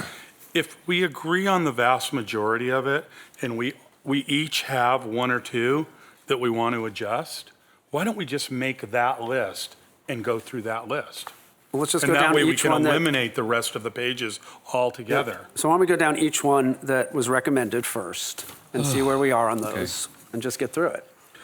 Well, we may not need to do that because they may already be approved. Why don't we just make a list of the changes? Well, you we had know three we you want? wanted to. I have three, you might have a few. No, that you wanted to cut. You had some. Well, I was looking for money, we may not have to do that. So what if we all just made a short list of the few we wanted to change? Well, I think Jeff had a good idea. There's not that many of them. So if we start, can I just go through them real quick? The entire list? No, just the ones we've recommended money for. And see where we are, and then we'll see Yeah, what, number- we're not voting, we're just No, discussing. not voting, but just reviewing. Can we get the- somebody Give them the entire keeping track page. of them, Matt? No, just the Okay. ones that have been, there's just. Recommended from the subcommittee. Only about a first, fourth of them have been having recommended All right. funding. if you wanted to cut. Because Well, I want to add to those that Right. haven't been recommended. Right, and then we'll come back and do that, Okay. once we see where. Well, the Agua Caliente, the Cut more. Milanovic Legacy Hike was recommended for 5,000. Are we in concurrence on that? Okay, next one, Buddha Bowling, 2,500. I think we've agreed on that one. The next one is Boys and Girls Club. We said 40,000. Hopefully somebody over there, Yeah. like our financial director, is keeping track.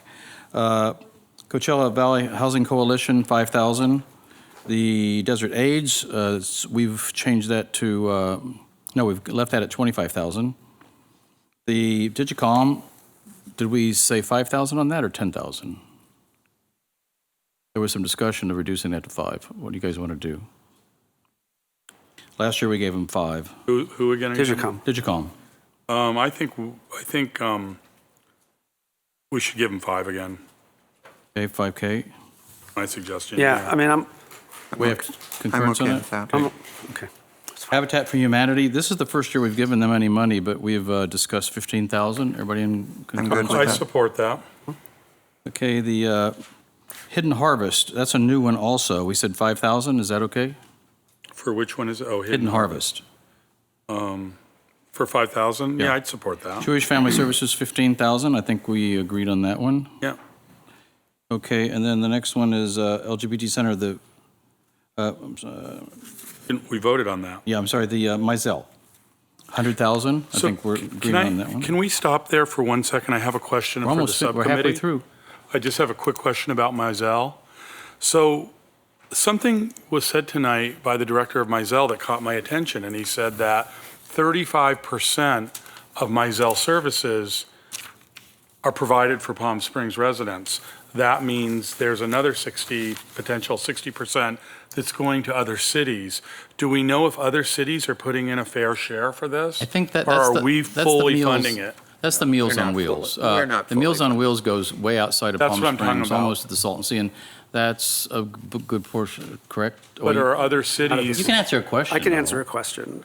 You can answer a question, I think. That's, most of this is, a lot of this is the Meals on Wheels. That's what goes outside of the city. That's what I'm talking about specifically. I mean, the So- 9,000 visits they talked about is Palm Springs at the center.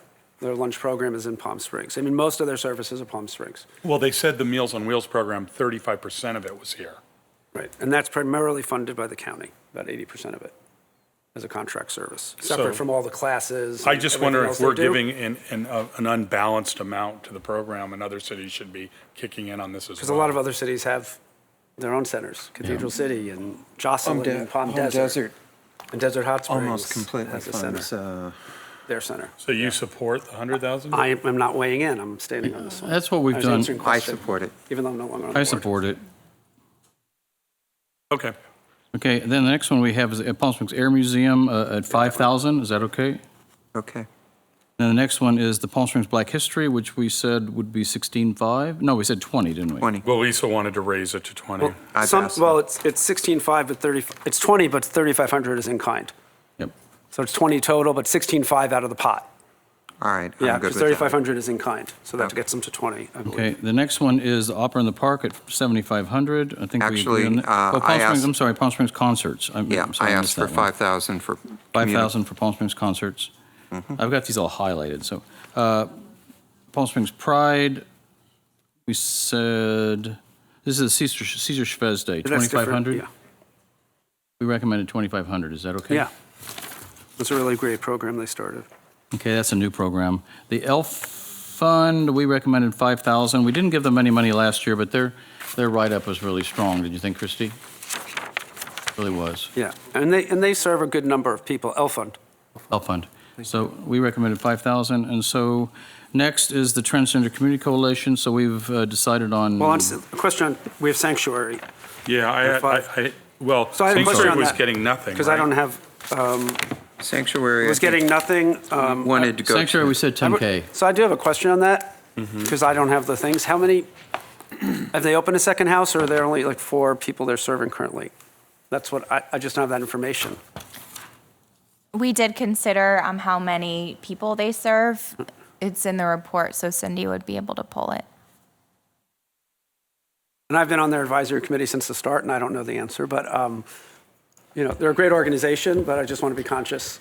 Yeah, I mean, they're not asking for a whole lot, and we're not, and we're certainly not honoring their $20,000 request. For their transitional housing program, they list 6 participants who are Palm Springs residents. Okay. So they've asked for 10,000. Well, they've asked for 20, but Well, I mean, we've recommended 10. No, you recommended nothing. I know, but tonight. Oh, the tonight, discussion- okay. So I just was trying to understand from the subcommittee what their thinking Justin to was. throw it in, yeah. We're at 10 right Yeah. now. We were sort of looking, and this is the direction. We need to have a discussion probably about this first, and then give direction about like what do we want to fund. We were thinking, or at least I was thinking about effectiveness and bang for your buck of investing in people. And so that's why we looked at the Boys and Girls Club, Mizell, Desert AIDS Project, like the number of people they're serving with those dollars. That's not only the right way to look at it, because some people need more expensive support, like Absolutely. Sanctuary. So, but that's what we were trying to compare is Well, number of Palm that's Springs good residents, criteria. number of people served. Yeah, no, that's all good. Okay, the transgender is 7,500. Now, there's 200 transgenders. Which one are we putting them in? One's expansion fund, one's the service expansion and event. So the coalition, Last year, we provided 2,500 to the coalition, 5,000 to the service, to the Health and Wellness Center, and I'm suggesting we do the same again. Okay.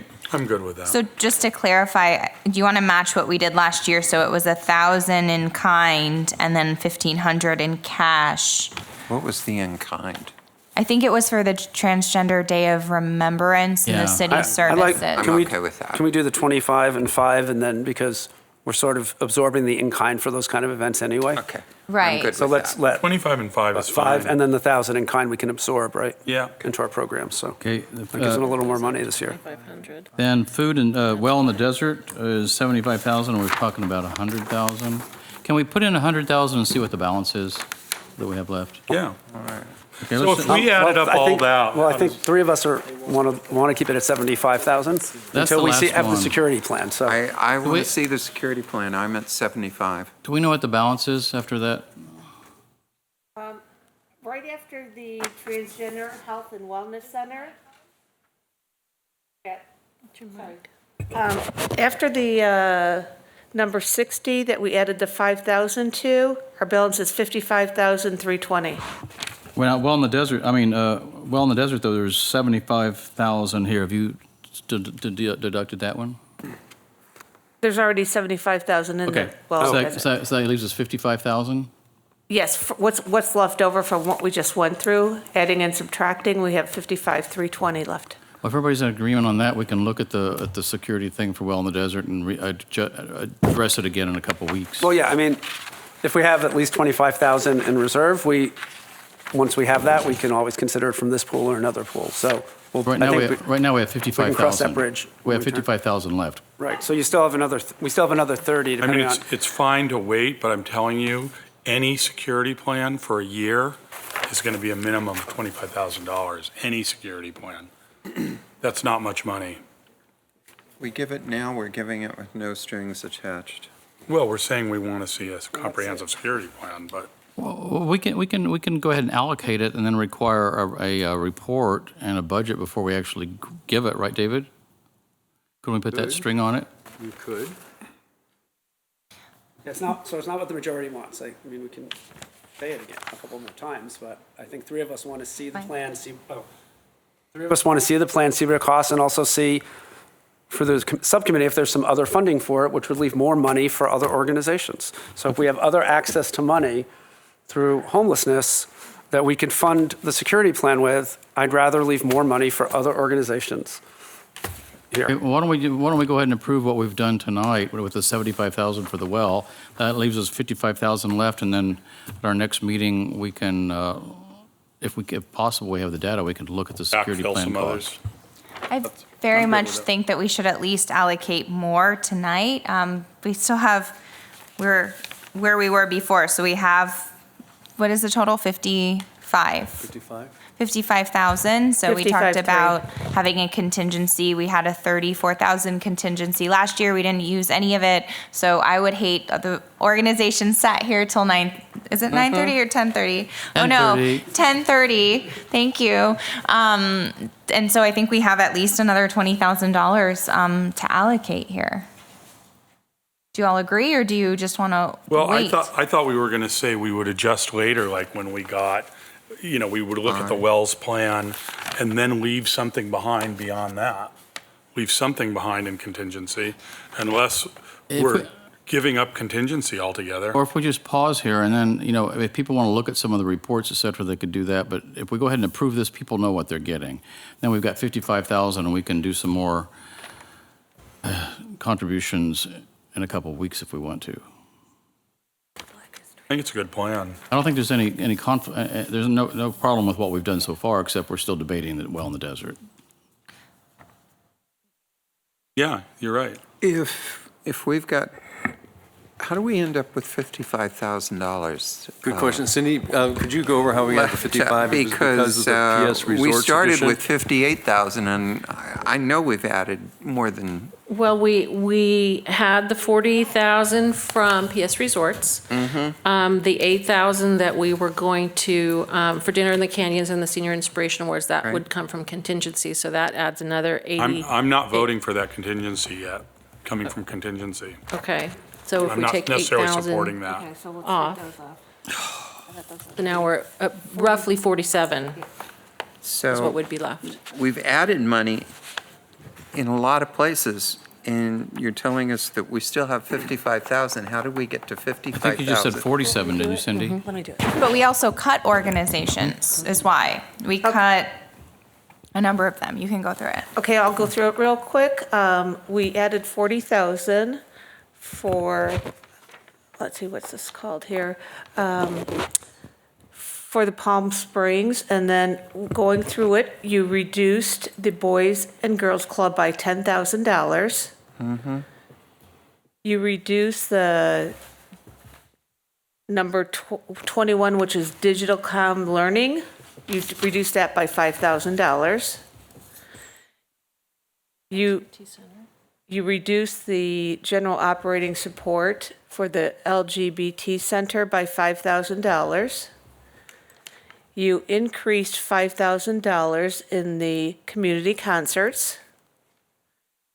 You increased $10,000 for the transitional housing program for LGBT. You increased $1,000 for the Transgender Community Coalition. You increased the Health and Wellness Center for the transgender by $5,000. And then you had the contingency at the beginning of 8,320, so that leaves you with 47,320. Did I get it all? I'm impressed. Okay. Very good. All right.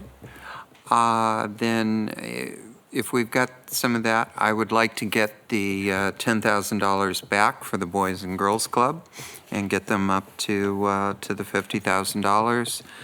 I would like to get the Palm Springs Air Museum up to the $10,000 that was requested.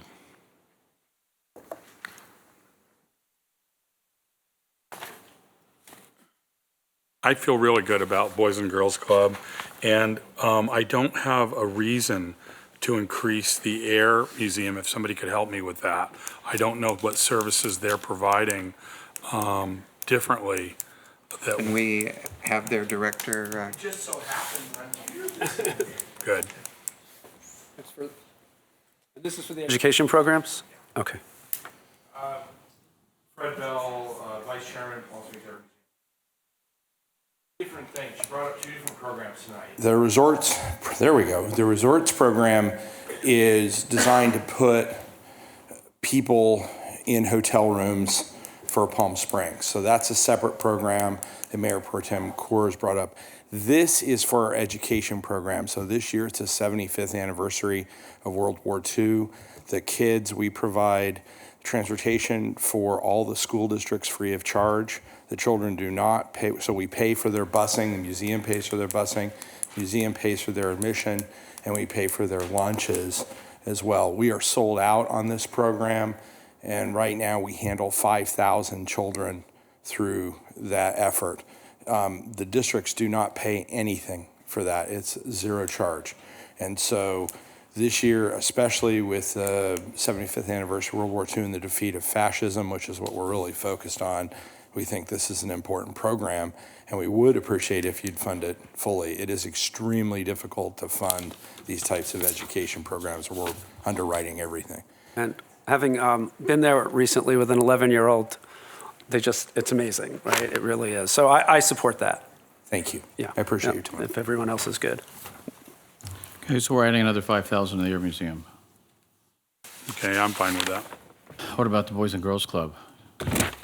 I felt good with the funding we had come to on that, but if we want to find, why don't we find another organization to fund that didn't get any funding?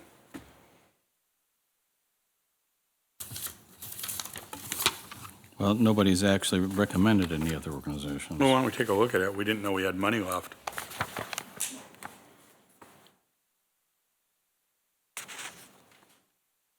That's a whole nother, I mean, that'd be really hard to do right now. That's why, that's why we have the additional money left over, so if something comes up we decide we missed, we can always add it later. Yeah. Council, can I clarify, did you increase Air Museum to 10,000? Yeah. Is there consensus Yep. on that? Okay, thank you. What about the Friends of the Animal Shelter spay and neuter program and vaccine program? They ought to get $1.2 million a year. Okay.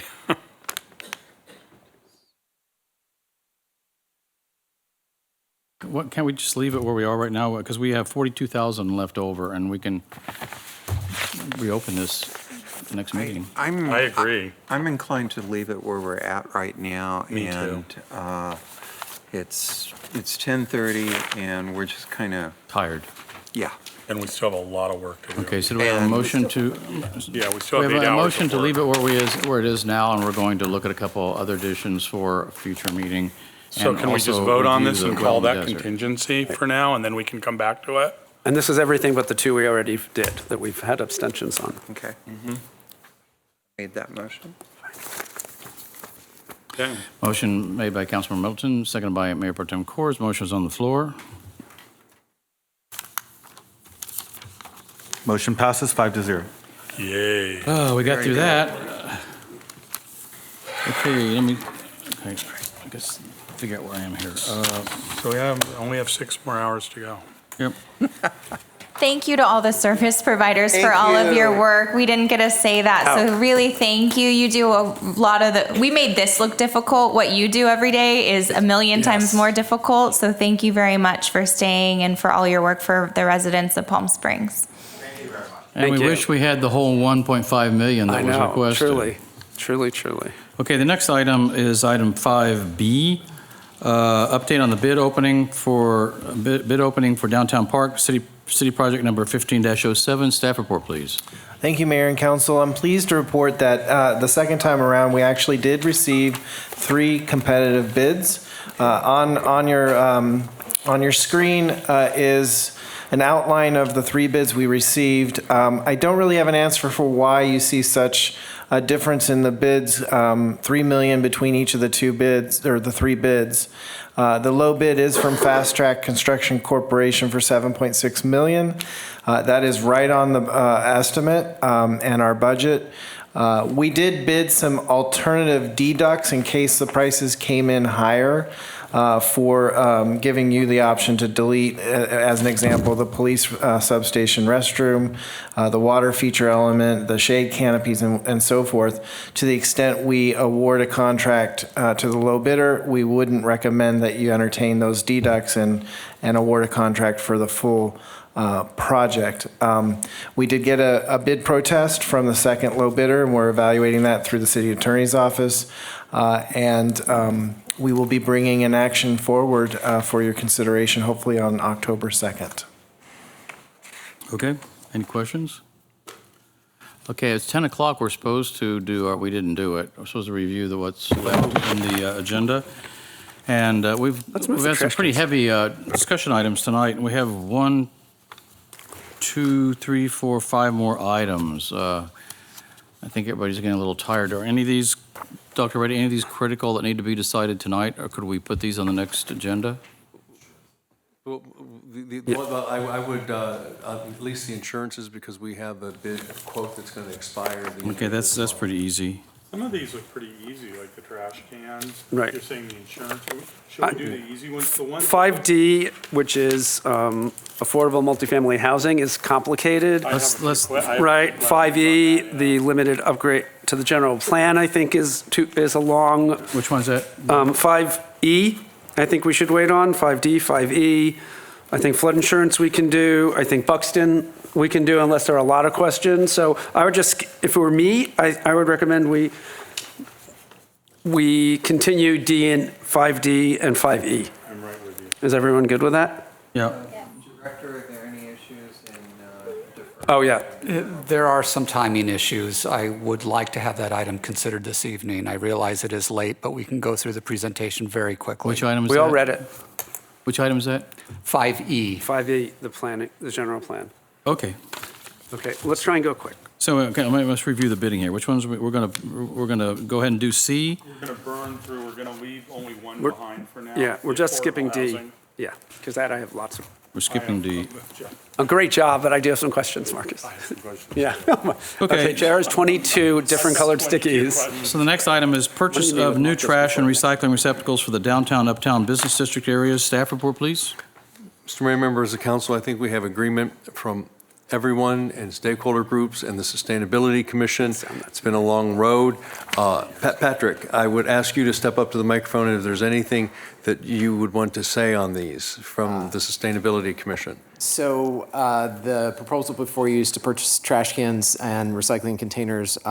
The Sustainability Commission weighed in on the criteria that were used to identify these things as well as maintenance. And so the proposal before you are containers that meet those criteria. So I think that's all I'll say, and I'll be happy to answer questions. Okay, we have a motion to approve made by Councilmember Holt. My screen went dead. Okay. Okay, now it's back up. Councilmember Roberts? No, I'm ready to vote. Middleton? Councilmember Middleton? Okay, I'm showing 3 people want to speak. Okay. No, those are all. Those are all. Let's vote. Okay, motion's on the floor. Olstage and Middleton. Motion passes 5-0. Wow. All right. Thank you. It took 2 years. It took as long as vacation rentals. You didn't think it would go. Oh, it was worth it just for Stacy. Stacy, was it worth it? By the way, I think the benches are looking pretty good. Let's keep going, guys. Okay, item D, we're going to table. Is that correct? Okay, item E, approval of professional service agreement with Placeworks Inc. to prepare a limited update to the City of Palm Springs general plan and to provide associated environmental assessment, Sequest services. Staff report, please. Mr. Mayor and members of council, I'll make this very brief and just leave it mostly for your questions. In terms of the proposal that we have from Placeworks, the base cost of the proposal is $734,000. Staff is asking for 3 optional tasks to be added to that. Number 1 is preparation of a new housing element. We anticipate that because of the regional housing needs analysis that will come online in October of 2020, we'll have to do a complete update of the housing element. The second is relative to the circulation element. There's been a change in state law in terms of what methodology we use for traffic mitigation, and so we're requesting those additional funds to assist us with that. And then finally, the last thing that I'm requesting is to essentially convert our general plan from a static document, a big heavy document, to an online document. One of the reasons why I'm requesting this, number 1, it will make it a lot easier for citizens to use, and then number 2, because we're only updating part of our general plan now, what this will do is make it much easier for staff to update the document in the future. And so it really gives us the flexibility we need to update our general plan on a regular basis. So those are the 3 optional tasks that I'm requesting. One of the other things I want to point out in terms of the funding is that Placeworks has been selected by the State Housing and Community Development Department to serve as technical assistance for the SB2 grants that are available. And so they will assist us in our grant application, which will also help to fund this project. That concludes my remarks to you. And again, I'm happy to answer any questions that you might have about this proposal. Councilmember Roberts. Thank you for your brief but very clear staff report and a well-written staff report. One quick question. I don't fully understand how we can move forward with the general plan update without doing the zoning as well. How do you justify that? Here's how I see this going forward is the general plan update is going to take us about 18 to 20 months. We won't really know what we need to update until the end of that process. And so as we get closer to the end of the general plan update, we'll have a much better idea in terms of what the scope of the zoning code update would be. And so I would just hope that City Council would keep it in your minds that we will need to fund that at a later point in time. So I won't be here for that question, but I wanted to ask, in that case, should we have a sense, Dr. Reddy, of what that will cost so the council can plan budget-wise? Because once you're ready for that, Flynn, you'll really be ready for that, right? Certainly. Excuse me? At least. One of the things to keep another $300,000 or $400,000. This to do will the really, zoning. The action tonight will really put the noses camel under the tent. Okay. But you're As also they say. suggesting for this council that we, in 18 to 20 months, you're going to need another $300,000 or $400,000 for your zoning, which will be vital. Yes, we will. There is some of that staff will be able to handle, but we will need a consultant to assist us with some of that process. Okay. Okay, any other questions? Lisa, Motion? did you want to? You had my question. Oh, okay. Councilmember Holstage. I have a few questions. I did have the question about conforming the zoning, so thank you for answering that. I had asked you before the meeting about doing a limited update versus a total update. So could you just say a little bit about why do a limited update now? I was a little concerned in reading this that it seemed to be mostly in response to the PDD, changing the PDD language and the lawsuit as opposed to like an overall update that I think that we might need. So, but you're the planning expert. So if you could tell us a little bit about what this encompasses and if there is efficiency of scale to sort of do this more large scale? Certainly. Let me go ahead and speak to that.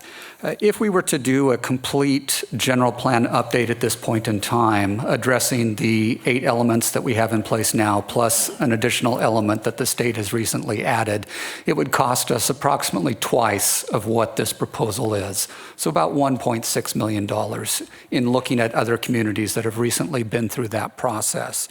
One of the things I want to say is that our general plan is really in pretty good shape. Some of our elements, such as the noise element, the safety element, the air quality element, we don't really need to do updates to those elements. They're in good shape right now. It's really the land use element, the circulation element, and with the RENA coming forward, the housing element, are the ones that are critical. Again, the policies and goals of those elements are generally pretty good. It's just that there are some changes relative to PDD that we need to fix. And then our community has changed somewhat over the last 10 years since we adopted this that we need to address. And so that's one of the reasons why we're doing a limited general plan update. As part of that, we'll also be addressing the new element, environmental justice. That's going to be incorporated in the land use element more or less. So again, I don't think we need to spend $1.6 million right now. We need to take care of what's immediate. And then the other elements, again, noise, safety, air quality, conservation and open space, we can attack those in the future, and I think we can do them at a smaller scale. But the ones that we're doing right now are the ones that are most important in terms of getting community input on those elements. And we're focusing about 20% of the budget on community input, so that's why that's important. Thank you. I just have 2 comments. I thank you. This is a great staff report and a great recommendation. I'm really pleased at the things that optional that you included in this. Thank you for including the environmental justice portion of that. I just have 2 comments. One, we're paying a consultant to do a community outreach which is important, and that's what they do, but it isn't always the best community outreach. So I wonder if we can think about using our boards and commissions and other kind of using us to really facilitate comprehensive community engagement. And then my last comment is about SB2. So I know that SB2 dollars are specifically for planning for affordable housing and housing needs. And I recently talked to HCD, and they think that there'll be supplemental funding coming down. And so not all of this, they're giving cities amounts, $160,000 based on our population, based on if every single city takes SB2 dollars, but most likely many will not, and so there'll be additional funding. And so we need to make sure that this, we really can get SB2 funding for this. They said that just doing a housing element is not sufficient. It really has to expedite affordable housing or be in a priority policy area. So just make sure, and that we'll only get the supplemental funding if we do a priority policy area with the state. So I know you all know, you know this and you're an expert in this, but I just wanted to flag that for City Council and thinking about how we use our limited affordable housing planning dollars. Certainly. Thank you. Okay, any further discussion? Motion's been made by Mayor Pro Tem Corr, seconded by Councilmember Middleton. Motion is on the floor. Motion passes 5-0. Next item, item F, authorize the purchase of additional earthquake and flood insurance for all city buildings, including the airport. Staff report, please. Thank you. Mayor, members of council, I can be brief on this. As you recall, we have earthquake insurance after our $5 million deductible of $10 million for all the buildings in the city. What we obviously know that would not be sufficient. We have a separate policy for the wastewater treatment plant of $25 million. We tried to do the same for the airport. As you recall, because of the insurance market, we were not able to do so. What we were able to do is to get an additional $12 million coverage, which basically would give us $22 million coverage over our $5 million deductible. That premium is approximately $341,000. We have a quote that will expire at the end of this month. The funding for this would come from the airport fund. Now, I would note that the Airport Commission, just because of timing, was not able to have this on their agenda to vote. However, it was on their agenda as a discussion item. The general discussion that they had, they were in favor of this additional coverage for the airport.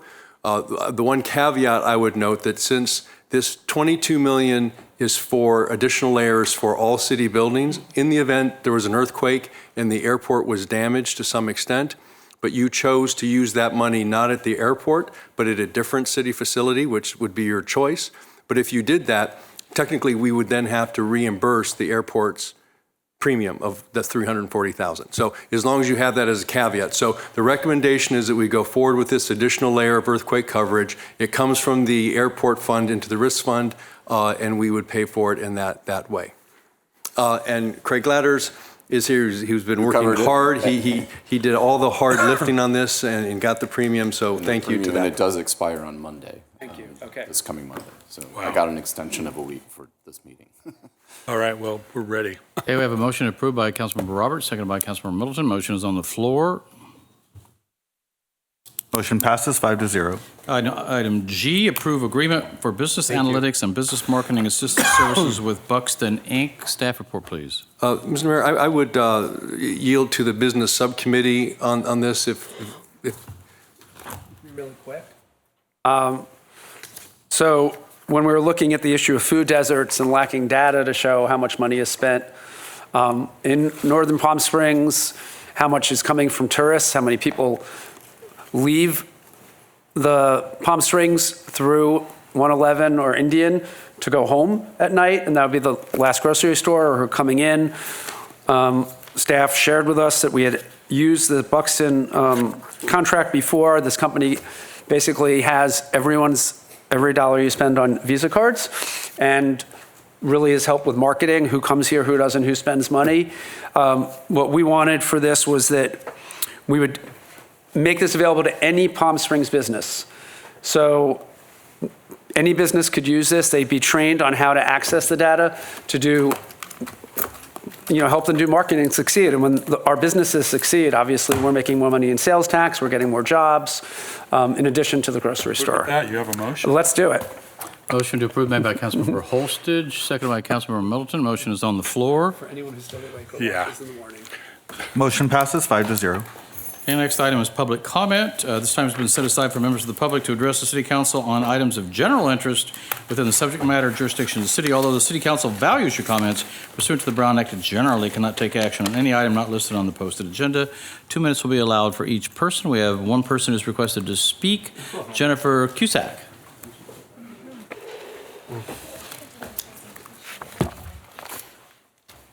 Good evening, Mayor and council members. First, I am a registered lobbyist with the City of Palm Springs, and my information is on file with the city clerk.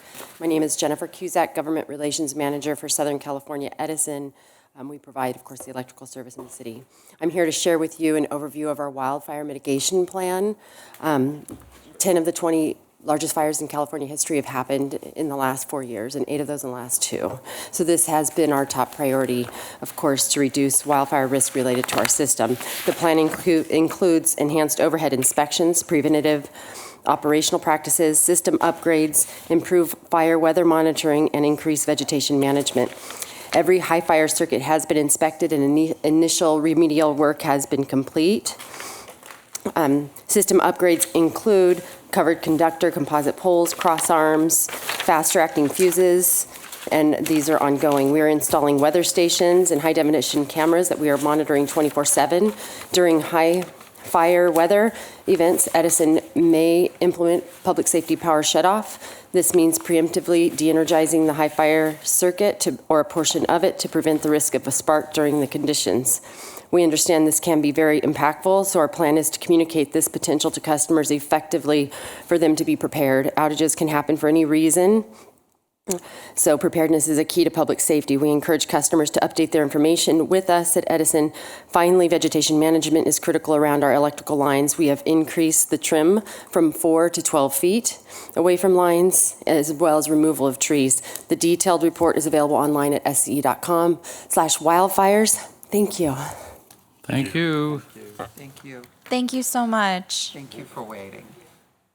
Mr. Mejia, anyone else wish to speak? No other speakers? Okay, seeing that, we will close that portion of the public comments. Next item is City Council and City Manager request and upcoming agenda development. Mayor Pro Tem. Mayor, I was just going to suggest, and I've been looking for the information and found some online. So thank you that we can put this on our website, maybe on the homepage for people, the report on the wildfires, because it's a really important issue. And given you stayed till this late, I think that's the least we can do. In addition to, it's the right thing to do. So if we can get that on our website, I think it could be really helpful. Councilmember Roberts, what's your name? Roberts? Yeah, it's okay.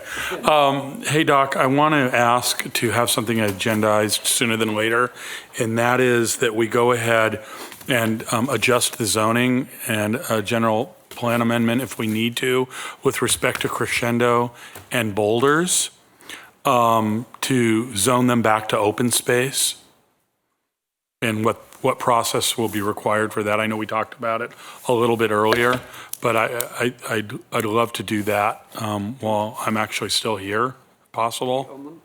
We probably have to wait till those is that final yet? I know we're doing appraisals and due diligence. So. It's not final. We haven't acquired title. The way Okay. it works, without turning this into too much of a discussion, the way it works under the settlement agreement is that we filed a validation action pursuant to the settlement agreement. There's then going to be an escrow for each of the properties where the city can review the title, environmental conditions, and then we will take title to the property. But certainly preserving them is going to be first on our list. So we when could start acquire. the process. Yes. You can start the process and then take them in title as open space and so forth, right?